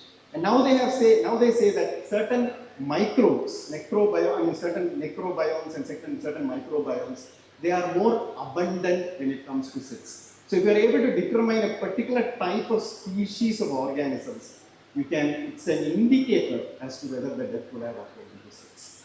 And a very interesting finding is that if children are found dead in the prone position, there will be an abundance of staphylococcus. So this is what studies show. Infections, I need not tell you, because if there is a pathogenic microorganisms, we attribute the cause of death due to a particular infection. So I need not explain. Now, drowning is same as diatoms, where we actually compare, just like we compare identical diatoms, here we can compare identical microorganisms or bacteria to arrive at a diagnosis of drowning. And heart disease, I do not know how, to what extent this is true, but researchers, they say that persons dying due to cardiovascular diseases, due to heart failure, the type of bacteria will differ based on the sex. They say that in males dying due to heart failure, there is a preponderance of Clostridia, whereas in females who die due to heart failure, there is Pseudomonas. So this is a kind of unique and surprising findings that one comes across when you actually research this area.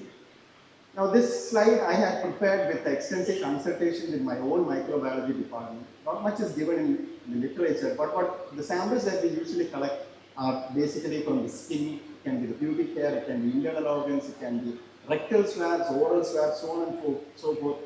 But it's very important that you do a sterile swabs. Sterile swabs should be collected. Of course, it's not possible, feasible working in a contaminated environment like the mob. But it's very important that you have to maintain, as far as possible, a kind of a sterile environment. And what type of tests we do, it is not the usual cultures. We are not concerned about any culture or any type of serological test, but what we do is very advanced tests where we do genomic sequencing. Yes. I think Madam was, she could have been here, she could have added more value to this. A particular genomic sequence involving this particular area, 16S RNA gene is actually being sequenced. Is this pattern, is this particular locus, genetic locus is actually being used to identify and classify the different types of bacteria. That's microbes. So this is in short about the sample collection and the type of tests that are there.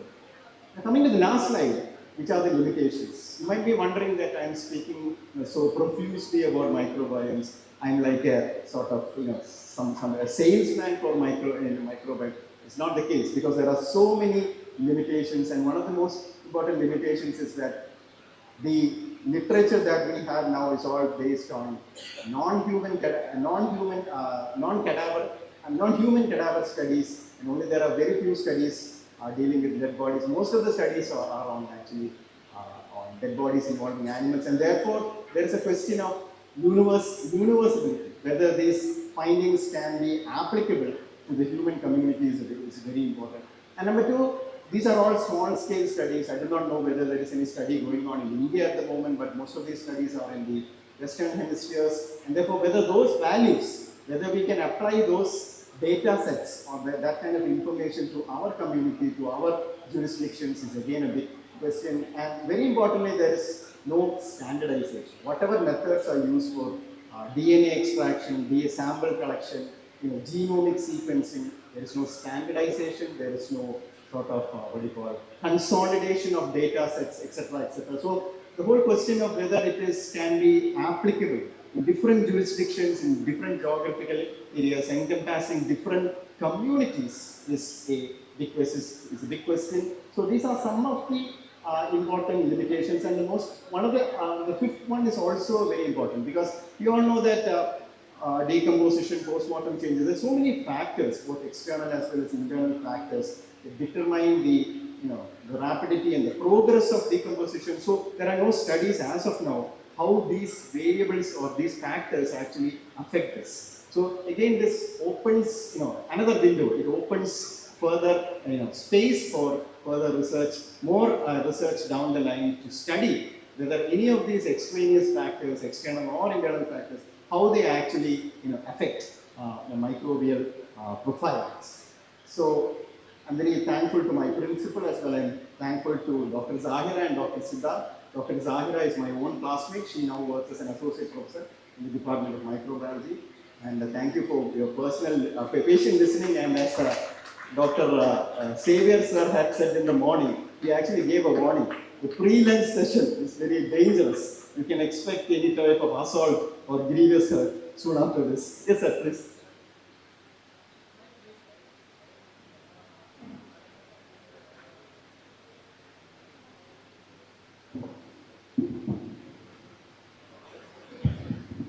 Dr. Renju, though body farming is not popular or not legal in India, there are several countries where body farming is officially allowed. Did you come across any studies on microbiomes in that? Because they are basically doing for decomposition and its mapping. Microbiome part of that. Did you come across? So there are no studies here in India, because what I understand is the ethics committee, they do not give sort of permissions for conducting, as you said, body farming. Yeah. But these studies are based on researchers which are going on in other parts of the world. And what we have now is actually reviews, meta reviews and systematic reviews. So it is from there that I got all these sort of observations. Yeah, hats off, you have done a wonderful review of it. Thank you, but I was only looking at whether Did you come across any part of microbiome studies in those body forming things? Otherwise, you have given us the homework back to go back and do it. Thank you. I'll work with it. Yes, ma'am, please.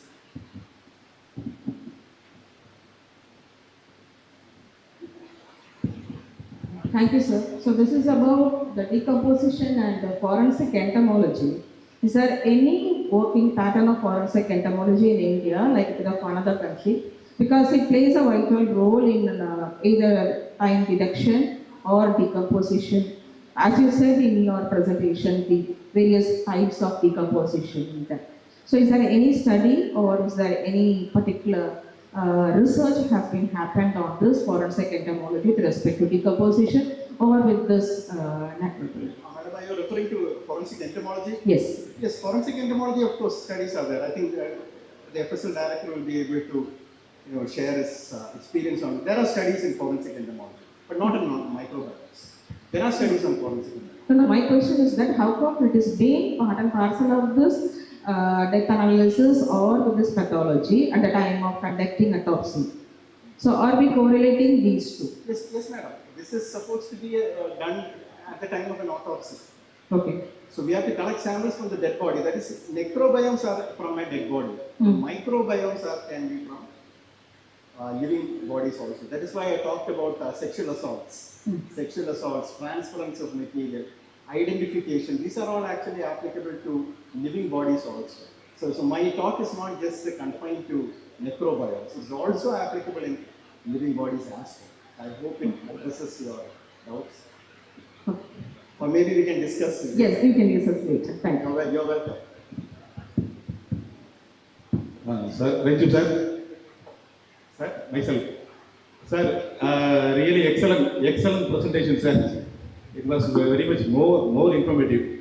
Really, you have covered some unexplored areas in forensic medicine. Really, I hope that it would have been a wonderful and eye-opening session for the entire audience. Thank you so much, sir. Over to Madam.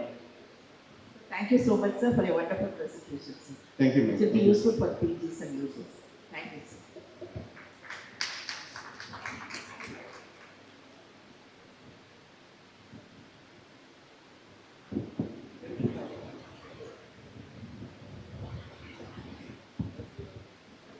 Thank you, sir. We extend our heartfelt gratitude for your illuminating lecture. Now, we request our esteemed chairpersons, Dr. P. Parasakti ma'am and Dr. Manoharan sir, to felicitate Dr. Renju Ravindran sir.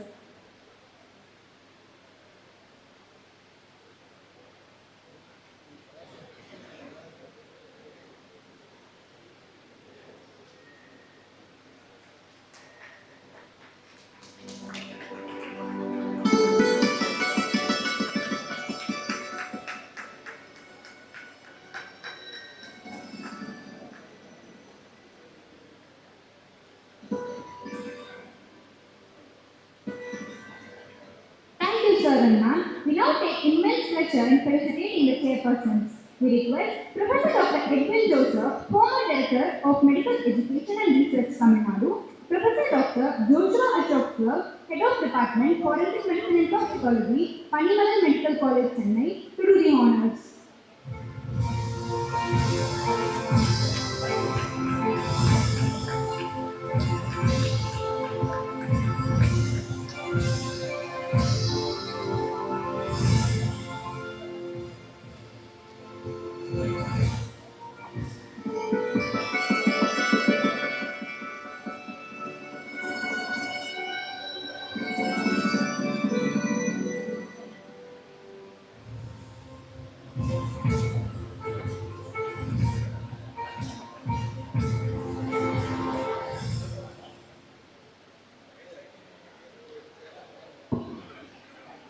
I humbly request all the participants to finish up the lunch and come back within 15 to 20 minutes because we have a jam-packed program. Please do come back after 15 minutes. Finish up your lunch quickly and please come back. Thank you all and all.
And as a medical officer, you would have faced many difficulties from our side.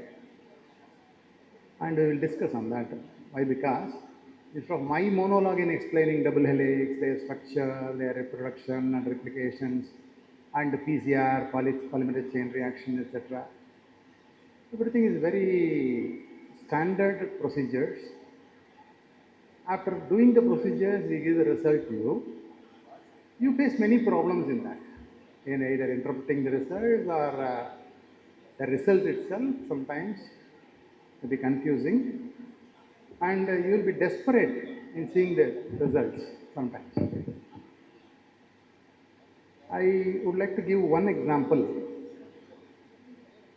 I'm not accusing anybody, I'm not pinpointing anybody.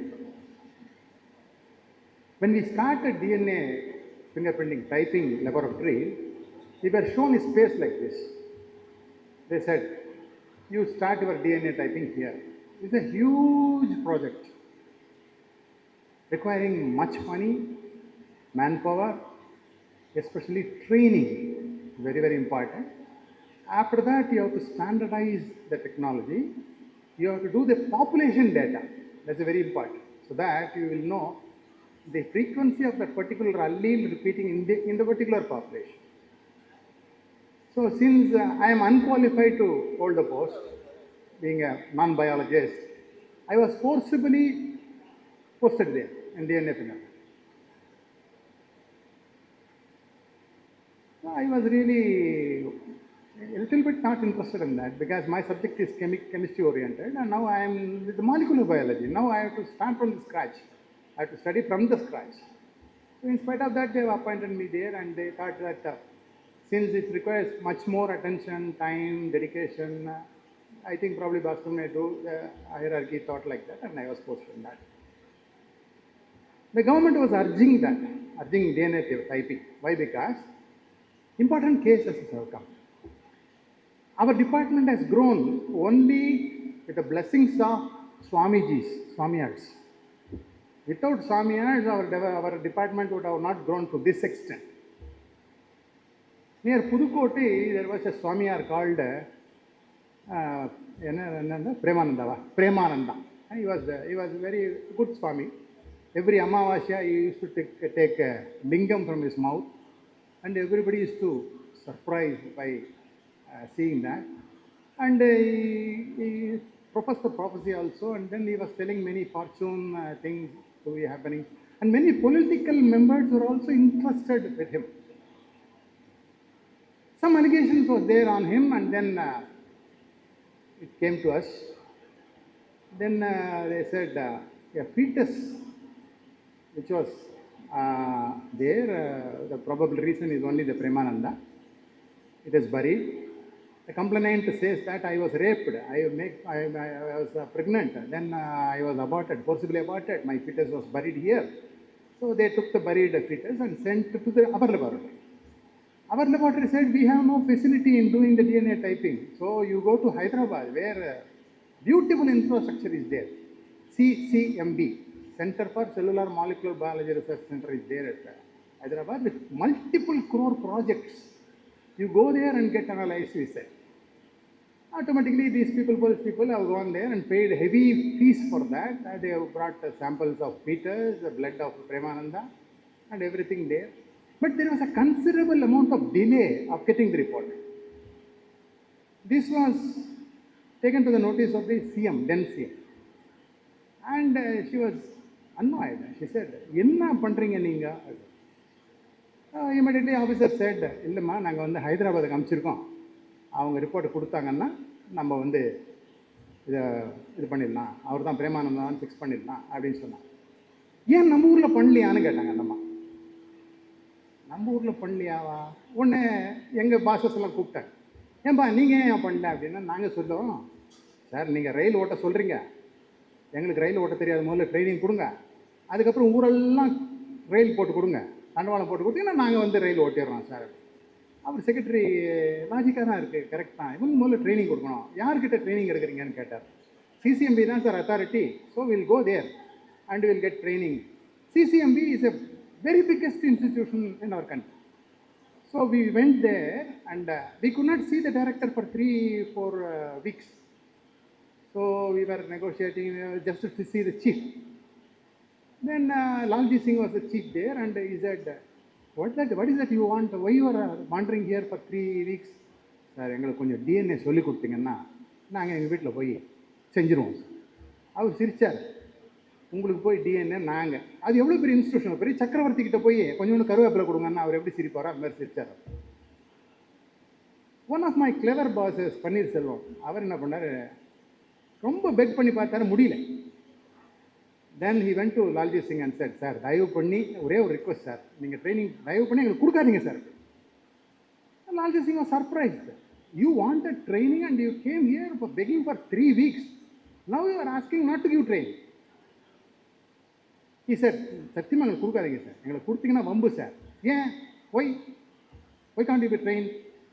நீங்கள் வேறு sir, எங்களுக்கு training கொடுப்பீங்க, நாங்கள் ஊராக கோர்ட்டுக்கு அலையணும், அதனால் தயவு பண்ணி எங்களுக்கு மட்டும் ட்ரைனிங் கொடுக்காங்க சார், நீங்களே வச்சுங்க, நாங்கள் உங்களுக்கு கேஸை கொடுக்குறோம், பே பண்ணுறோம், நீங்கள் வந்து ஒவ்வொரு கோர்ட்டுக்காக வந்துடுங்க சார், நீங்கள் உங்களுக்கு ஃப்ளைட் எலிஜிபிள், தென்காசிக்கு வருதா, நீங்கள் திருநெல்வேலிக்கு வந்துடுங்க, இல்லை மதுரைக்கு வந்துடுங்க, அங்கே. அப்போது for every case which I have reported I should come to the court of law. He said, ஆமாம் பின்ன ஒவ்வொரு கேஸும் நீங்கள் பண்ணிங்கன்னா கோர்ட்டுக்கு வரணும்ல அப்படின்னு அவர் பயந்து போயிட்டார். என் வேலையெல்லாம் விட்டு கோர்ட்டுக்கு வந்து நிற்கணுமா அப்படின்னார். ஆமாம் சார், அதனால தான் எங்களுக்கு ட்ரைனிங் கொடுக்காதீங்க, நாங்கள் போய் நிற்கிறதுக்கு நீங்களே போய் நில்லுங்க சார்னு சொல்லிட்டுனா that fellow was really taken back. முதல்ல அவர் சீஃப் அசிஸ்டன்ட் கூப்பிட்டு முதல்ல இவங்களுக்கு ட்ரைனிங் கொடுத்து தொட்டி விட்டுறாங்க. So we went for training. Then they said, இன்னும் சும்மா கையில் வந்தால் எப்படி, you bring your money, we will give our chemicals, then you will be trained, you will be shown, demonstrated how to do it. நாங்கள் எங்கள் கவர்மெண்ட்டுக்கிட்ட வந்து கேட்டோம், sir நாங்கள் சிசிஎம்பி போனோம், எங்களுக்கு ட்ரைனிங் தரேன்னு சொல்லிட்டாங்க, ஆனால் அவங்க பணம் கேட்குறாங்க சார். பணமா எவ்வளோ சார்? மினிமம் 5 கோடி 6 கோடி கேட்குறாங்க சார். அதெல்லாம் முடியாது, நான் வேணா கேட்டுக்கிறேன் சொல்லி கடைசியில் 90 lakhs was awarded for our training to buy chemicals in their end and give training at their end free of cost. 90 lakhs was sanctioned, and then our team has gone there, they got trained there, they came back. Immediately the government called, உங்களுக்கு training கொடுத்தாச்சு, ஏன் DNA பண்ண மாட்டேன்றீங்க? Sir correct, upma செய்வது எப்படின்னு கேட்குறீங்க. அவன் என்ன சொன்னான், எங்கிட்ட ரவா வாங்கிட்டு சொன்னான், வானொலி அவங்ககிட்டயே இருந்துச்சு, வத்தி புட்டி அவங்ககிட்டயே இருந்துச்சு, போட்டு கரண்டி காமிச்சிட்டேன். இப்போ நீங்கள் எங்களுக்கு ரவா வாங்கி கொடுங்க, மிளகா வாங்கி கொடுங்க, ஆயில் வாங்கி கொடுங்க, நாங்கள் பண்ணுறோம். அது எவ்வளோ ஆகும்னா கோடிக்கணக்கில் ஆகும் சார்னா அவன் பயந்தே போயிட்டான். திருப்பி அவன் என்ன பண்ணுறான், சாங்ஷன் வாங்கி நாங்கள் சின்னதாக எக்யூப்மெண்ட் வாங்கிறதுக்குள்ள government collapsed. The total project came to a dead end. The next government came, he said, whatever the project they have undertaken, we are not going to fund it. So, close it. Close பண்ணிட்டோம். A small amount of time, we cannot able to do anything. Then the government changed. Once again the lady came. While reviewing the departments, first she took the home department and asked, last time I asked you to do the DNA fingerprinting, are they doing now? The secretary said, இல்லைம்மா, ஏன் இந்த government வந்து வானான்னு சொல்லிடுச்சுமா, எவ்வளோ செலவானாலும் சரி பண்ணுறேன் அப்படின்னு. உடனே இந்த டெட் ஃபெலோஸ் எங்களை திடீர்னு அவங்கள நைட்டாக எழுப்பி கூப்பிட்டு போனாங்க. கூப்பிட்டு போய் நீங்கள் பண்ணுறீங்க அப்படின்னா, சார் காசு கொடுங்க சார் அப்படின்னா, enormous amount was sanctioned by the policy of the CM, and then we started buying equipments, chemicals, and we started doing it. While doing it, we faced many difficulties. Every chemical is costly. Every chemical is to come through flight. We have to go to the airport and then get it, then we have to do it. 7 microliters of DNA ladders.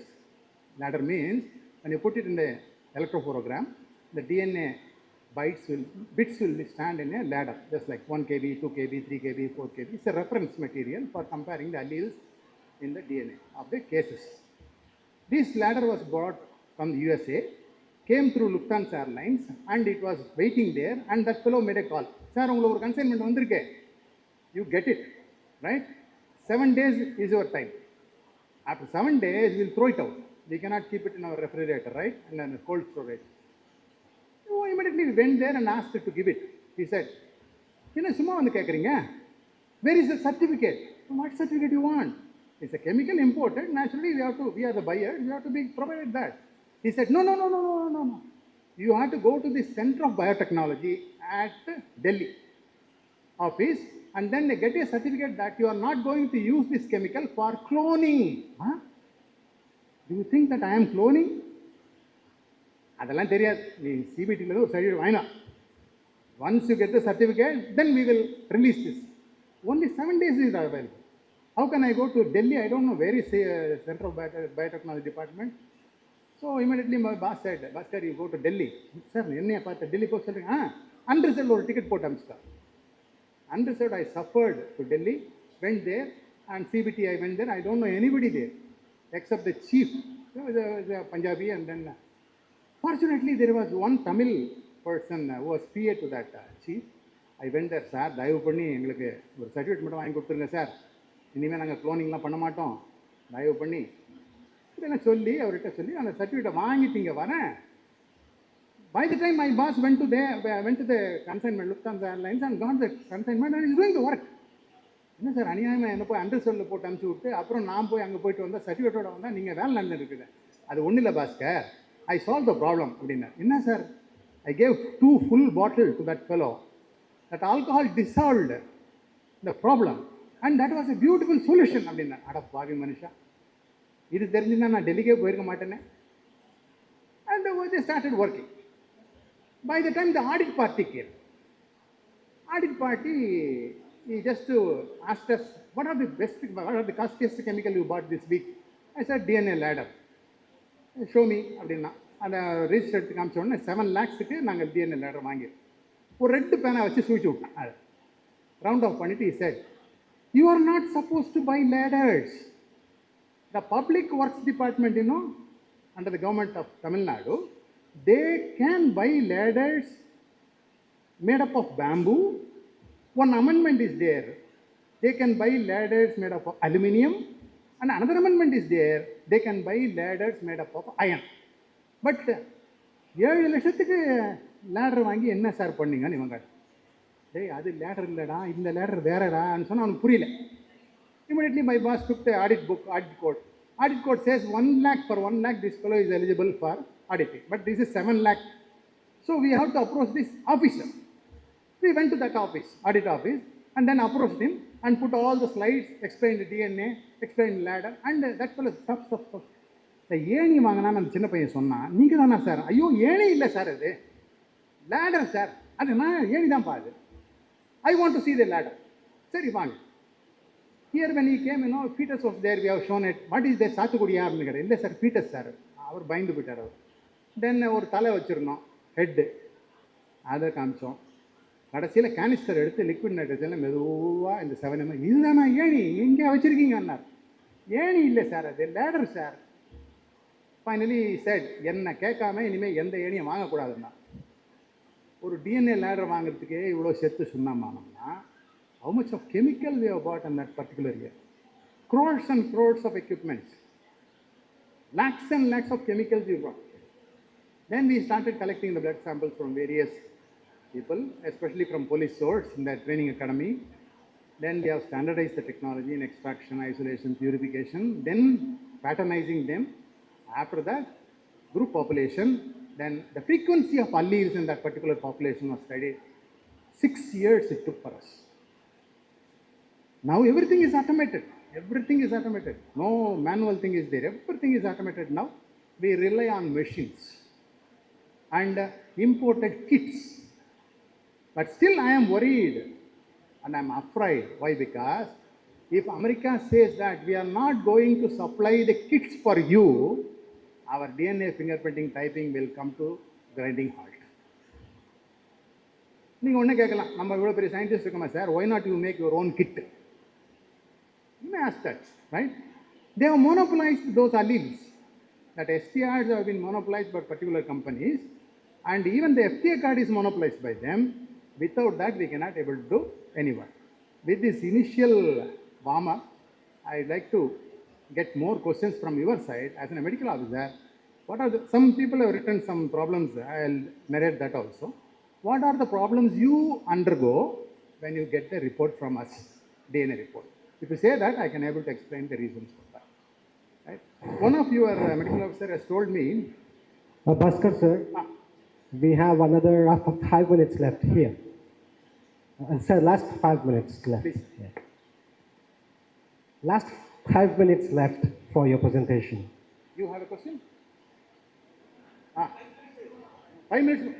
Only for question I will answer. That's all. Okay. My session is over. So with great difficulty we have established DNA fingerprinting only due to Samyar cases, right? That is the inference. Then there are so many problems between the medical officer and our laboratory report. If any medical officer has got any particular problem, you just ask me, I will explain. Only one question some of my medical officers asked me, why there is a delay in your laboratory? He was asked, nice question. Why there is a delay? Through Tamil Nadu, DNA typing was only at Madras headquarters, so we were catering through Tamil Nadu. Now the government has very gracefully awarded so much of funds, and then it has been slowly shifting to other regional laboratories also. Then they have to establish that, and then they can take care. But the only thing is, the load is only shared, right? But training is required. Here the problem is, if a person who is posted in the DNA typing laboratory, if he is lacking skill, we can able to train him. If he is lacking attitude, can we train him? We cannot train. That's one problem. Another problem is, so girls are very efficient, they are capable of working a lot, and then we put many girls on that particular division. Fortunately, what happened, many of them have become pregnant. Our government is so gracious in granting 9 months of medical leave with full pay. But I am having the cases, loads and loads of cases here. Can I justify this? I cannot. Now the government has increased 9 months to 1 year. So definitely the delay will be more. So our trained people, when they go on leave, definitely we lack manpower, and things do happen like that. Another problem. Sir, you are giving a report stating 4 annexures in that. First annexure says, these are the STR locus we have seen, 15 locus, right? And genotype reading is also given with that. Of alleged, to identify the paternity, right? Usually, there won't be any maternity problem at all. No mother will say, he's not my son. He's not my son. No mother will say. Sometimes mother used to say, when you get married, you are oriented towards wife, that time she will say, he is not my son. He is the husband of my daughter-in-law. That she will accept. But there won't be any dispute of their own children. But father will deny. I am not the father of this child. So usually paternity is always disputed. Maternity is divine action.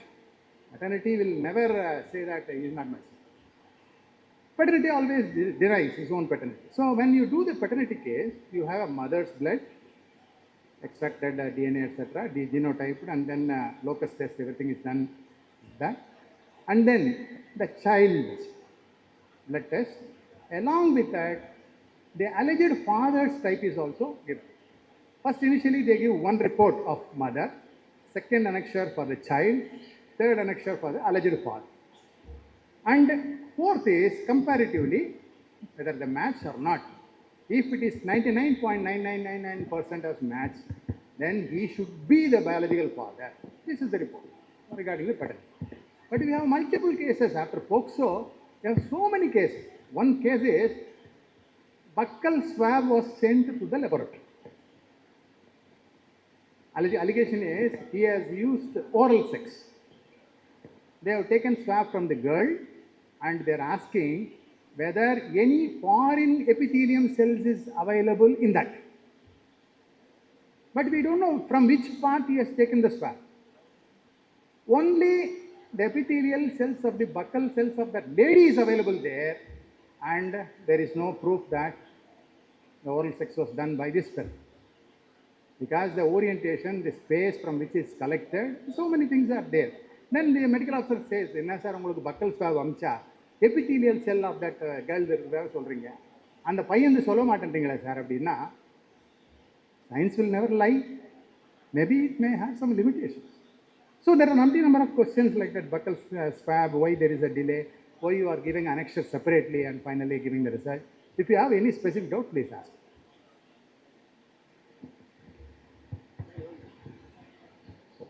Sir. Sir, here.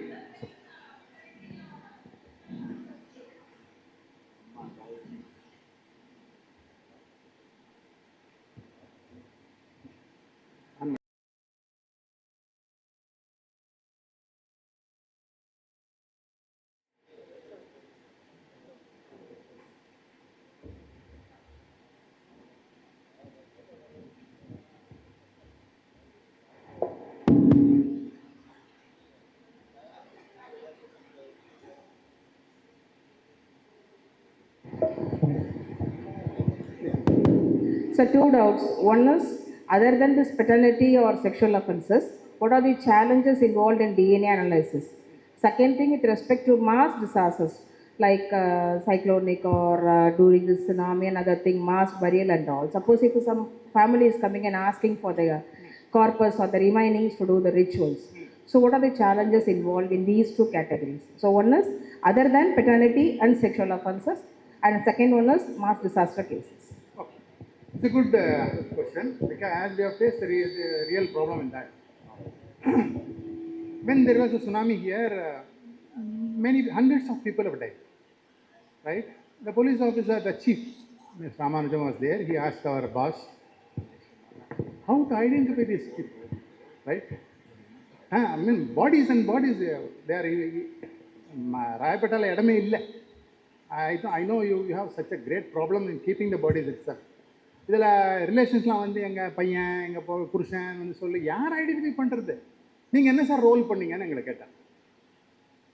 நீங்கள் what is your role as a DNA type பண்ணக்கூடிய உங்கள் role என்னன்னு கேட்டேன். நாங்கள் இந்த மாதிரி mass பார்த்ததே இல்லை. சுனாமி முதல்ல நான் பிறந்து இப்போ தான் சார் வந்தது 60 வயசில். அதனால் நான் சுனாமி ப்ளேம் பண்ணுறது இல்லை. பட் இந்த மாதிரி வந்தால் என்ன பண்ணணுங்கிறதுக்கு எங்களுக்கு மைண்டில் ஐடியா இருக்குது சார். அதை ஒன்றா சொல்கிறோம், நீங்கள் நாங்கள் பார்த்துங்க என்ன பண்ண போகிறேன் அப்படின்னு கேட்டார். ஒன்றும் இல்லை சார், கேலண்டர் எடுங்க, கடகடான்னு நம்பரை கட் பண்ணுங்கள், 1 2 3 4 5ன்னு அந்த கம்ப்ளீட்டாக பாடி மேலே வைங்க. அதை ஃபோட்டோ எடுத்துருங்க. ஃபுல்லாக ஃபோட்டோ எடுத்திங்கன்னா அந்த 1ஆம் நம்பர் யாருன்னு ஃபேஸை பார்த்து ஐடென்டி பண்ணிடுவாங்க இல்லையா? அவன் தலைமுடியை பிடுங்கி ரூட்டோடு பிடுங்கி உள்ளே ப்ரிசர்வ் பண்ணி ஒரு பேப்பரில் போட்டு 1ஆம் நம்பர்னு போட்டு வச்சுங்க. பாடி ஐடென்டிஃபை பண்ண உடனே எங்களுக்கு அனுப்புங்க. அவங்க பேரண்ட்ஸ் யாரோ இல்லை அவங்க சிப்ளிங் யாரோ அனுப்பிச்சிங்கன்னா கம்பேர் பண்ணிடுறோம் அப்படின்னோடனே இட் வாஸ் வெரி ஹாப்பி. ஆனால் ப்ராக்டிக்கலி இம்பாசிபிள், நடக்கவே இல்லை. இது ஒரு கேஸ். நெக்ஸ்ட், போன்ஸ் மட்டும்தான் இருக்குது சார். மர்டர் பண்ணி ஃபேமிலி டிஸ்பியூட்டு 5 பேர். முதல் சம்சாரத்துக்கு பிறந்தவங்க, 2வது சம்சாரத்துக்கு பிறந்தவங்க 3 பேர். சொத்தெல்லாம் அவங்களுக்கு வரணும்னு சொல்லிட்டு முதல் சம்சாரத்துக்கு பிறந்த 5 பேரில் சீஃப் என்ன பண்ணுறான், இவங்க 3 பேரையும் தனித்தனி இடத்துல மர்டர் பண்ணி போட்டு போச்சுட்டாங்க சார். ஒன்று நாகப்பட்டினம், ஒன்று புதுக்கோட்டை, எல்லாம் போச்சுட்டான். வந்து போன் மாத்திரம் வருது எங்களுக்கு. Bone is drilled and decalcified, DNA was extracted, and we could able to identify that they are siblings of mother 2 and father 1. அவங்க சிப்ளிங்ஸ்னு எஸ்டாப்ளிஷ் பண்ணிட்டோம். ஒரு பெரிய சிக்கல் என்ன ஆகி போச்சுன்னா, மீதி 5 பேர் வந்திருக்காங்க. முதல் சிப்ளிங் 5 பேர் வந்திருக்காங்க.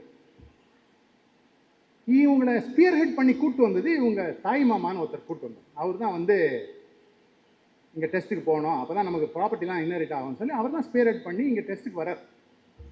அந்த கேஸ் வந்து கிரிமினல் கேஸாகவே போச்சு, அதனால் ஃபீஸ் பே பண்ணலாம். வந்த உடனே இவங்க 5 பேர் பிளட் எடுத்துருக்கோம். இவங்க பேரண்ட் ஃபஸ்ட்டு ஒய்ஃபு அவங்க அப்பாவுடைய பிளட்டை போட்டு நடுவில் 5 பேர் கேஸையும் அந்த எலக்ட்ரோ ப்ரோசஸில் போடுறோம். இந்த பக்கம் எலும்புலாம் எக்ஸ்ட்ராக்டர் பண்ணியிருக்கோம்ல 3 பேர், அதையும் போடுறோம். இந்த தாய் மாமா வந்தார்ல, அவர் சொன்னார், இது என்ன சார் பண்ணுறீங்கன்னு கேட்டார். நாங்கள் பிளட் டெஸ்ட் பண்ணுறோம் அப்படின்னா. கம்முன்னு இருக்கலாம்ல, நான் டிஎன்ஏ டெஸ்ட் பண்ணால் கூட சொல்லியிருக்கலாம், பிளட் டெஸ்ட்லாம் நாங்கள் பண்ணுறோம். ஏன்னா அவருக்கு புரியலேன்னு சொன்னோம். அவர் என்ன சொன்னார், என் பிளட் டெஸ்ட் பண்ணுவீங்களா சார்? என்னடா ரொம்ப போச்சு, உங்கள் குரூப் தெரியுமான்னு கேட்டோம். எனக்கு குரூப்பெல்லாம் தெரியாது சார், இது வரைக்கும் 80 வயசு ஆகுது எனக்கு, இது வரைக்கும் நான் பண்ணதே இல்லை சார் அப்படின்னு. ஆனால் 80 வயசுக்கு குரூப் டெஸ்ட் தெரியாது அவனுக்கு அப்படின்னு சொல்லி அவருடைய பிளட் எடுத்தோம். பிளட் எடுத்து டிஎன்ஏலாம் எக்ஸ்ட்ராக்ட் பண்ணிட்டோம். ஒரு வெல் அங்கே காலியாக இருந்தது, லாஸ்ட்டில் ஒரு வெல் காலியாக இருந்தது. எங்களுக்கு பாப்புலேஷன் டேட்டா எத்தனை பேரை பண்ணுறோமோ டேட்டா இன்க்ரீஸ் ஆகுங்கிறதுனால அவருடைய அந்த எம்டிஆர் இருக்கிற வெல்லில் அவருடைய டிஎன்ஏ போட்டோம். ஸோ அவர் சர்ப்ரைஸ், முதல் சம்சாரத்துக்கு பிறந்த 2 குழந்தையும் அவர் தான் ஃபாதர். நாங்கள் ஒன்றுமே பேசலை, ஏன்னா டிஸ்பியூட் வந்து எலும்பு தான். அதை மட்டும் ரிப்போர்ட் கொடுத்து சைலண்ட் ஆகும். Do you think this is an ethical practice? Not to tell them or to tell them? Sir, excuse me, sir. Sir, times, sir. I can't see. Sir, chairperson. Please, sir. Time is up, sir. We'll discuss. Okay, sir. Later. Thank you very much. Thank you very much for highlighting on the importance of DNA evidence. I think you mentioned about CCMB. There is one more center in Hyderabad. Since I am from AIMS From Hyderabad. CCMB, lots of cases were referred. Those they were separated. Apart from that, we have another center called as CDFD. That is That is called Center for DNA Fingerprint. Evidence and Yes, Diagnostics. That is also doing about. Yes, sir. Doing 2000 they were started. Yes. Thank you very much.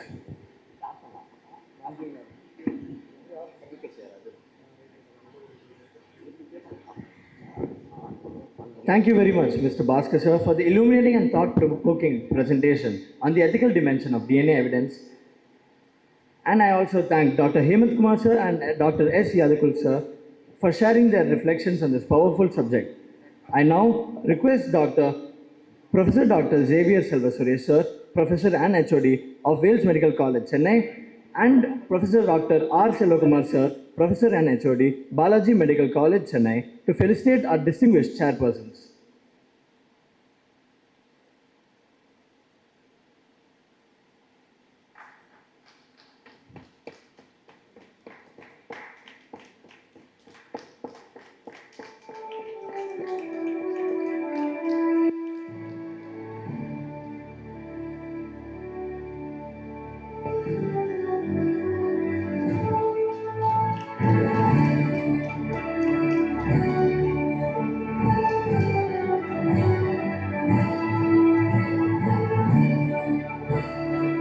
I also humbly request Professor Dr. Xavier Selva Suresh sir and Professor R. Selvakumar sir to chair the next session. Thank you, sir.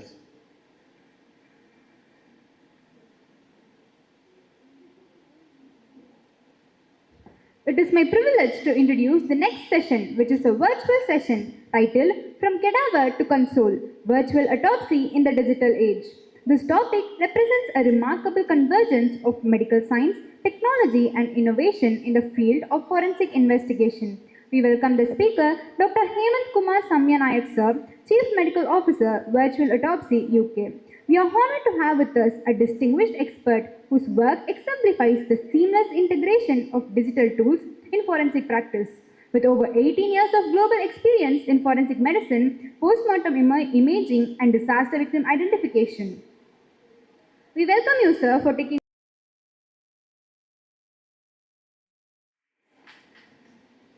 How do I move it?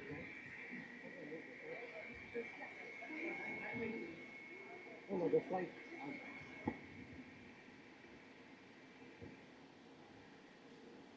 Good afternoon, everyone. Dr. Hemant Nayak. So thank you so much for being here after the lunch. I do believe it's a time for everybody to take a nap. And with the hot weather, I understand the difficulty of listening to this lecture. I'll be really very quick about my topic. And if you have any questions, we can take it during the tea time.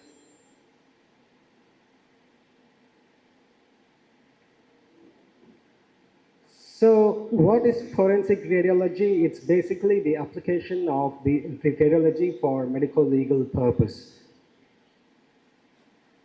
And everybody should so remember this guy. He is Dr. William Röntgen, who was the one who discovered the X-ray in 1895. It's because of him I'm standing here. Because if there was no X-ray, there would have never been a CT scanner and there would have never been a post-mortem imaging as such. So what is virtual autopsy? I'll try to make it in a very simplified way. The body comes to the mortuary. You do a physical examination and then you scan the body with forensic specific CT protocols. Then you do a whole body post-mortem imaging from head to toe. And then you import the data into the virtual autopsy software where it will be analyzing the whole body in 3D in all the 3 different layers and also in 2D. You can peel back the layers. You can see here the skin layer. Then you can go deep into the muscle layer. And then you can also dissect the specific organ of interest you want, like the lungs. And then you come out with the integrated post-mortem report. So end of the day, it's basically the respect and death of the body without opening or doing a minimal invasive post-mortem. Now I'll talk about the most common questions asked. Can virtual autopsy detect the poison? The answer is no. You still have to take the blood and tissue samples, and you have to do a toxicology analysis. Next, coming to cause of death, there are only 3 possible cause of death, or the combination of either the 2 of them. The person can die either because of a poison, or the person can die because of a disease, or the person can die because of trauma.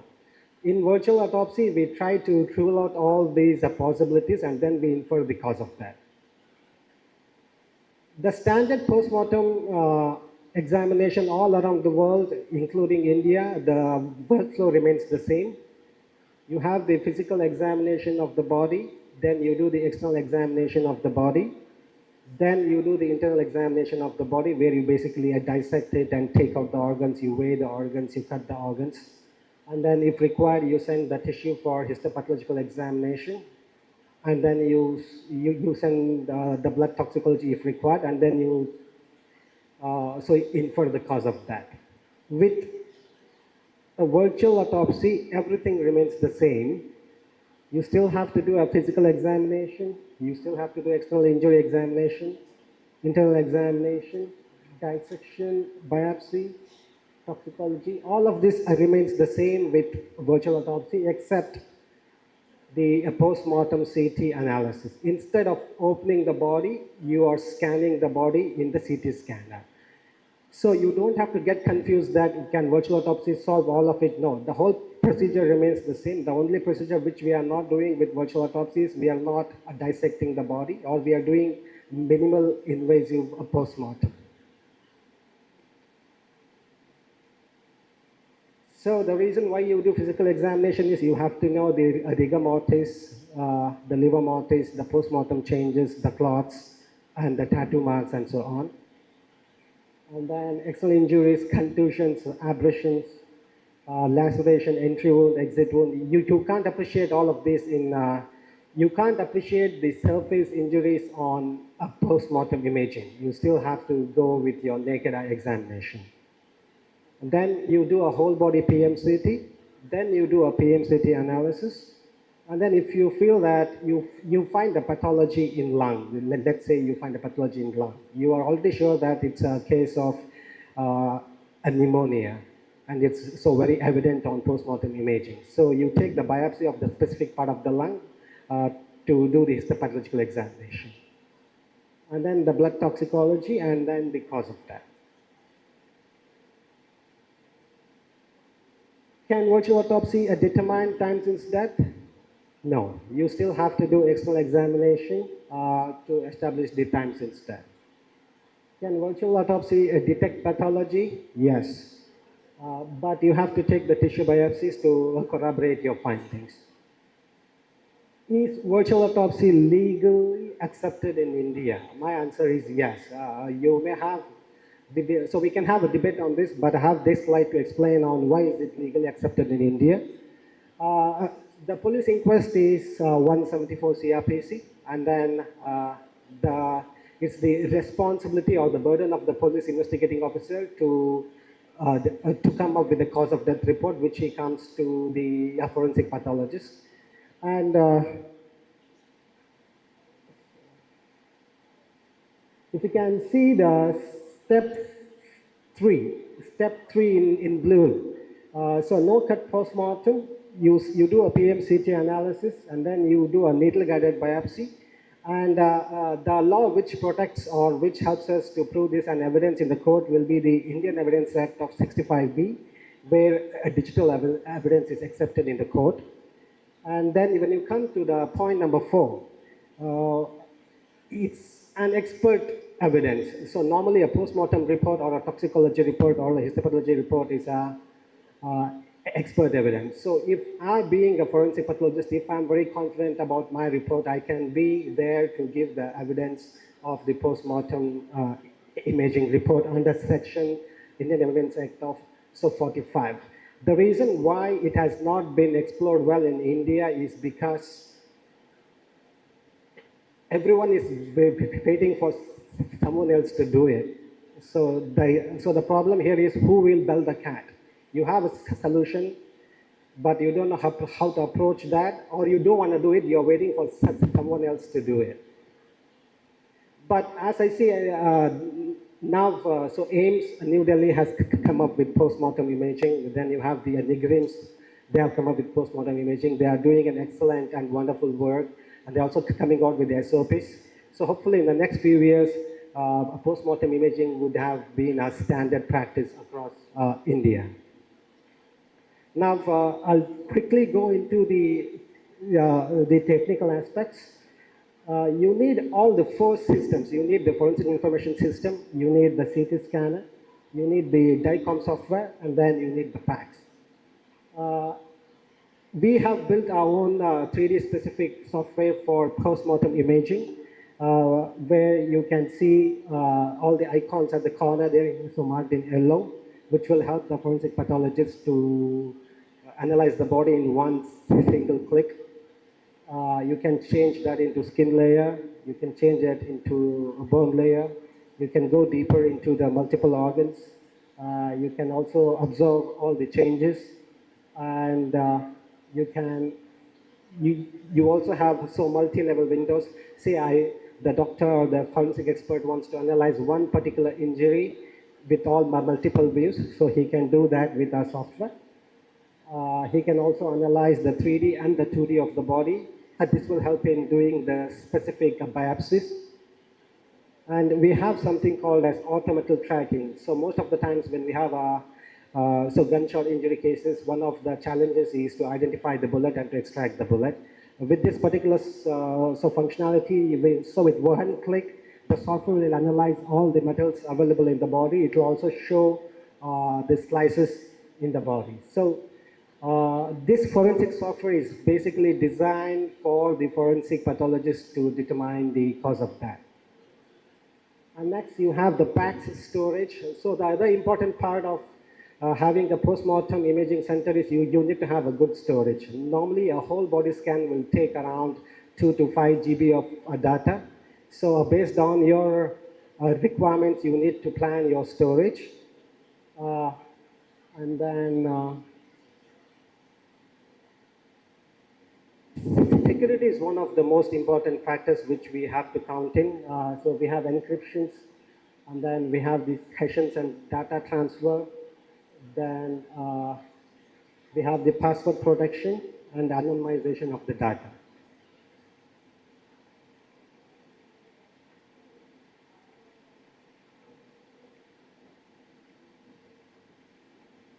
So why backup is required? Backup is required in case of the system failure, in case of the natural disaster, in case of cyber security threats. And you have multiple options. You have the external hard disk, you have the automated. If you go for the automated, the expenses will be much larger compared to the one if you want to go with the manual one.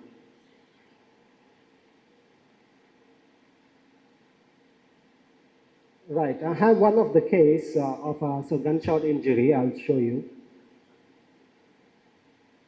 So this was a case of a suicide where he had a gunshot below his chin, and now we are going to the skin layer. Then slowly you can go into the muscle layer where you can see the scalp, and then you go straight into the bone layer. You can see the pattern of the fracture is completely preserved.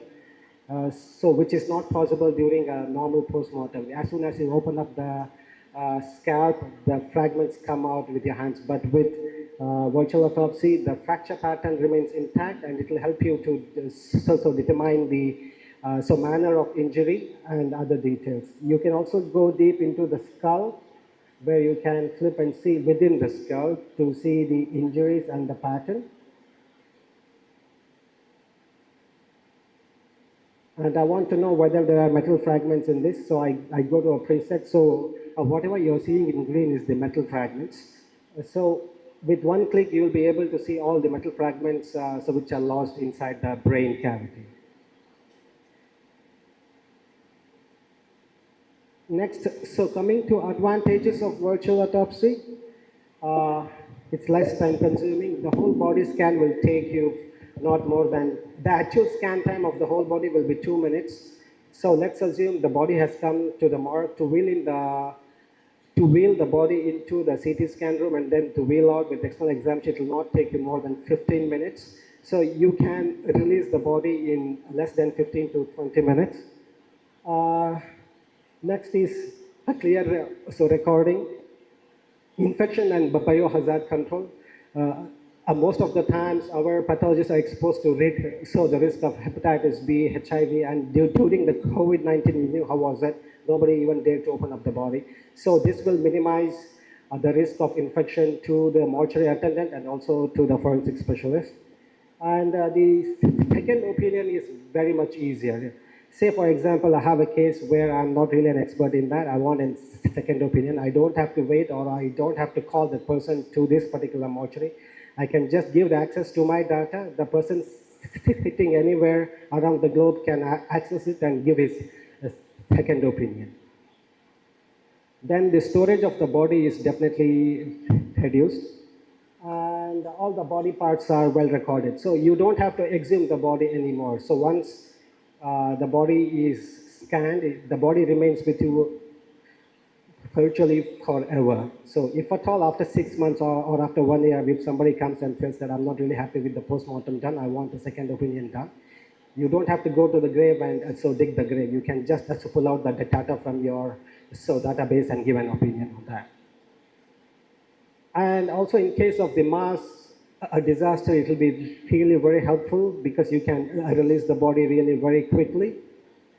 And also as a part of education, you want to train your students on anatomy, you want to train your students on forensic radiology, you want to train your students in dentistry, you want to train your students in radiology. So you have the database where you can use it. We have a table called as the virtual autopsy table, with which the students can learn anatomy, radiology, pathology, and also forensic virtual autopsy. Now, coming to the medical legal standards, I made a chart. So the one in the greens are the one which have already established well, and they're practicing it 100%. The one in the orange are the one they are halfway through. And one in India, we are still in the primitive phase. If you can see, the ones in the greens are UK, Germany, Sweden, Netherlands, Austria, Canada, and Italy. They practice 100% post-mortem imaging. Whereas France, Japan, and South Korea, they are still coming up with the standards. And as of India, we have only 3 centers in India who are trying to come up with these SOPs and protocols. And hope we will be green soon in another 2 or 3 years. The table I was talking about, you can teach 3D anatomy, you can teach virtual autopsy, you can teach whole body cadavers. You can also integrate that to your radiology department where you can do the live rendering of the body. As of now, we have 8 centers in the UK. We have in Brisbane, Sandworth, Sheffield, Stoke. We have done one in Kuala Lumpur, and in the pipeline for 2024 and 2025, we have the Dubai Police, we have Kazakhstan, and the Kingdom of Saudi Arabia. So these are actual also postmortem CT centers in the UK. The CT scan. And we have something called as the relocatable units, where the whole of the unit is built in the UK. And you can just transfer it onto your land. And so this is the interior of it, where you can just place it and start performing your postmortem imaging. And we have come up with a new model now. We don't have the sound, brother. Ane, sound.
Welcome to the future of forensic infrastructure, our new state-of-the-art modular.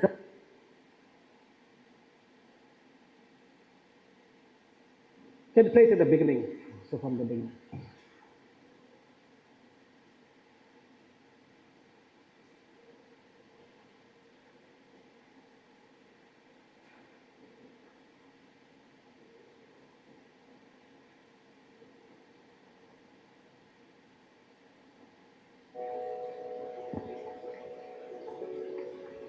Welcome to the future of forensic infrastructure, our new state-of-the-art modular virtual autopsy after death diagnostic center. Our system is built on modular units that fit together seamlessly, creating a comprehensive, efficient, and scalable forensic environment. It starts with our standard virtual autopsy scanning unit, featuring a high-performance CT scanner, integrated data storage, and a fully equipped workstation, enabling rapid imaging and diagnostics. Next, we introduce the body storage module, a cold storage facility capable of storing up to 40 bodies, maintaining optimal preservation standards. And for traditional forensic practices, we offer the classical autopsy unit, equipped with up to 6 post-mortem tables. This space supports traditional autopsies, external examinations, and minimally invasive procedures with full efficiency. Each module is fully self-contained, yet designed to be installed side by side, creating a connected, workflow-optimized forensic modular autopsy suite. All we need is the space, just 12 by 4 meters per unit, and your dedicated forensic zone is ready to operate. This is the future of forensic medicine. This is the virtual autopsy after death diagnostic center. Let's bring in the change, one unit at a time. Apart from the infrastructure, we also do a lot of training programs. We run the basic training program, and then also we run the advanced training program. As of now, we have trained more than 230 forensic specialists across the world, with at least more than 50 in India. And here we have Dr. Jhansi is one of our esteemed, top-ranking girl who trained in virtual autopsy. Then we have Dr. Hedukul, he has got trained in virtual autopsy. Then we have Dr. Manigandaraj, who is ambassador for virtual autopsy for Tamil Nadu. He has undergone this training, and also Dr. Vishnu. We are trying to launch the online training program for the basic training in this year. These are my contact details. If you want to reach me out for either virtual autopsy solutions or for the training or anything with post-mortem imaging, I'm more than happy to help you, guide you, and then to support you. If you have any questions, I can take, or I can take it during the tea time. Thank you so much.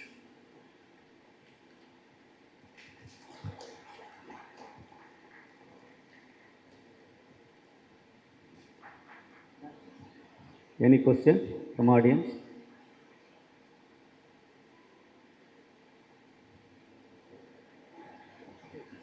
Madam.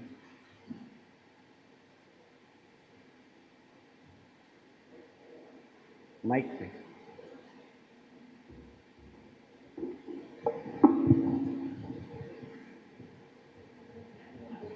Madam is a professor in Law College, School of Excellence in Law. She is running a PG department of Forensic Science and Law. Thank you, sir. Yes, ma'am. So my question is about the legality of accepting this virtual autopsy in India. Yeah. You just mentioned about some of the provisions in procedural law as well as the Indian Evidence Act. So according to my understanding, I hope that it speaks about the inquest conducted by the investigating officer. So under this 174 or 176, and that was limited to unnatural death. Yes. So not for all kind of death we can go for this external examination of it. Yeah. And the second thing is one about this digital evidence with respect to this, the virtual autopsy report, it can also be considered as digital evidence. But according to the new provisions of law which has been come in the 2023 according to this BSA, we need a certifying agency. So where this document is done, who are the agency, hold the authority going to certify, because the person who is going to give this virtual autopsy report shall not be the person who is going to give the authenticity of the certificate. So what are the technicality or the practical features in accepting this as an evidence in the court of law, in appreciating as an either corroborative or a conclusive proof? Agreed, ma'am. Yes. So now the thing is, Ames Medical College is coming up with the standard SOP on how to go about virtual autopsy. So once they have also prepared, because now they have been in the R&D for almost 3 years now, and they should be able to publish or establish the SOPs for how do we go about virtual autopsy. So once that's done, it will go to the Home Ministry, and it will be scrutinized in the Home Ministry on how to go about to include that into our law, or how or the which law fits to make sure that it's given as an evidence. So in such a case, I think we cannot stick on to this 174. It can be applicable to all type of death or all type of Yes, postmortem cases. of course, yeah. Thank you.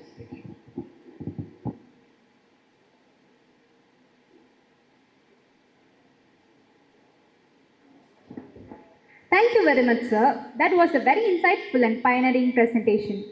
We would now like to invite the chairpersons to felicitate Dr. Hemant Kumar Samyanaik, sir, for his contributions.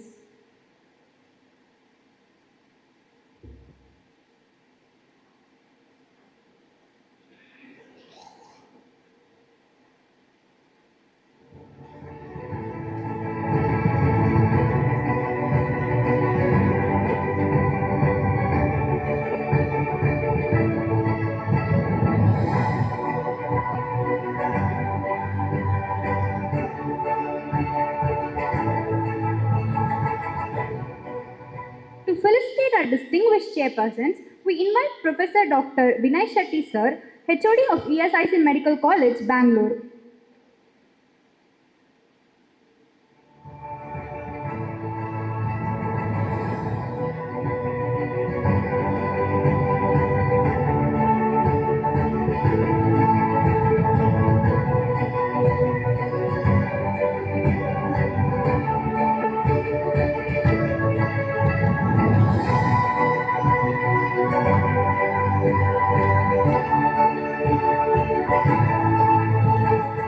We request Dr. Vinay Shetty, sir, to stay back for presiding the next session.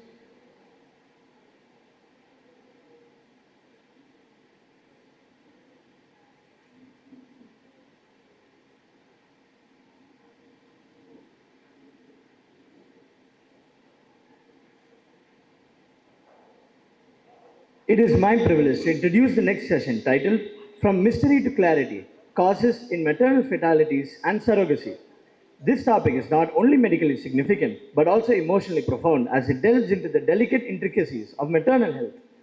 To lead us through this important and sensitive discussion, we are honored to have with us Dr. R. Pavitra ma'am, Consultant, Apollo Hospital, Chennai, a distinguished expert in obstetrics and gynecology. We request you to welcome to the stage, ma'am. I would also like to call upon Professor Dr. Udaya Banu ma'am, Associate Professor, Forensic Medicine and Toxicology, Coimbatore Medical College, to join Dr. Vinay Shetty, sir, in chairing the session. I would like to hand it over to Dr. Pavitra ma'am, who is a renowned obstetrician and gynecologist with 8 years of experience. She is a gold medalist from Sri Balaji Medical College. Over to ma'am.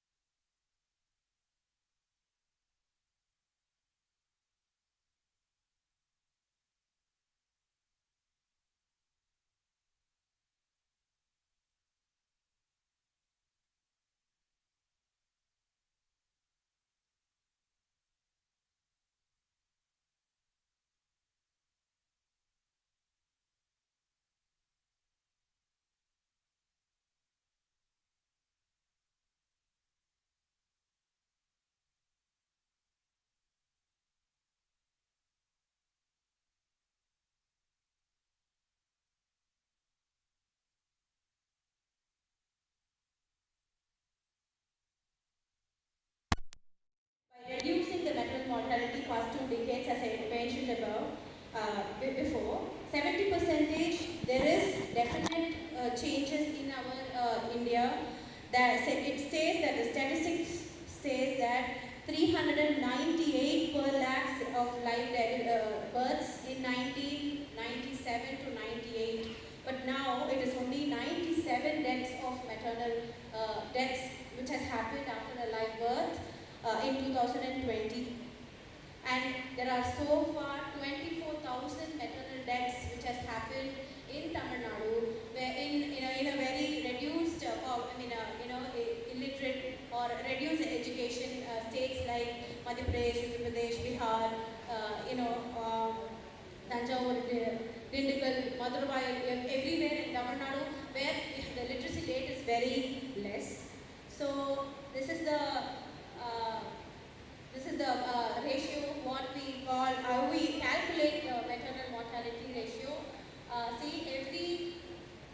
In the simplified verse, in the simplified verse, the number of maternal deaths per period or in a particular year, in a particular area, divided by the number of women who delivered, which will be multiplied by 1 lakh. So the causes mainly we refer to the direct and the indirect causes. Direct causes is nothing but the obstetric causes like I have mentioned here the postpartum hemorrhage, the sepsis and the maternal abortion, the illegal and the septic abortion which is happening in nook and corner of the world. And then the indirect causes like the predisposing factors where the mother suffers with cardiovascular disease disorders and CNS disorders, etc. And some other predisposing factors like the burns, DIC, coagulation factors also matters here. So 48 hours within is a very, very crucial period for the mother after the delivery. These are the various causes as I explained, like the trauma, the abortion, the eclampsia, the hemorrhage, the infection, pre-eclampsia, the coagulopathies, and any other medical conditions which causes death. And the percentage are given here. The mostly it is because of the hemorrhage, that is the DIC complicating pregnancy or pregnancy complicating DIC, postpartum hemorrhages. Okay, so these are the ones. Mainly we concentrate a lot on this PHCs. We are concentrating on the anemia correction and the sepsis correction during the pregnancy time itself, that is the antenatal period itself. So thanks for all the health workers and thanks for all the PHCs and the EOCs which is established in our government setups. And prevention, this is the most important slide of my presentation. So the number 1 is first trimester early detection of pregnancy. Number 2 is 2 immunizations should be done for the pregnant woman. Number 3 is minimum 3 antenatal cares should be given. And number 4 is 4 types of nutritious meals she should take, so that even her health improves after delivering the baby, not just for the baby. Usually they say in Tamil, rendu uyirku saapidno. When you are pregnant, you have to eat for 2. Abdina they will say, but if she eats at least 4 nutritious meal, it's more than enough. That's what we say. It's not just that she should always eat non-veg. It's not. People have the pride. They'll say when they come for antenatal checkup, they say, "Doctor, na ella palamu vaangi tharan, ella kaayum vaangi tharan, na onnu thinga mattingudhu." Abdina they'll say, they'll accuse the mother actually. It's still happening, not in this government setup, even in the private sector it is happening like that, but that's not the main goal. At least she should have a portion meal of a nutrition based meal. That's very important. Please educate her in your OP. And then you have to early detect the GDM, that is gestational diabetes mellitus, pregnancy induced hypertension, anemia, epilepsy, CVS changes. Number 5 is take maternal echo at the 5th month or 6th month of her pregnancy time. Echo, maternal echo is a valid thing, it's a very, very important thing. We have to practice this. In case of MVPV, that is mitral valve collapse syndrome, can be easily detected with just a small 2D echo. It is very important and very life-saving for the for the mother, the pregnant mother. Number 7 is do all these investigations at least at the 7th month of pregnancy, that is 24 to 28 weeks. And then treatment, medical conditions should be treated then and there. Clean, safe, sanitized delivery, prompt, promote safe motherhood and to the family as well as the pregnant lady. Educate the mother, even maternal mortality rates, about the maternal mortality rates, because I think I gave another slide. Okay, it's not given here, but the recent slide which I had given was immediately you take her up for a cesarean section. That is very mortem. Cesarean section is a life-saving thing because not every delivery will be normal. Not every delivery should be normal. When they say itself, சொகப்பிரசமா வந்து delivery பண்ணதுக்கு try பண்ணுங்க அப்படின்னு தான் கேட்பாங்க. Not, you should start saying that from the 7th month or the 8th month in case if the baby is not in the correct position, that is the cephalic position. If it is not there, if it is in the breech or whatever it is, you should educate her first. Illama, you may go in for cesarean. You have to educate everyone, every person, every maternal girl, and then the cesarean sections itself, at the time of cesarean itself, we have lot of complications like PPH, which is postpartum hemorrhage. It's a life-threatening thing for each and every gynecologist. Even the smallest abortion can lead to, I had a case which she was around 15 to 16 weeks. The baby was anomalous. It died inside. I mean, I don't know. She came to me. The baby was actually an IUD. 15 to 16 week she was. It was her third baby. Probably they would have had a native treatment or something. I don't know. But she came to us. So the normal second trimester, abortion techniques were taken care of. Like the cervix was dilated with a misoprostol, and then the normal cervical dilatation, PGE2 alpha, prostaglandins was given. Everything was normal, fine. Everything was okay. But she expelled the baby also. In about 16 hours, she expelled the baby also. But the placenta was inherent inside.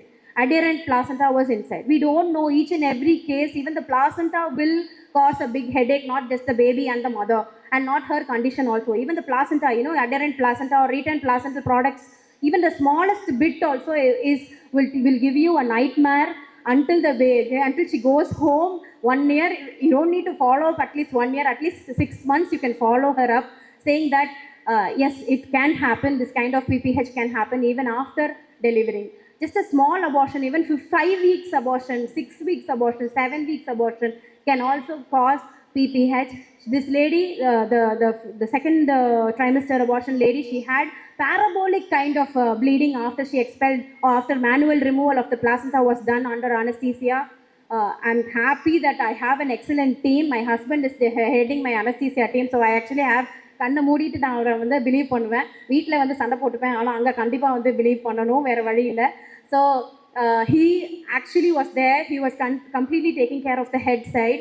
We immediately give the tocolytics. We immediately give the compressors. We actually give her even balloon tamponade. From the starting, we first give her a massage, the personal massage, the PV compression first we will give, and then we give balloon tamponade, where it is a silicone based balloon. I had the slides and I had the videos also, but I'm just saying it very quickly. And then we have beeling sutures. In case if you are not successful, we do beeling sutures where 4 corners are like we play tambula, houseful, and the madri 4 corners we stitch together, and then we contract the uterus. If that is also not favorable, we immediately ligate or embolize the uterine arteries on both sides. Either one we will try first, and then we will do the ligation of the uterine arteries on both sides, and then we do the iliac, internal iliac artery can also be ligated here. It is a very, very safe technique, but please keep a intervention radiologist by your side when you're doing it, because he is a super specialty than us. We may be a super surgeon also, but it's always good to have another surgeon near you at this period. Also, start off the syntocinon, that is the oxytocin, immediately after the baby delivery. That is what is the gold standard technique of ACTML, that is acute third stage of labor. So all these things and all, it's a basic thing what you have learnt in your OG practice, but still this is our bread and butter. Every day we see this only. And these are about maternal mortality rate, which can be reduced. These are the small techniques. In case nothing works out, just do a hysterectomy. It is extremely safe for the mother as well as the her life, because hysterectomy is a lifesaver. I do have patients where I perform in just in 1 year I perform 2 cases like that, delivery cesarean section, post cesarean section hysterectomy, just to save her, because maternal anemia, she had a lot of anemia, that is her hemoglobin was always 8, here TIBC level will never increase. We have this kind of intravenous iron infusions and all, but nothing worked. Even blood didn't work. Actually, blood kudutale they get into labor. That's what we see in our practice, because one PC, that is Paxil volume, if we transfuse itself, they tend to have uterine contractions because of the high flow and fibrins which has been released, and the cytokinins and all get released inside. So they tend to have contractions. So blood also did not work. So immediately we had to do a hysterectomy. She was only 28, and it was the second baby. Luckily, it was the second baby. So I could actually talk boldly to the parents and the family members. But it is also good if you do a hysterectomy and you save your skins. Actually, we have so many medical legal stuffs which are sitting inside here. I think it's section 37 for maternal mortality. It's section 37, if I'm not wrong. Sorry, if I'm wrong.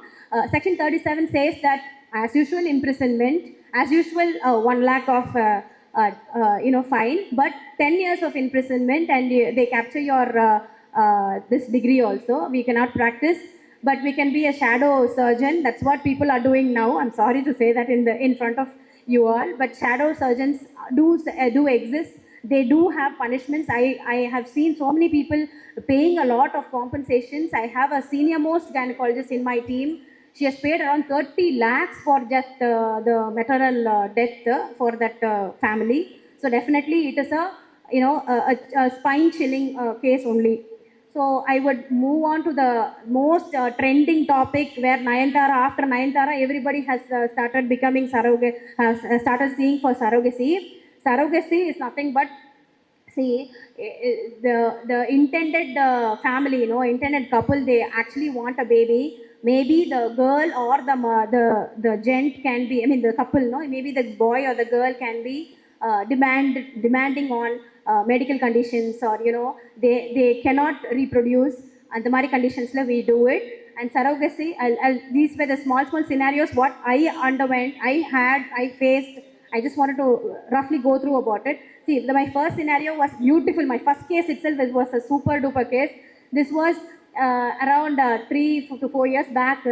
See, she was a model, okay. I don't want to mention her name. She was a model, and she wanted to postpone her pregnancy. She was about the age of 40. She came to us, and then she wanted a surrogacy just to maintain her body structure, and she wanted to be always on the limelight. The second case was, see, she's already a very old couple actually. They came from the abroad. They came actually from Sri Lanka. They were all Sri Lankans. They had come to India for a sightseeing. They wanted to ask about surrogacy, what is it all about, and they wanted to do surrogacy from Indians. And then, quickly I'll go through the criteria, because sir said 15 minutes na mudinga, money sir, money adichiruvaru. So, heterosexual couple who are married more than 5 years, the male should be more than 25 to 55. The female should be, I'm sorry for the error there. And then the female should be more than 25 to 55. And then the couple must be below 45. The average... Last 5 minutes. Yes, finished. Yes, sir, almost done. So the couple should be less than 40 to 45 years. And then the couple should be married for 5 years. They should have a valid marriage certificate. And then the third scenario, only 2 more scenarios. The third scenario was the couple already had a live child through them, okay, but they wanted a second baby as a surrogate, from a surrogate mother. Is it possible that like that they asked? The child was very brilliant. She was the baby was very, very active. எப்பவுமே first rank வாங்குவோம் madam, ஆனால் எனக்கு இன்னொரு குழந்தை வேணும், ஒரு sibling வேணும் இந்த பாப்பாக்கு. They had come. That was the second scenario. The third scenario is a couple had a document, almost the same only. They had freeze their embryos. They were already having an IVF child. So can we do the second child as a surrogacy with the surrogate mother? So the criteria says, if the person, that is if the couple has already one child through a surrogate mother, the second one should not be a surrogate baby. No, it should not. We should not give the approval for the second sibling as a surrogate. Once the lady is already, so I think I have mentioned requirements of a surrogacy. I'll quickly go through. It's an altruistic surrogacy. That means the girl who is a surrogate should not accept any kind of compensation here. She should be willing to deliver the baby with full confidence, and she should deliver it without any compensation. She should not get any acceptance from the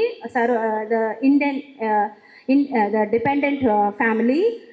She should, only the medical expenses should be covered here. Nothing else should be given to the surrogate.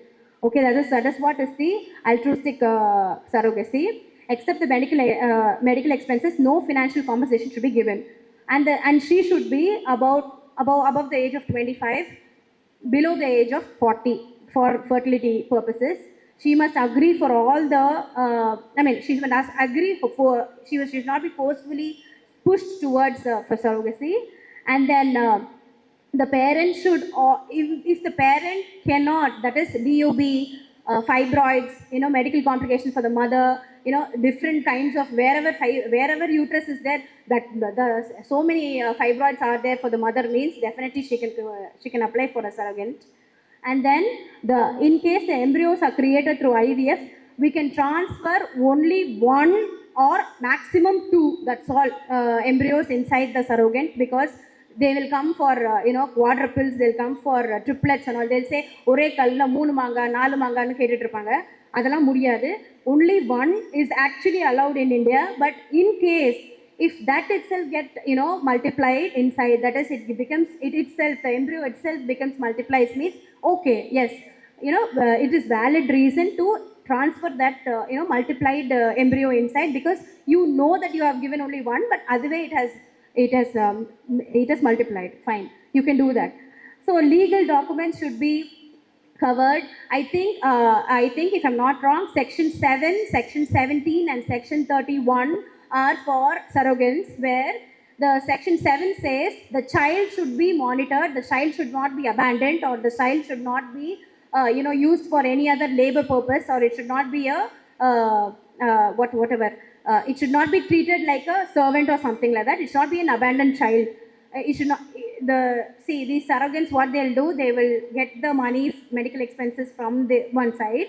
They'll deliver. They'll show as though the baby died or something. But nowadays it's not happening. Before maybe 12 years, 14 years back, it had happened, where my seniors also told this.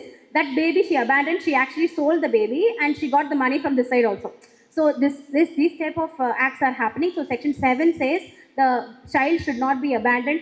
So that's why the legal process says that the parents, that is the intended parents, the surrogate and the doctor will be involved here.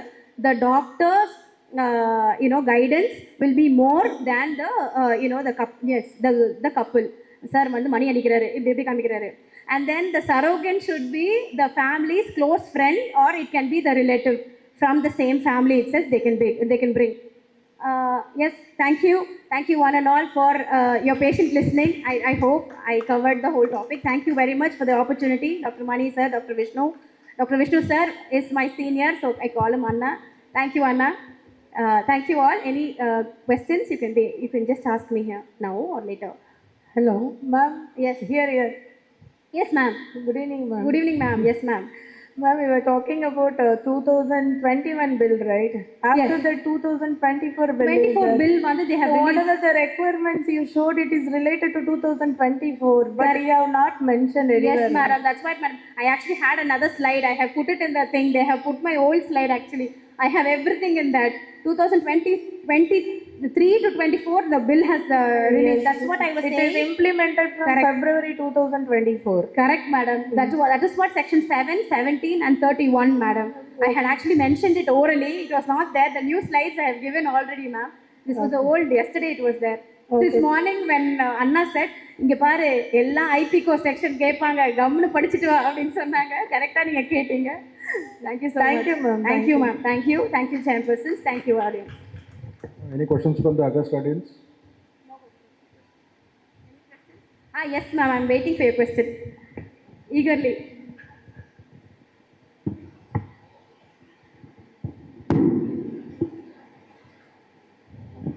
Thank you for the insight. My question is about the criminal liability of the medical practitioner, which is coming under the MTP Act or PCPNTT Act with respect to mortality, maternal mortality. So not about surrogacy or what about the thing what I have been talking about, discuss about technically on this giving birth or abortion and everything.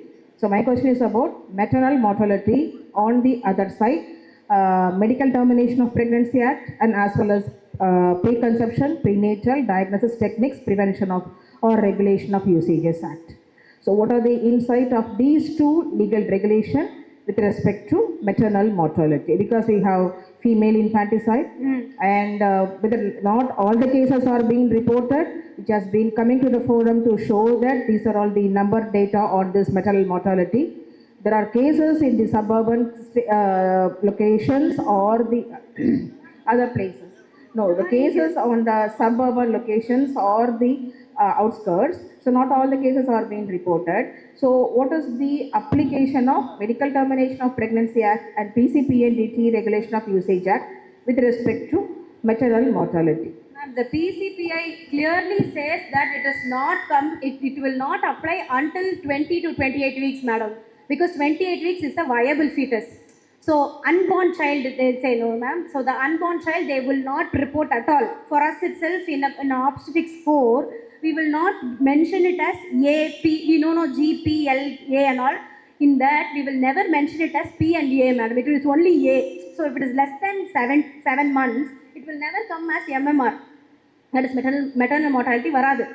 Ana, whatever you ask for abortions. Medical termination of pregnancy. Medical termination of pregnancies, yes, we have the act where it is the Act 47, no ma'am? Medical termination of pregnancy is Act 47. 20, now see, if the maternal disorders are there until the age of 24 to 27 weeks, it's agreed with a valid, scans and with a valid, inferences. But until 20 weeks of gestation, even the girl, if she says it's no, it's an illegitimate child, it is cause of either rape or something like that. Yes, it can be taken into medical abortion, but surgical abortion is avoided to save the mother.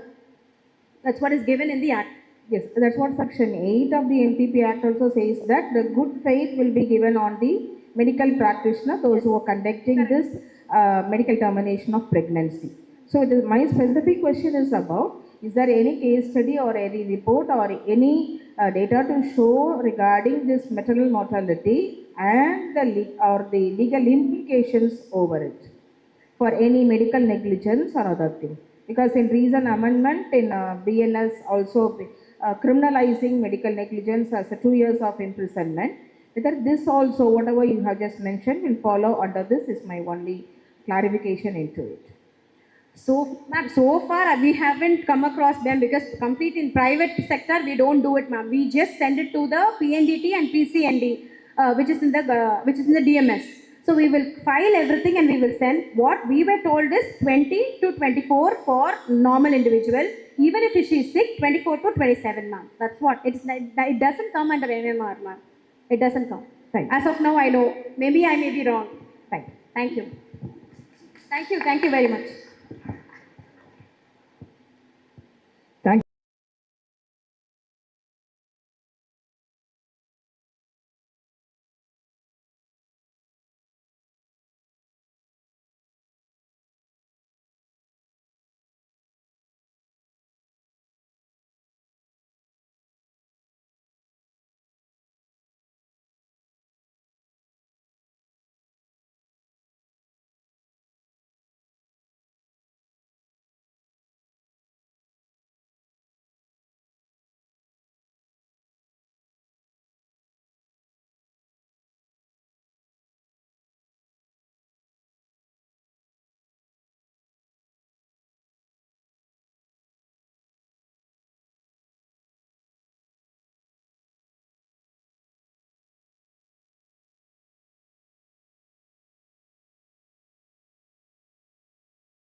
based on this, we can tell if the person has crossed third stage, he is clearly more than 17 years or more than 18 years.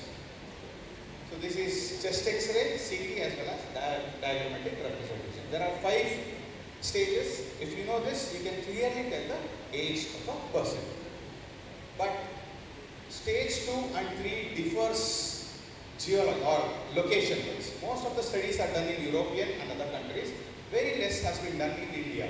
But in India, there are sufficient studies to tell that if a person has, see, you can see stage 2, 2A, 2BC, 3A, 3B and 3C.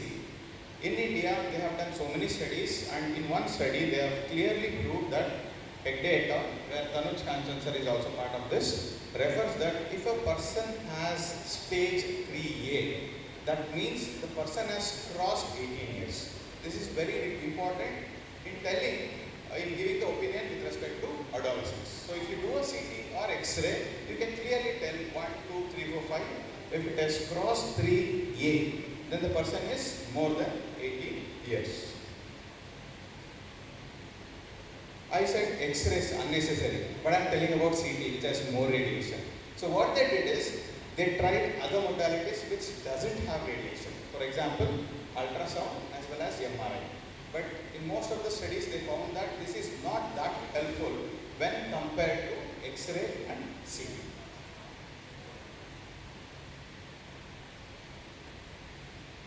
So to conclude, last few slides, in opinion, always with respect to adolescence, what we should not do is something like this. After doing all the things, we'll write the opinion as the person's age is between 17 to 21, which for the law is of not that importance, because they want to know whether the person is less than 18 or more than 18, because the punishment varies. 16 to 19 again, it is common mistakes we do. 17 to 19. Though our findings will fit here, but at the core, all this will be of very less help for the judiciary. So the end take-home message is we should follow standard procedures. As we don't have guidelines, we have a format, and there are few guidelines given. In case of adolescents, we have to limit the radiation exposure, reduce the exposure as much as possible, and narrow the range. Don't give 17 to 25 years. It's of no use. 16 to 19 years.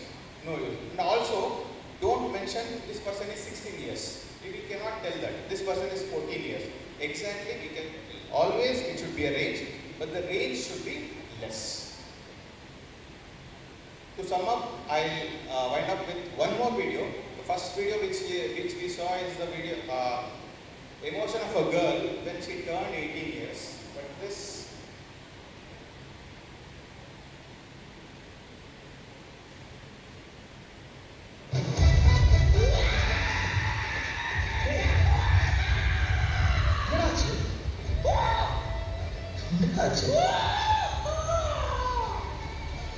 Sir, அது உங்களுக்கு சொன்னா புரியாது sir.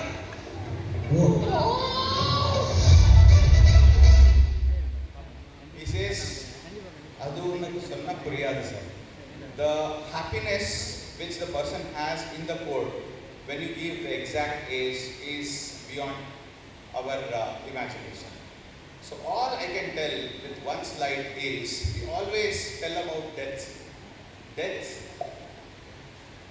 Similarly, for age estimation, I want to end.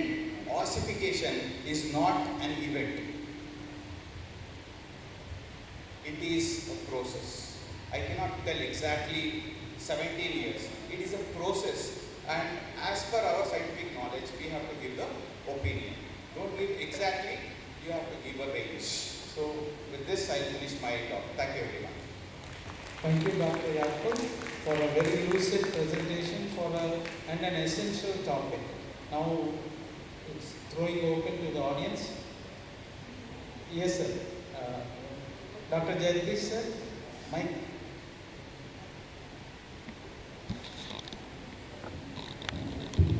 Dr. Thanks for coming up from the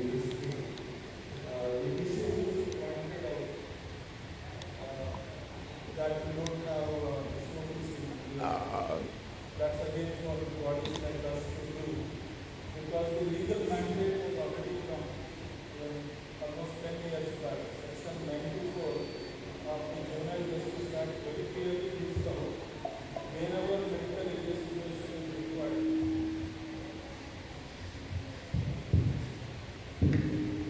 Wherever medical investigation is required, they have to use latest medical tests.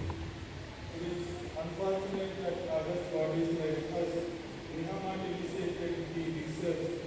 We are still following Germany has picked up, but nothing prevented us from having those studies and bring out whether with ultrasound, whether with CT, whether with whatever modalities we have. And today, much of our research, all these are available. So we need to rework on this and bring out Indian guidelines or Indian tables where we could be referred. Unfortunately, that's not happening. That's my observation. Thank you, sir. Thank you, sir. Dr. Jagdish, I would like to point out here one thing. Across South India, if you have to give a partner, now the case is not touched. 4 states, but 4 different ages pointed out for a particular hospital. We have diverse view in fixing the age for a given center itself among the 4 states. And different studies that have been carried out in each state by independent team have found what they have found as more accurate. Under such circumstances, bringing a uniform rule for entire southern state is impossible. At least at the state level, maybe the Home Department and the Forensic Medicine Department may join together to develop a format. To answer you, just before coming yesterday, we finalized our postgraduate team. We wanted to bring Karnataka sample itself. Initially, we wanted to do the entire South India, but we withdrew that because again amongst the South India we are not uniform pattern. So we modified it. Though very well knowing North Karnataka, South Karnataka also may not be uniform, but still we need more and more studies to come to standardize. Otherwise, we may have to follow from Germany, means Indian code, the defense guidelines once are thrown away.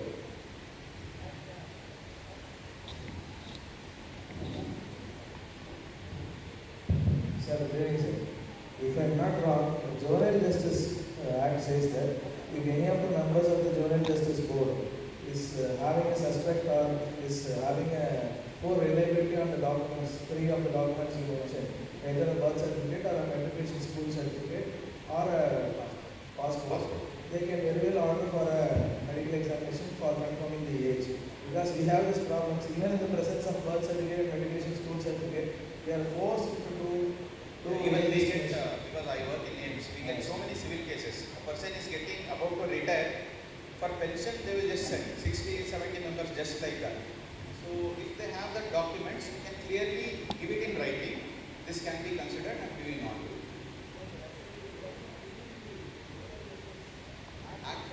They can they give it in writing. If they have any of the members of the board are not satisfied with the documents, as you said, the 3 documents, the Act gives the privilege for the board members to ask for a medical investigation even in the presence of these documents.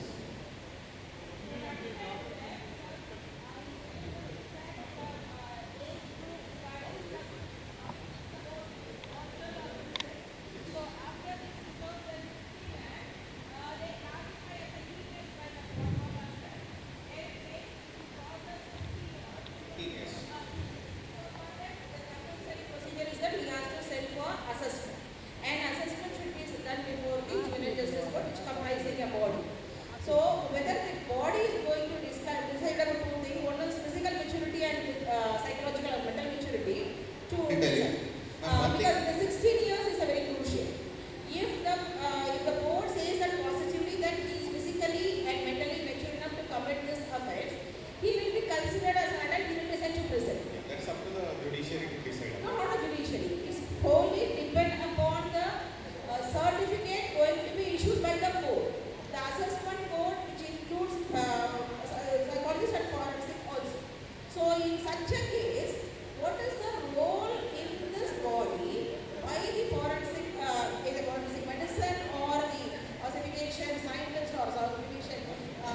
specialist I'll just in giving clarify. the age limitation. We will just give the range. But that the range is the most crucial thing here. Yes, the problem is, Because the law I'll give you a says practical example. Most of us, we have this knowledge. It's not like something new. Most of us, we have given age estimation. But when we go to the court, we give the person is 16 to 18 years or 18 to 20 years.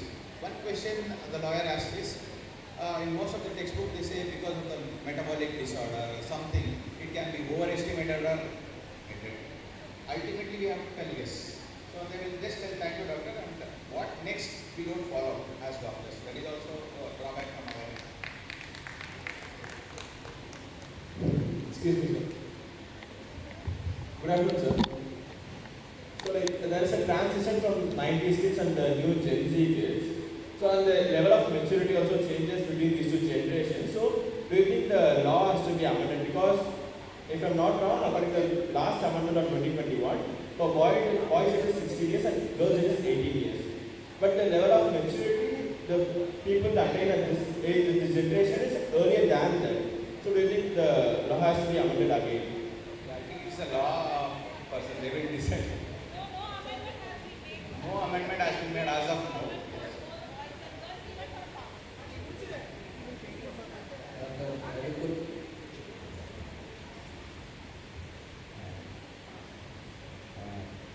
As everybody tells, when we testify in court, we give the certificate in ranges only. Between 16 to 18 or 18 to 20 or 15 to 16. But always the defense counsel will ask us one question. Can it be 1 or 2 months that side or inside doctor? It is not a medical science, it is not an exact science. There are some factors which can modify. Certainly, we don't have our country study. Pan-India study is not there. Pockets of study only is done. We rely on those statistics. Then we estimate.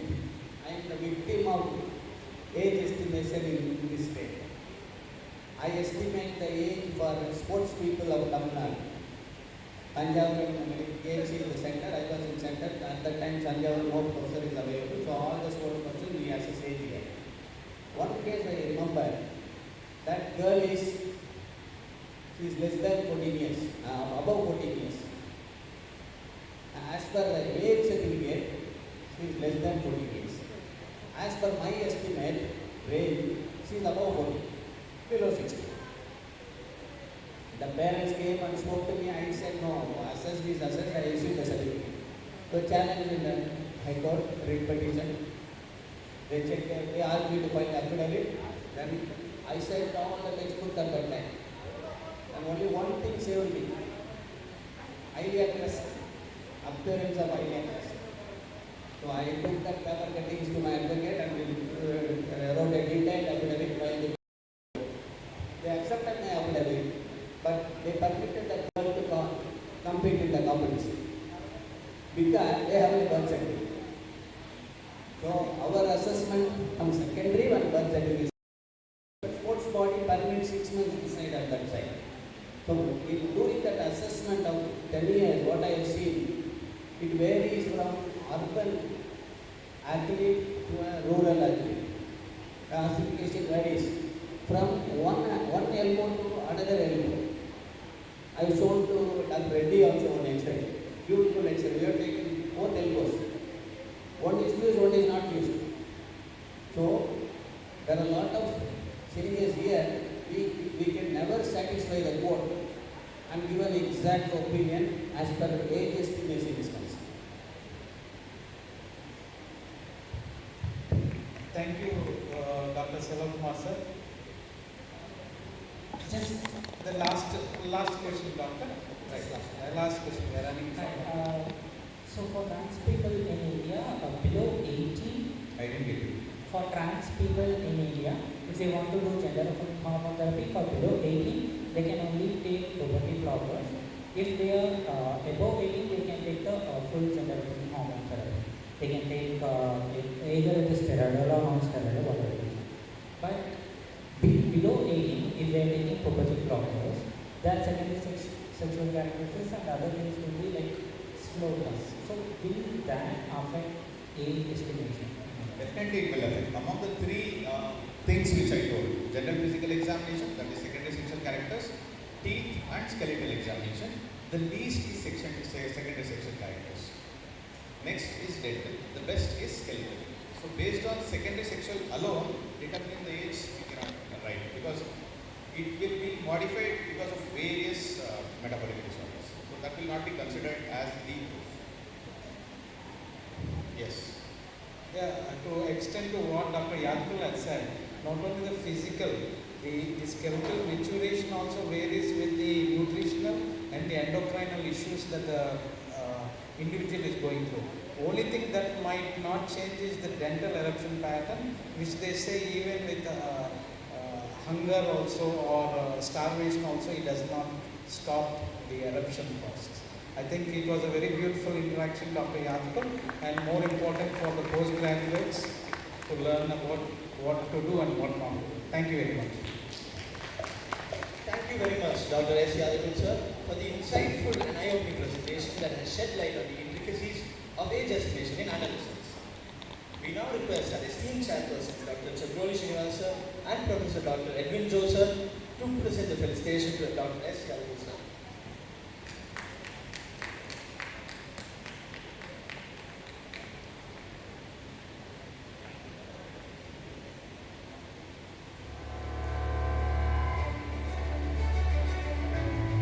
To felicitate our distinguished chairpersons, I call upon Dr. Shanmugam sir, Associate Professor, Forensic Medicine and Toxicology Department, Tanjavur Medical College, and Dr. Chandrik Kumaran sir, Associate Professor, Forensic Medicine and Toxicology Department, AIMS Madurai. Could you please do the honors?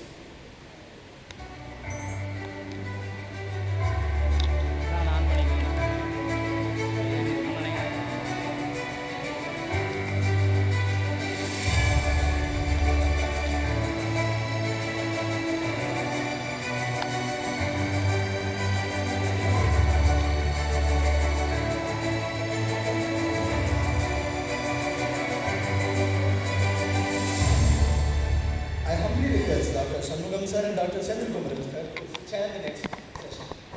Thank you, sir. We now transition to a profoundly important titled From Trauma to Testimony, Role of Forensics in Sexual Offense Cases and Beyond the Norm in Natural Sexual Offense Examination. We now welcome Dr. R. Udayabanu ma'am, Associate Professor, Coimbatore Medical College, Dr. R. Narendra sir, Associate Professor, Government Medical College, Krishnagiri, to the stage. Please sir, please ma'am.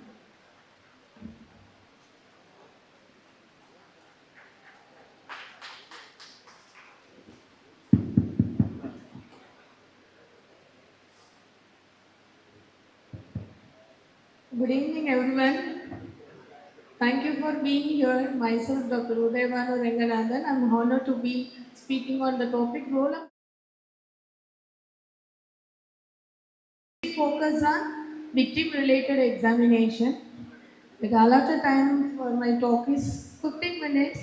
And first of all, why we should talk about this topic frequently in whatever the scientific session, wherever they conducted, one topic will be the related to sexual offense, especially victim examination, because guidelines and protocol has been implemented by the central government through Ministry of Health and Family Welfare, which has not properly followed. Whatever I am going to present for the next 15 minutes, it is based on the protocol guidelines and performance given by a central government.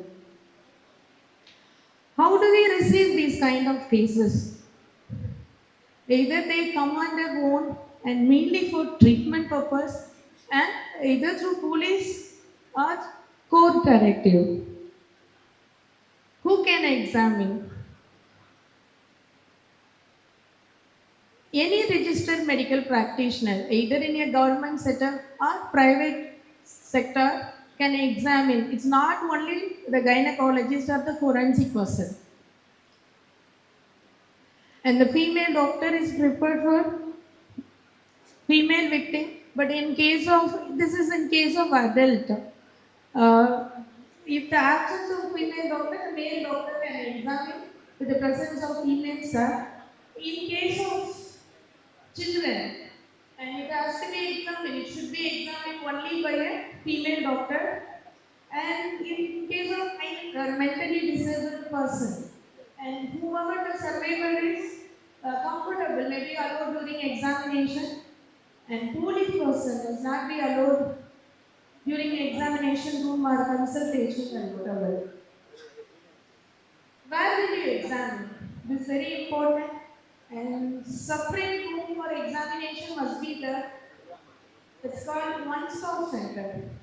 One-stop center, yes, if it is not established, they can examine in any OP with private privacy room must be there.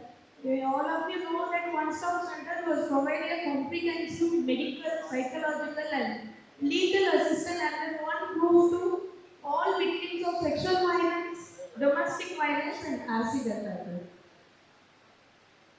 What are the objective of conducting medical examination?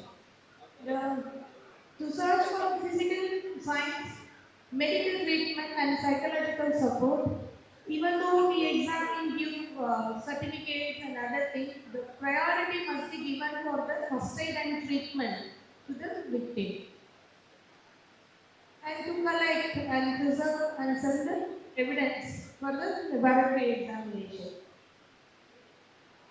And as I told you, the priority must be given to the comprehensive healthcare. These are the components of comprehensive healthcare: immediate treatment of injuries and follow-up, and the post-rape care, which includes the emergency contraception, the post-exposure prophylaxis in HIV, sexually transmitted disease, HPSAG, prevention and access to the safe abortion services, and police protection, and you have to provide a shelter and documentation and other legal is related to that.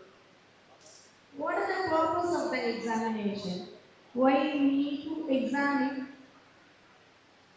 When you to form an opinion, the opinion is mainly based on whether the sexual act has been attempted or completed, and whether the sexual act is recent one, and age in case of, if suppose if adolescent people or the adult victim are there, then you need to do the age estimation, and whether alcohol or any other drug have been administered to the survivor.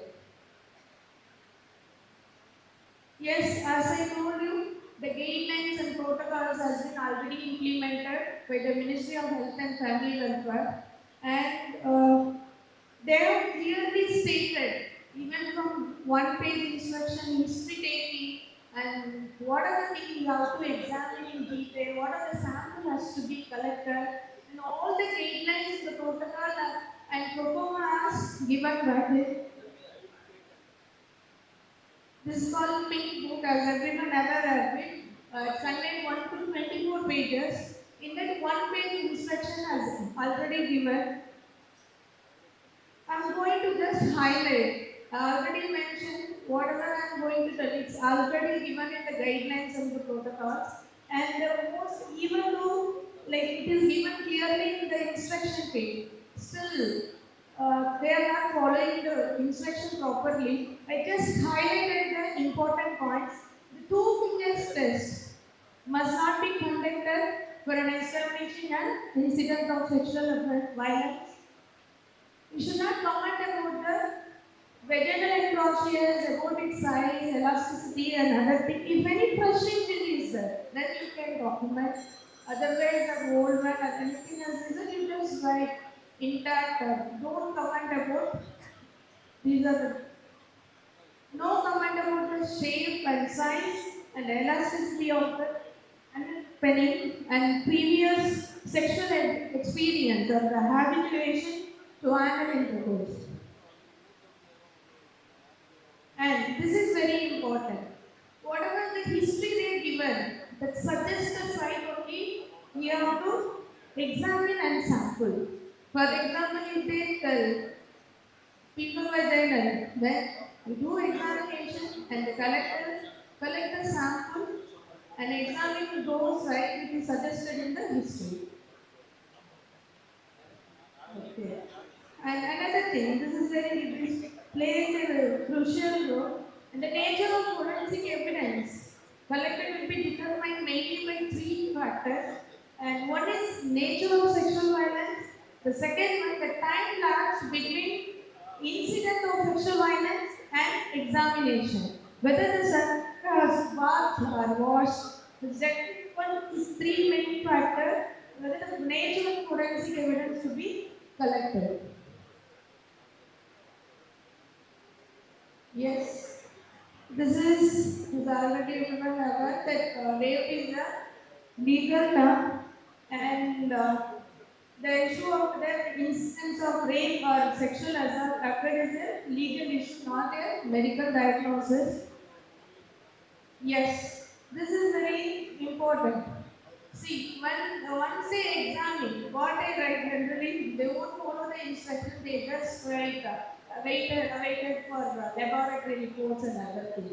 Whatever you examine, whatever the findings are, based on that, you must give provisional diagnosis along with that, final opinion will be awaited for laboratory reports.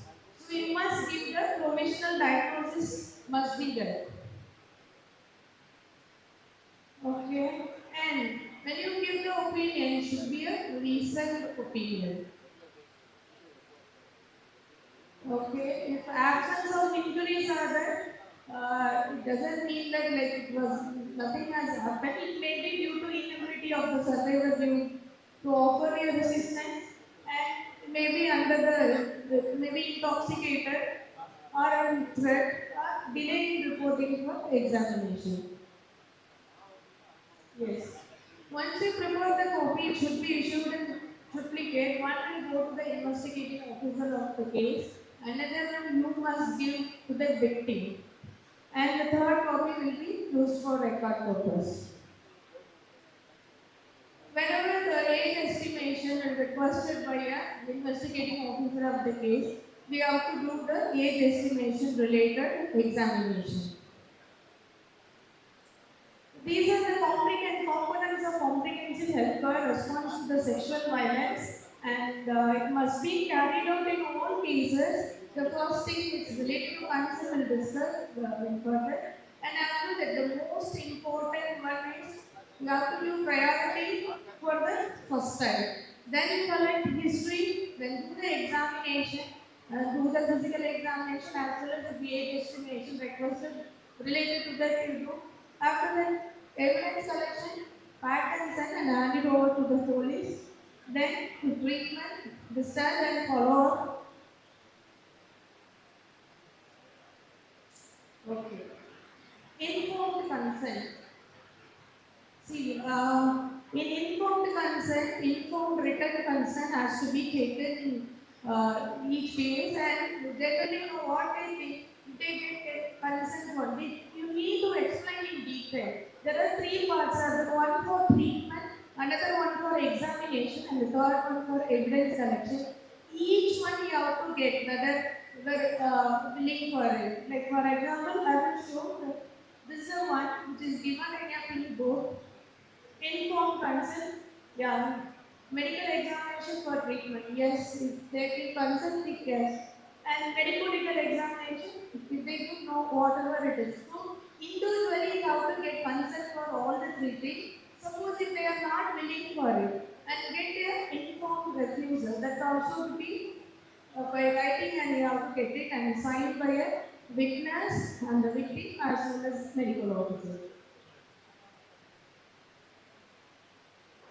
No court or person can force a medical examination on a survivor when the survivor does not consent for the same. Yes. In case of child below 12 years of age, whenever the parents or guardians are not available, the informed consent will be obtained from a panel of doctors in an administrative position in the hospital. Whenever you suspect that when the child comes, it's brought by some other guardian or parents or relatives, you feel that they are acting against the child, it's better to inform the child welfare committee. Okay.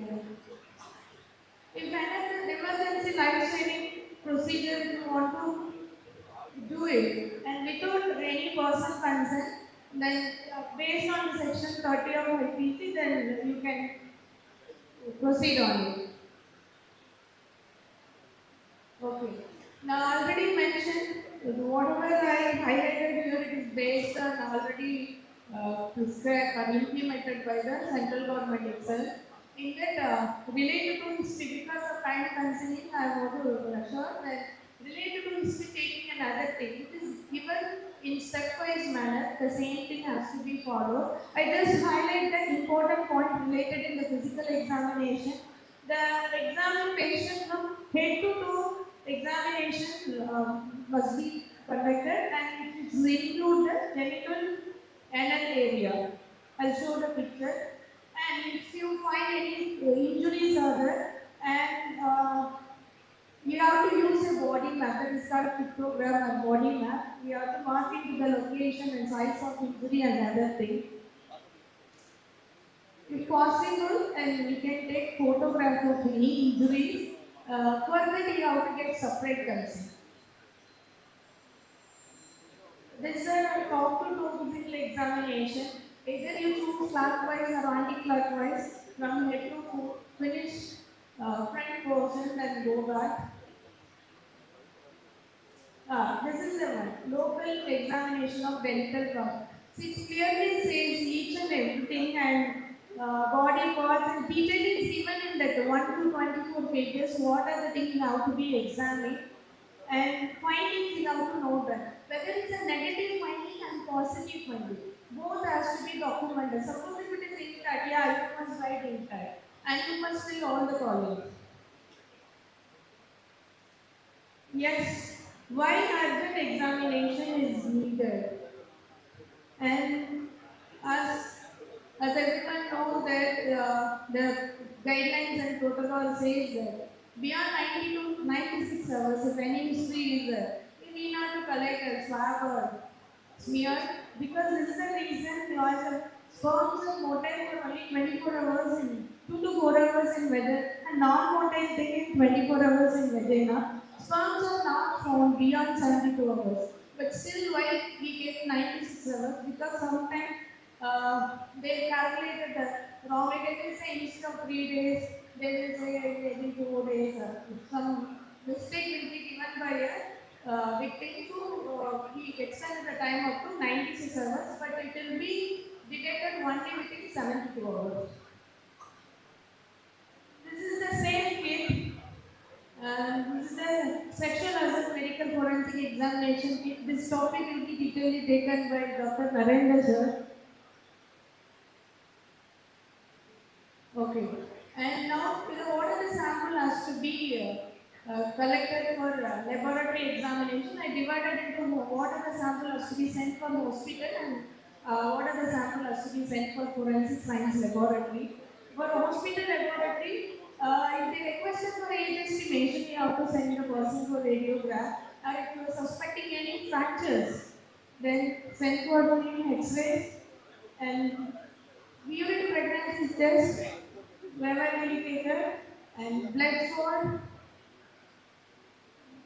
sexually transmitted infection, HIV and HPSA. And next one for collection of sample for forensic science laboratory. What are the samples you have to be collected? The first one is the cloth. See, the same kit itself already all the things will be provided. You have to go through the instruction accordingly.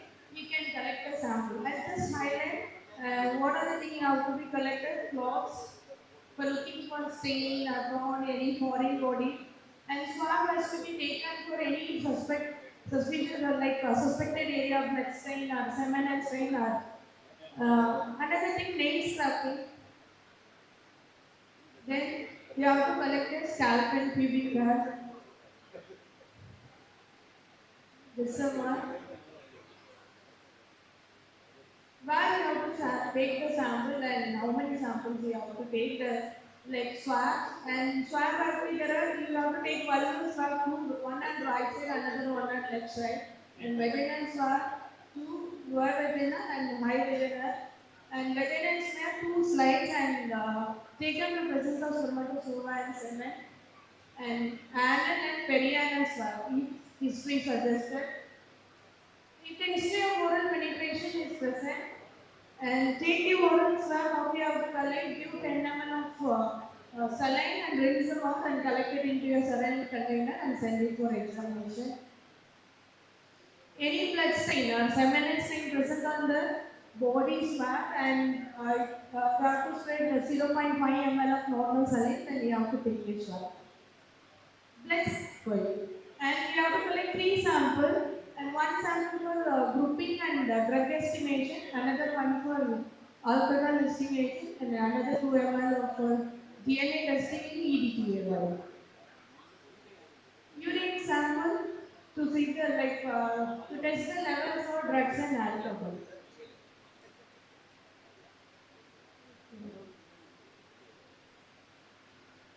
So again, same thing. It is already provided in a pin book. What are the things you have to collect it? Each and everything you have to fill the form. Like you should not leave anything if it is not collected. You have to mention why it is not collected. For example, if pubic are shaved, not collected, write it as shaved. Okay, chain of custody should be maintained and one person has to be appointed for this. Okay. This is already given in the protocol and the guidelines itself. Whatever the history suggested, the same which are the area you have to take your sample, the same thing. Yes, as I told you already, after completing your examination and the laboratory collections of sample, you have to give your provisional medical opinion and don't mention only awaited for laboratory report. Whatever you examine based on that, you give your provisional opinion, then await final opinion awaited for lab report. This is a final opinion format. This one, no, it's already given in the guidelines and protocol itself. You have to just go through it and calculate, and accordingly you have to give your opinion. Okay. Thank you.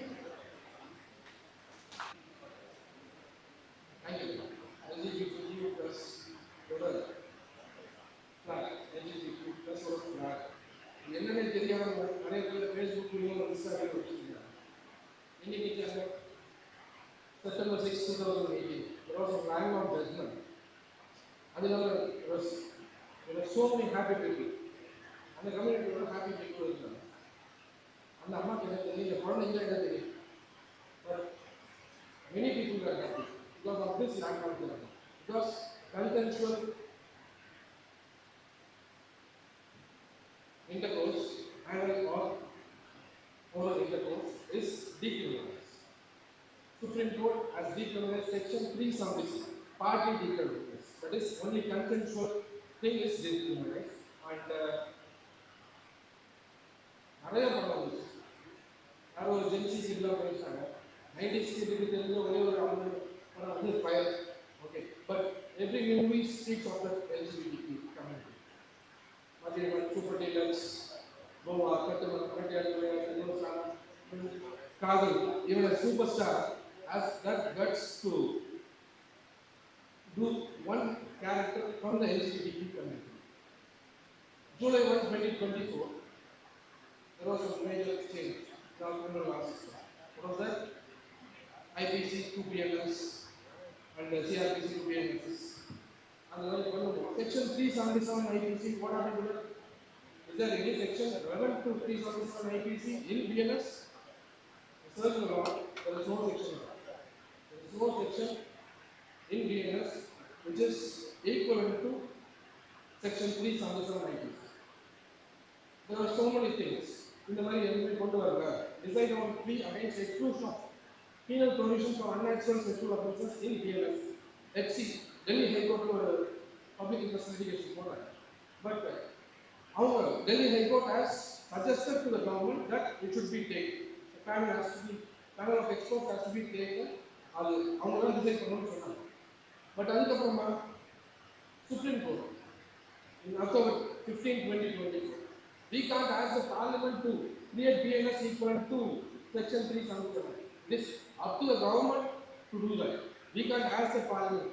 This was the verdict given in that PAL related to 377 in Supreme. And one more thing also, because it's party decriminalized, and the next thing is same-sex marriage. Supreme Court's majority view upholds that it cannot legalize pure unions. They told that we can't grant the law, we can't accept same-sex marriage. It happened in October 18, 2020. Because of these two men, they find it for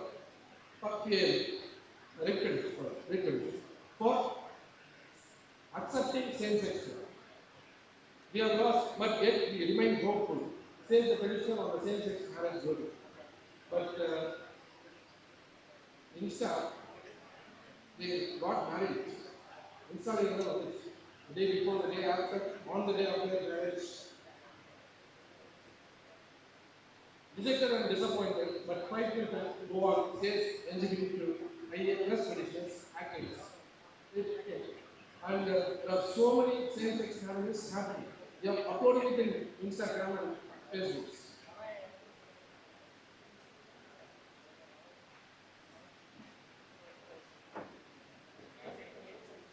Even in January 9, 2025, Supreme Court has rejected a review petition of them. They cannot accept the same-sex marriage. And foreign, they are even parents are accepting and they are seeing their children marrying together. And unnatural sex by husband not an offense, says Chhattisgarh High Court. Reality புதுசா தனித்தனியா courts வந்து தனித்தனி case was கொடுக்கும்போது இதெல்லாம் எப்படி accept பண்ண முடியலாம்னு தெரியல. இதுக்கு ஒரு அப்பீல் போயிருக்கு சுப்ரீம் கோர்ட். இது வந்து happening 2022.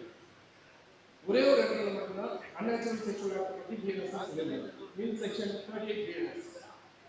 That is defending yourself. You can defend ourselves if there is any intention for causing unnatural sexual act upon us. There is only one section which says unnatural sexual act in BNS. Unnatural sexual act just from even bestiality concept. As Insta, they have taken so many Insta videos. Happened in Oregon railway station.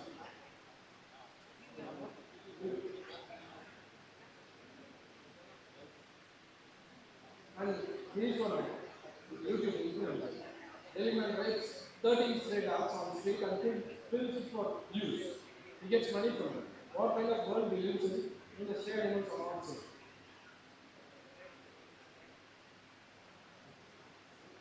Coming to statistics. Till now, 2022 NCRT statistics are there.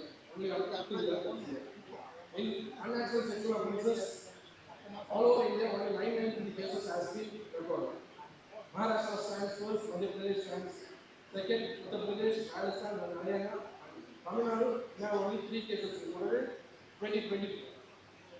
Coming to cities, major cities, just 150 cases. There is no cases reported in Chennai or we know all this theory part, so I think those. And mainly we have to look for the injuries. Some cases we can look for injuries and patterns of the sphincter. This is one more case where there are injuries in the animal organs. And you have to look for any signs of struggle there on the body. Because Madam Fulita already physical, sexual offense department, you have to look for genital injuries, also the injuries on the body. You have to look for any type of injuries. Extensive ask rectal lacerations. If there is no sign of struggle, you can't rule out because it can be here or poison or drug or due to guilt of the man or a candidate or a child or any psychiatric.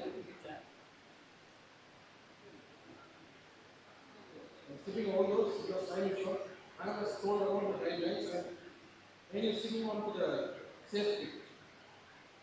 When approach either through the by this or own only for treatment or with the police request or with the court direction. There is a stepwise approach, what Madam was told. Initial resuscitation, informed consent, detailed history taking, medical examination, age estimation if needed, evidence collection, documentation, packing, sealing and handing over to the police. Chain of custody has to be maintained, treatment of injuries, testing or prophylaxis for the STDs, HIV or hepatitis B, pregnancy, and psychological support and counseling should be given, and referral for any help, physical, legal support. Coming to safe kids, this is in 2018. This is to get special forensic kits to probe rape cases. அவங்களுக்கு கிடைச்சிருக்கு ஆனால் நமக்கு கிடைச்சிருக்கான்னு தெரியல. There is one for the repair of knowledge. MHA, Ministry of Home Affairs has distributed special kits to states related to probe sexual assault cases. I don't think எல்லா clinic காலேஜ்ல இருக்காங்கன்னு எனக்கு doubt because we don't have defined. And but it can be purchased from gem portal. Government of India purchase only. That is 6,200 rupees. Today, AMAS machine purchase from the same portal we are purchased. So it can be purchased. For that, this is for the server 6,200 rupees. This is for the accused 6,250 rupees. And this is DNA sample collection 4,050 rupees. This is a safe kit. It's a large sheet of paper to undress. And gloves will be there for outer clothing and inner clothing for separate covers. For mainly cloth is for blood stains or seminal stains or any other stains like thermometers or to locate the location. And loose fiber for clothing if there is any. Pubic hair combs will be there, cut strand of pubic hair. There is separate envelopes for each and every evidence. Cut strand of matted pubic hair, forensic sampling should be matted pubic hairs, combing of pubic hairs should be there. If and then clipping of pubic hairs also has to be taken separately and sent. And head hair comb has to be there. Debris in between fingers, swabs and strains of the body, nail scrapings and nail clippings. Both are different. This is nail scrapings and nail clippings. Scalp hair strands, breast swabs, 2 cervical swabs and smears, and cervical swab for culture, 2 vaginal swabs and smears has to be taken, 2 vaginal swabs to be taken, and low vaginal and high vaginal swabs has to be taken, and vaginal washings, 2 urethral swabs and smears has to be taken, 2 anal swabs, and 2 rectal swabs. Everything has to be, all the swabs has to be smeared and sent to a vessel, and 2 oral swabs if there is any history of buccal coitus. And blood should be in plain tube and for sodium fluoride tube. Urine in separate container. Blood for DNA analysis. If sometimes FDA card will also be given. Pregnancy test kit and any other things. These are other things. And this is one case of sodomy, but it came Sir Muchara sir. And opinion, Madam Sonamari, provisional opinion munadi kudukano, then final opinion has to be given. Everything is there in the guideline. Since running out short of time, I am skipping all the slides. Examination of accused, நாளைக்கு sir பேசிப்பாரு. எதிரி ஆண்மை தன்மையுடன் உடையவரா, இதுதான் வர ஒரே கேள்வி. But we have one separate judgment. High Court of Chennai has given, High Court of Madras has given. அது இல்லாமல் அந்த ஜட்மெண்ட்டில் 2 விஷயம் மெயினாக சொல்லியிருந்தாங்க. That 2 points I will highlight and finish it off. The potency of the man involves masturbation test. This procedure is rather boorish and the semen may be traced in the victim. It is enough to collect blood. Semen இருந்தால் semen தான் collect பண்ணணும்னு அவசியம் இல்லை அவனை identify பண்ணுறது. It is not necessary to draw the semen from the accused person. This is one thing. And it need not be undertaken in a routine manner in all cases involving sexual offense. If only impotence is given as a defense by the accused, then potency test can be taken. Despite a court order to stop performing in potency test routinely, this practice continues even till date. This is March 28, 2024 High Court சொல்றாங்க. Feb 8, 2025 the same thing. எல்லா பேப்பர்லயும் news பேப்பர்லயும் வந்துச்சு, நம்மளோட குரூப்ஸ்லயும் வந்துச்சு. HC bars potency test of suspects. This is the old form and we have a separate blue book for the accused. இதில் ஒப்பீனியனே டிஃபரிங்காக தான் இருக்கும். கொஞ்சம் pink book இந்த மாதிரி ஒப்பீனியன் கொஞ்சம் விலாவரியாக கொடுத்துருப்பாங்க. பிங்க் புக் பார்த்தீங்கன்னா தெரியும். And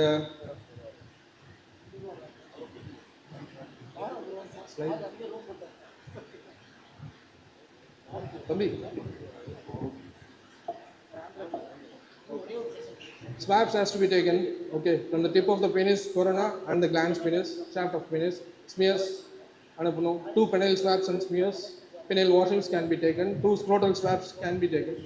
Take home message is every case is a potential medical legal case. அது நம்ம பெஸ்டியாலிட்டி தான் நினச்சி ஒரு ஸ்ட்ரேட்டாக தான் பண்ணியிருக்காங்கன்னு நினச்சி விட முடியாது.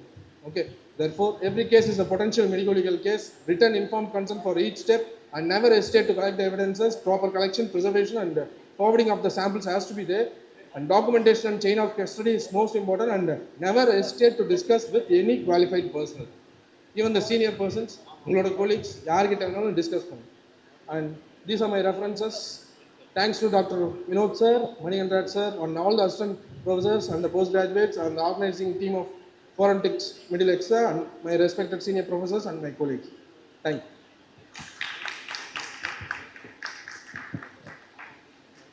I would like to congratulate both the speaker, Udayabanu madam, for elaborating on sexual offense survivor of victims, and Dr. Nagender for elaborating on suspect examination and unnatural sexual offense. Congratulations to both of them. If any question is there from audience, okay. There are no questions.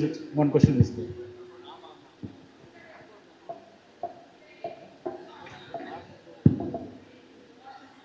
Boys, madam. Yes, madam. Same.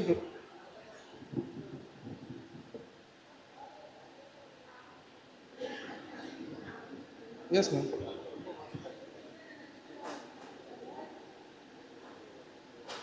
It has to be taken. All the swabs has to be taken. Everything. Check. Madam, boy, girl, differentiation. Everyone is a child under 18 years. So, procedure padi, we have to take the samples, we have to send it. Oxford நம்ம எப்படி பண்ணுவோமோ அதே தான். பாய்ஸ்க்கு தனியாக, கேர்ள்ஸ்க்கு தனியாக. Everyone is a child below 18 years. Yes, ma'am.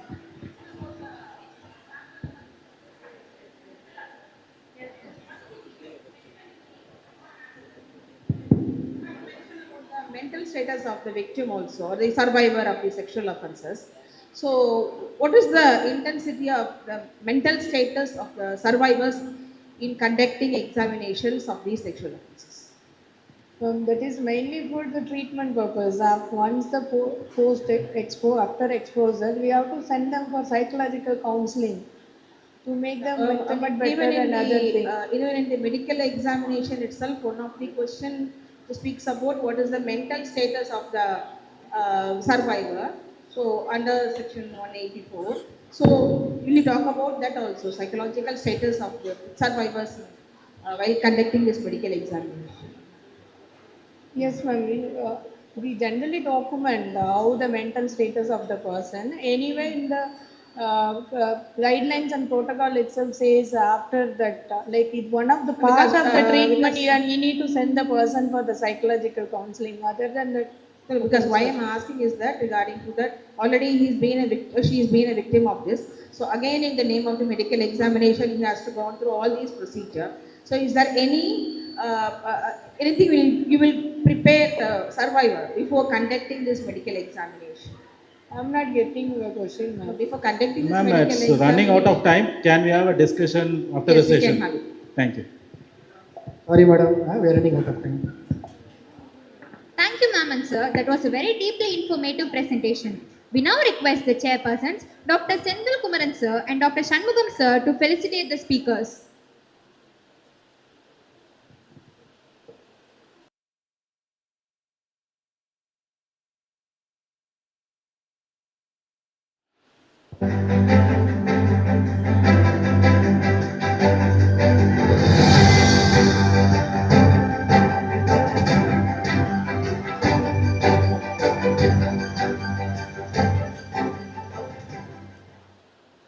I take this opportunity to also felicitate our chairpersons. To do the honors, I would like to call upon Professor Dr. Jansi Lakshmi Ma'am, Head of Department Forensic Medicine and Toxicology, Government Medical College Gadwal, Professor Dr. Tamil Mani Sir, Head of Department Forensic Medicine and Toxicology, Tanjavur Medical College.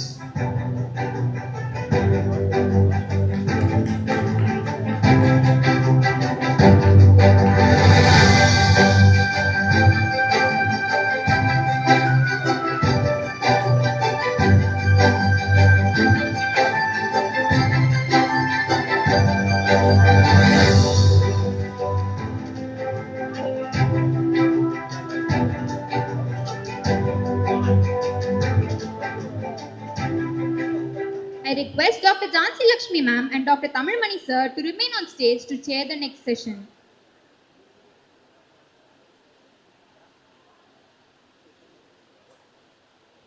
We will close off day one of FORENTIX MEDILEXA by moving into a session that underscores the critical intersection of crisis response, forensic investigation and humanitarian responsibility, titled Blown Apart, Navigating the Forensic Maze of Mass Casualty Events.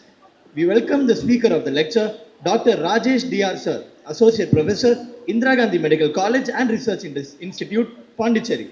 We are grateful to have your esteemed presence to guide us through this complex and crucial discussion, sir. We will now hand it over to sir.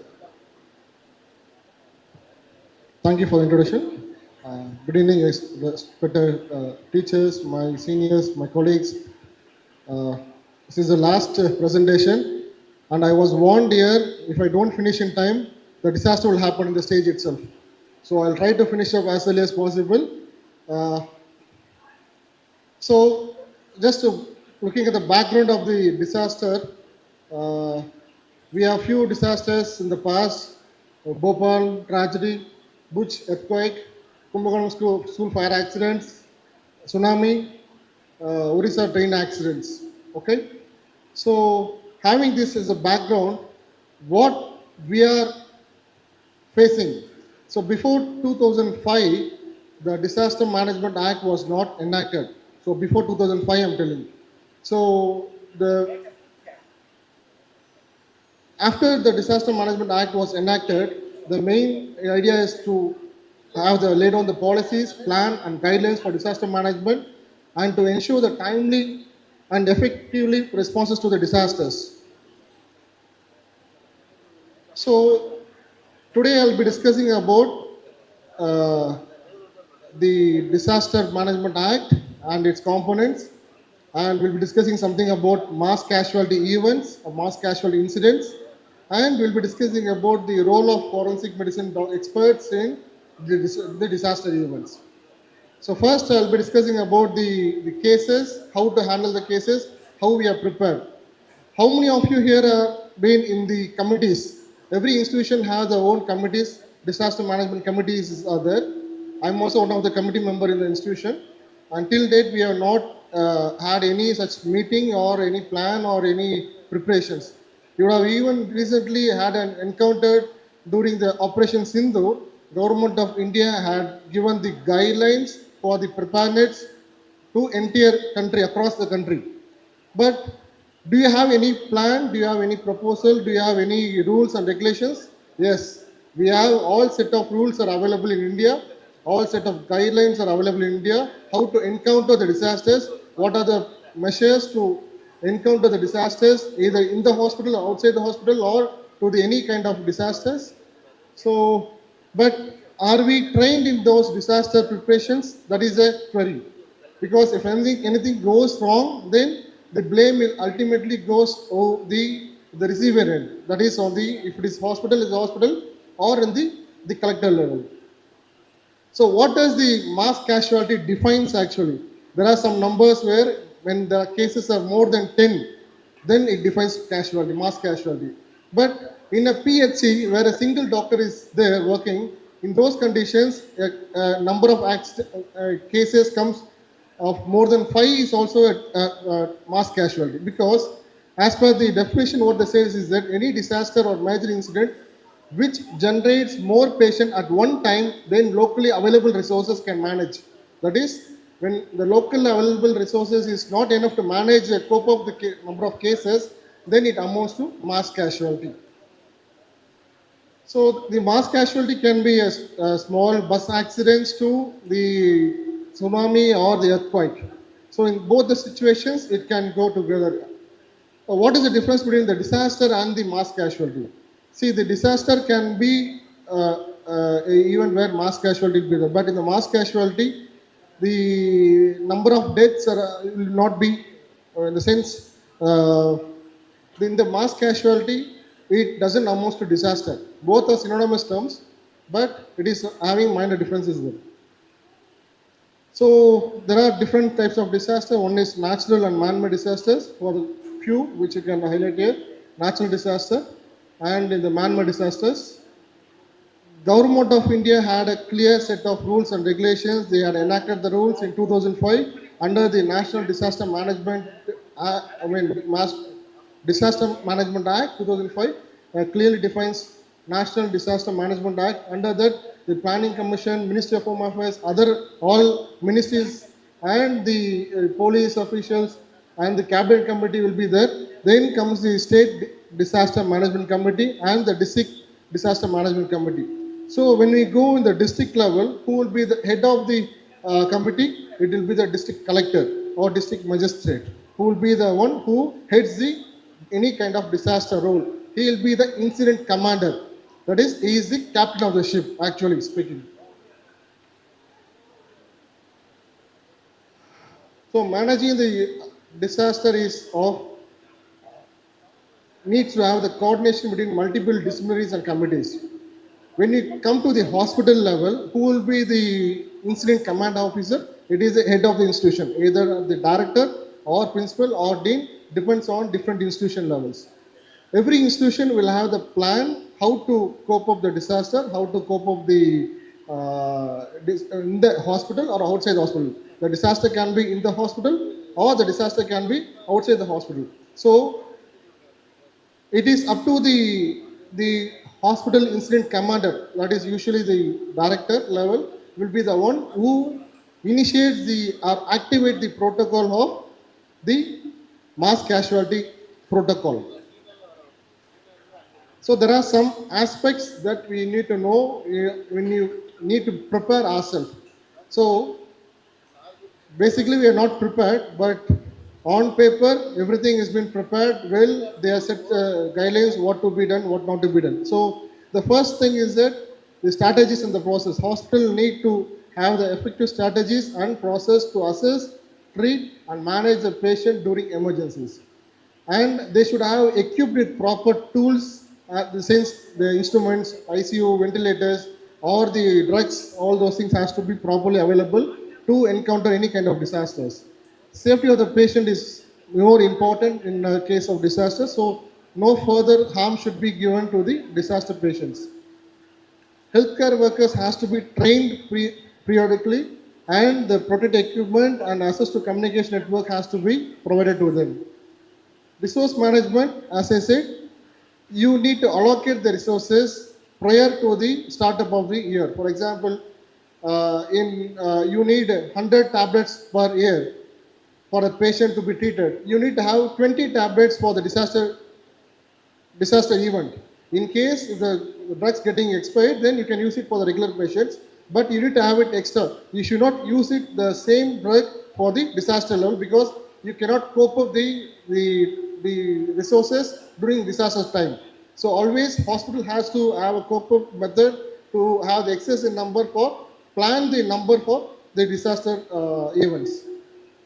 Then they need to collaborate with the other government agencies. For example, in case a disaster happens in the hospital, how you will cope up the disaster? Then you need to have the strategies and plan with the next school or the colleges, where if anything goes wrong in the hospital, the patient has to be shifted to the next hospital or the schools or the other hospitals, or you need to call up for the help from the ambulances. So the tie-up has to be there, mock drill has to be conducted, so that if any case of disaster event or fire incident or anything, then they can cope up the plan it accordingly.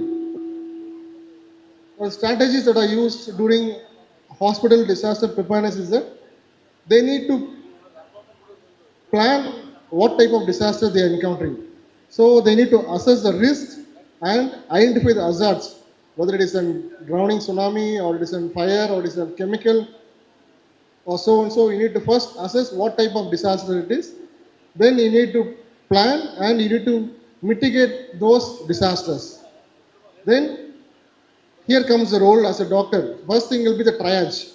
The triage will be done at the site of the disaster by the medical officers who have been there. Sometimes they will have the tag black, red, yellow and green.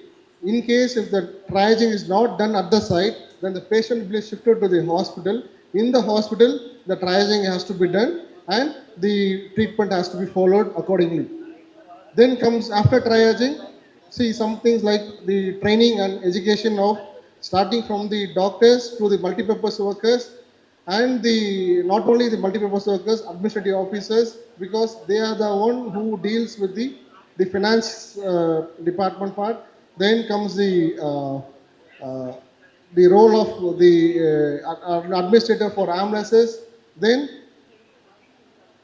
communication and information management by the public relation officer in the hospital, who needs to communicate the incident to the government and what type of information has to be given to the government.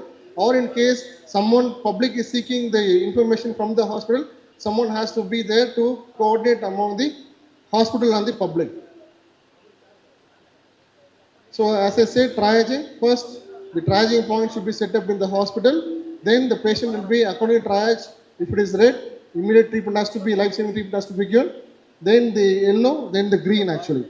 If it is black, then comes the role of our doctors. We come into play when it is patient is dead. So before 2005, the reason being the Disaster Management Act is that there is no proper protocol for disposal of the dead bodies. The main idea of or the role of forensic expert is that not about the cause of death, not about the manner of death. First and foremost is the identification of the deceased actually. So before 2005, during disaster any death has happened, the body has been buried without identification, and they have been buried against the cultures, norms or religious norms, one among the other, next to next. There was no protocol was formed. The primary challenge in managing death was respectively and systematically while ensuring public health, legal and cultural norms were upheld. So due to this, in 2010, National Disaster Management Guidelines has introduced the management of the dead in aftermath of disasters. They have given a set of guidelines for disposal of the dead bodies in humans and disposal of the animals. What are the rules and regulations and guidelines and preparedness, how to do it, what to do it, all those is given, or a set of rules has been given. Even morning I had asked about the doubt with Silva sir. Sir, I was not aware what happened during tsunami days. When the 2003 when tsunami has occurred, whether postmortem was conducted or not. Sir said there was no postmortem was conducted during those days. So we'll have an idea. By the end of the session, at least we'll be clear in what type of cases postmortem will be done, what type of cases postmortem is not done, who gives authority, who has authority to waive off the postmortem, all those things.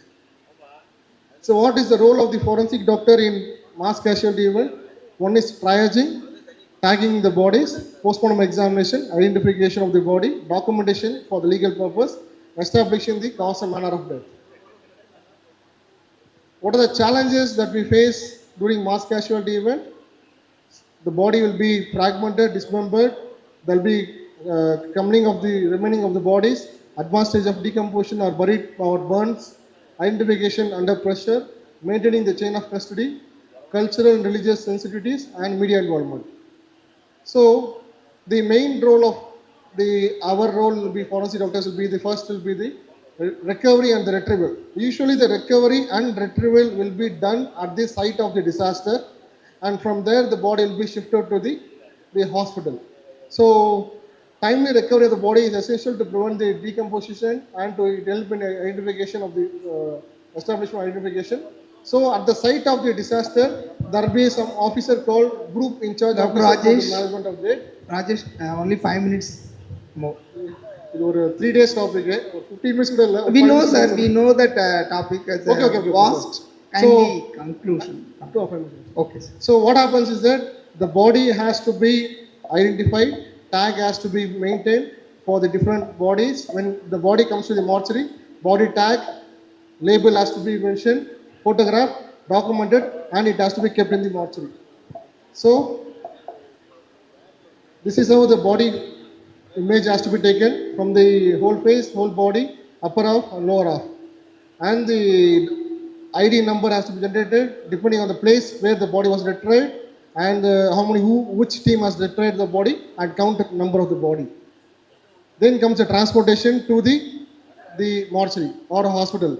Usually the ambulance is not supposed to be used because it is required for transporting the patients. Either you can transport the bodies in a container and avoid stacking, so keep stretchers to transport the bodies, and as early as possible try to transport the body. If it is chemical hazard, then disinfect the vehicle. Then body has to be stored. Usually we don't have the facility for storage. We are seeing during COVID times, so we try to keep the permanent mortuaries. If not available, temporary mortuaries where you need to keep it AC or ice packs or ice so that the body has to be preserved. Dry ice can be used for preservation of the bodies, or other method will be embalming and plastinization, which is not possible in mass casualties. So temporary, during tsunami days in Thailand, they have done a temporary burial where body was buried away from the water bodies, 1.5 meters below the ground level and 0.5 meters apart from each bodies. They can take out the body for identification. They will be handed over the body to the relatives. So the main and foremost important thing will be the identification of the bodies. So body has to be identified before the final disposal. That is the main motto of this act, and this role of the doctors actually. So this involves the comparison of the missing person with the physical features and the visual identification. There are two methods of identification. One is the primary method, secondary method. Primary and confirmatory method is that you can use fingerprint, forensic odontology, radiology, anthropology, DNA analysis, which all you know. And secondary method will be visual identification, just mere looking of the deceased, personal description of what the ornaments or the deceased was wearing, photographic finding, medical finding, other evidences.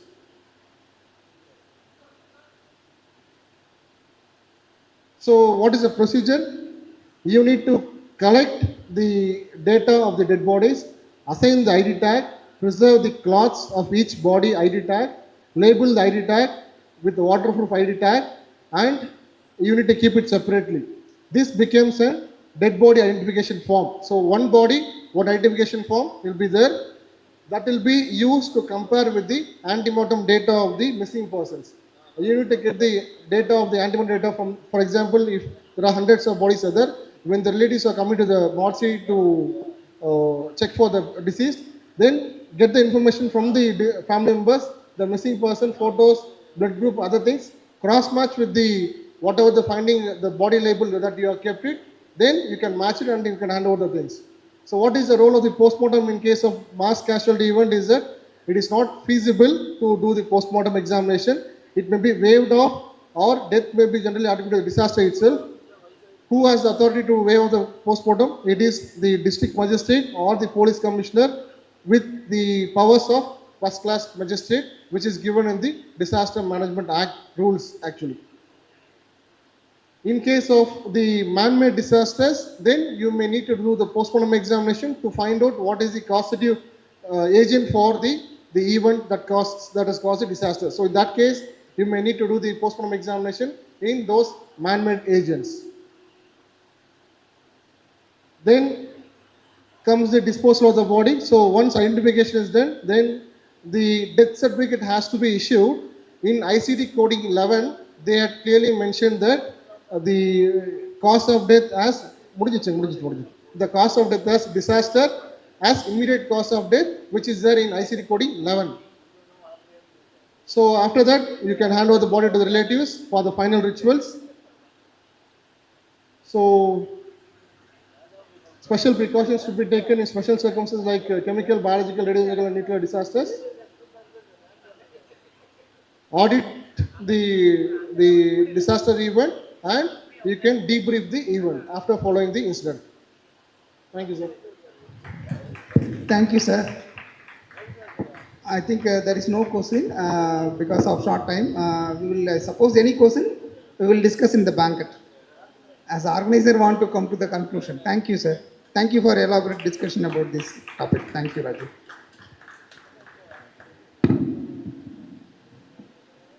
Thank you. Thank you, Dr. Rajesh Dr. Sir, for your comprehensive and thought-provoking presentation. Your insights have powerfully conveyed the complexity needed in mass casualty forensics. We invite our chairpersons, Dr. Jhansi Lakshmi ma'am and Dr. Tamilmani sir, to present the felicitation to our speaker.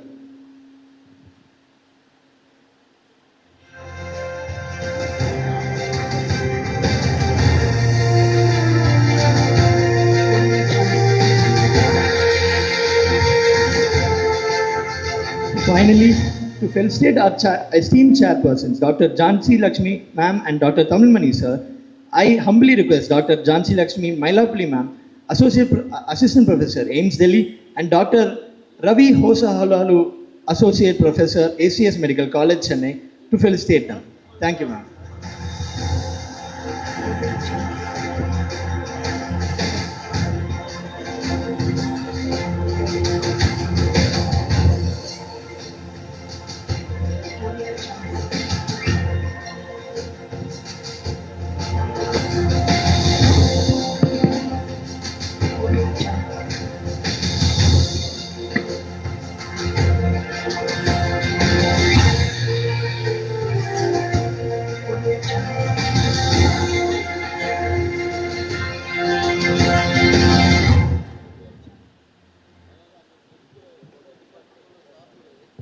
As we bring the curtains down on today's enlightening sessions, we reflect on the wealth of knowledge, shared and insightful discussions that have enriched us all. We hope that our esteemed faculties and delegates have benefited from the intellectually stimulating presentations and exchanges. Tomorrow promises to be another exciting day as we unveil a new array of topics through thought-provoking sessions and fascinating facts that will challenge our perspectives and broaden our understanding. We look forward to welcoming you all again tomorrow as we embark on a new journey of discovery and exploration. Have a wonderful day. We'll all go ahead with our banquet. The banquet venue is at Andhra Club at T Nagar. One bus is waiting just inside the campus itself. The other bus will pick up all the participants at 6:30 from various hotels. And the landmark is Andhra Social Cultural Club, Andhra Club, T Nagar. Any doubts, you can just put it across in the group. And one more small humble request is, please do come back by tomorrow morning 9 a.m. because by 9 a.m. sharp, we'll be starting the scientific sessions. This is my humble request. I request everybody to come by 9 a.m. We have successfully completed the first day of our national conference. Thank you one and all.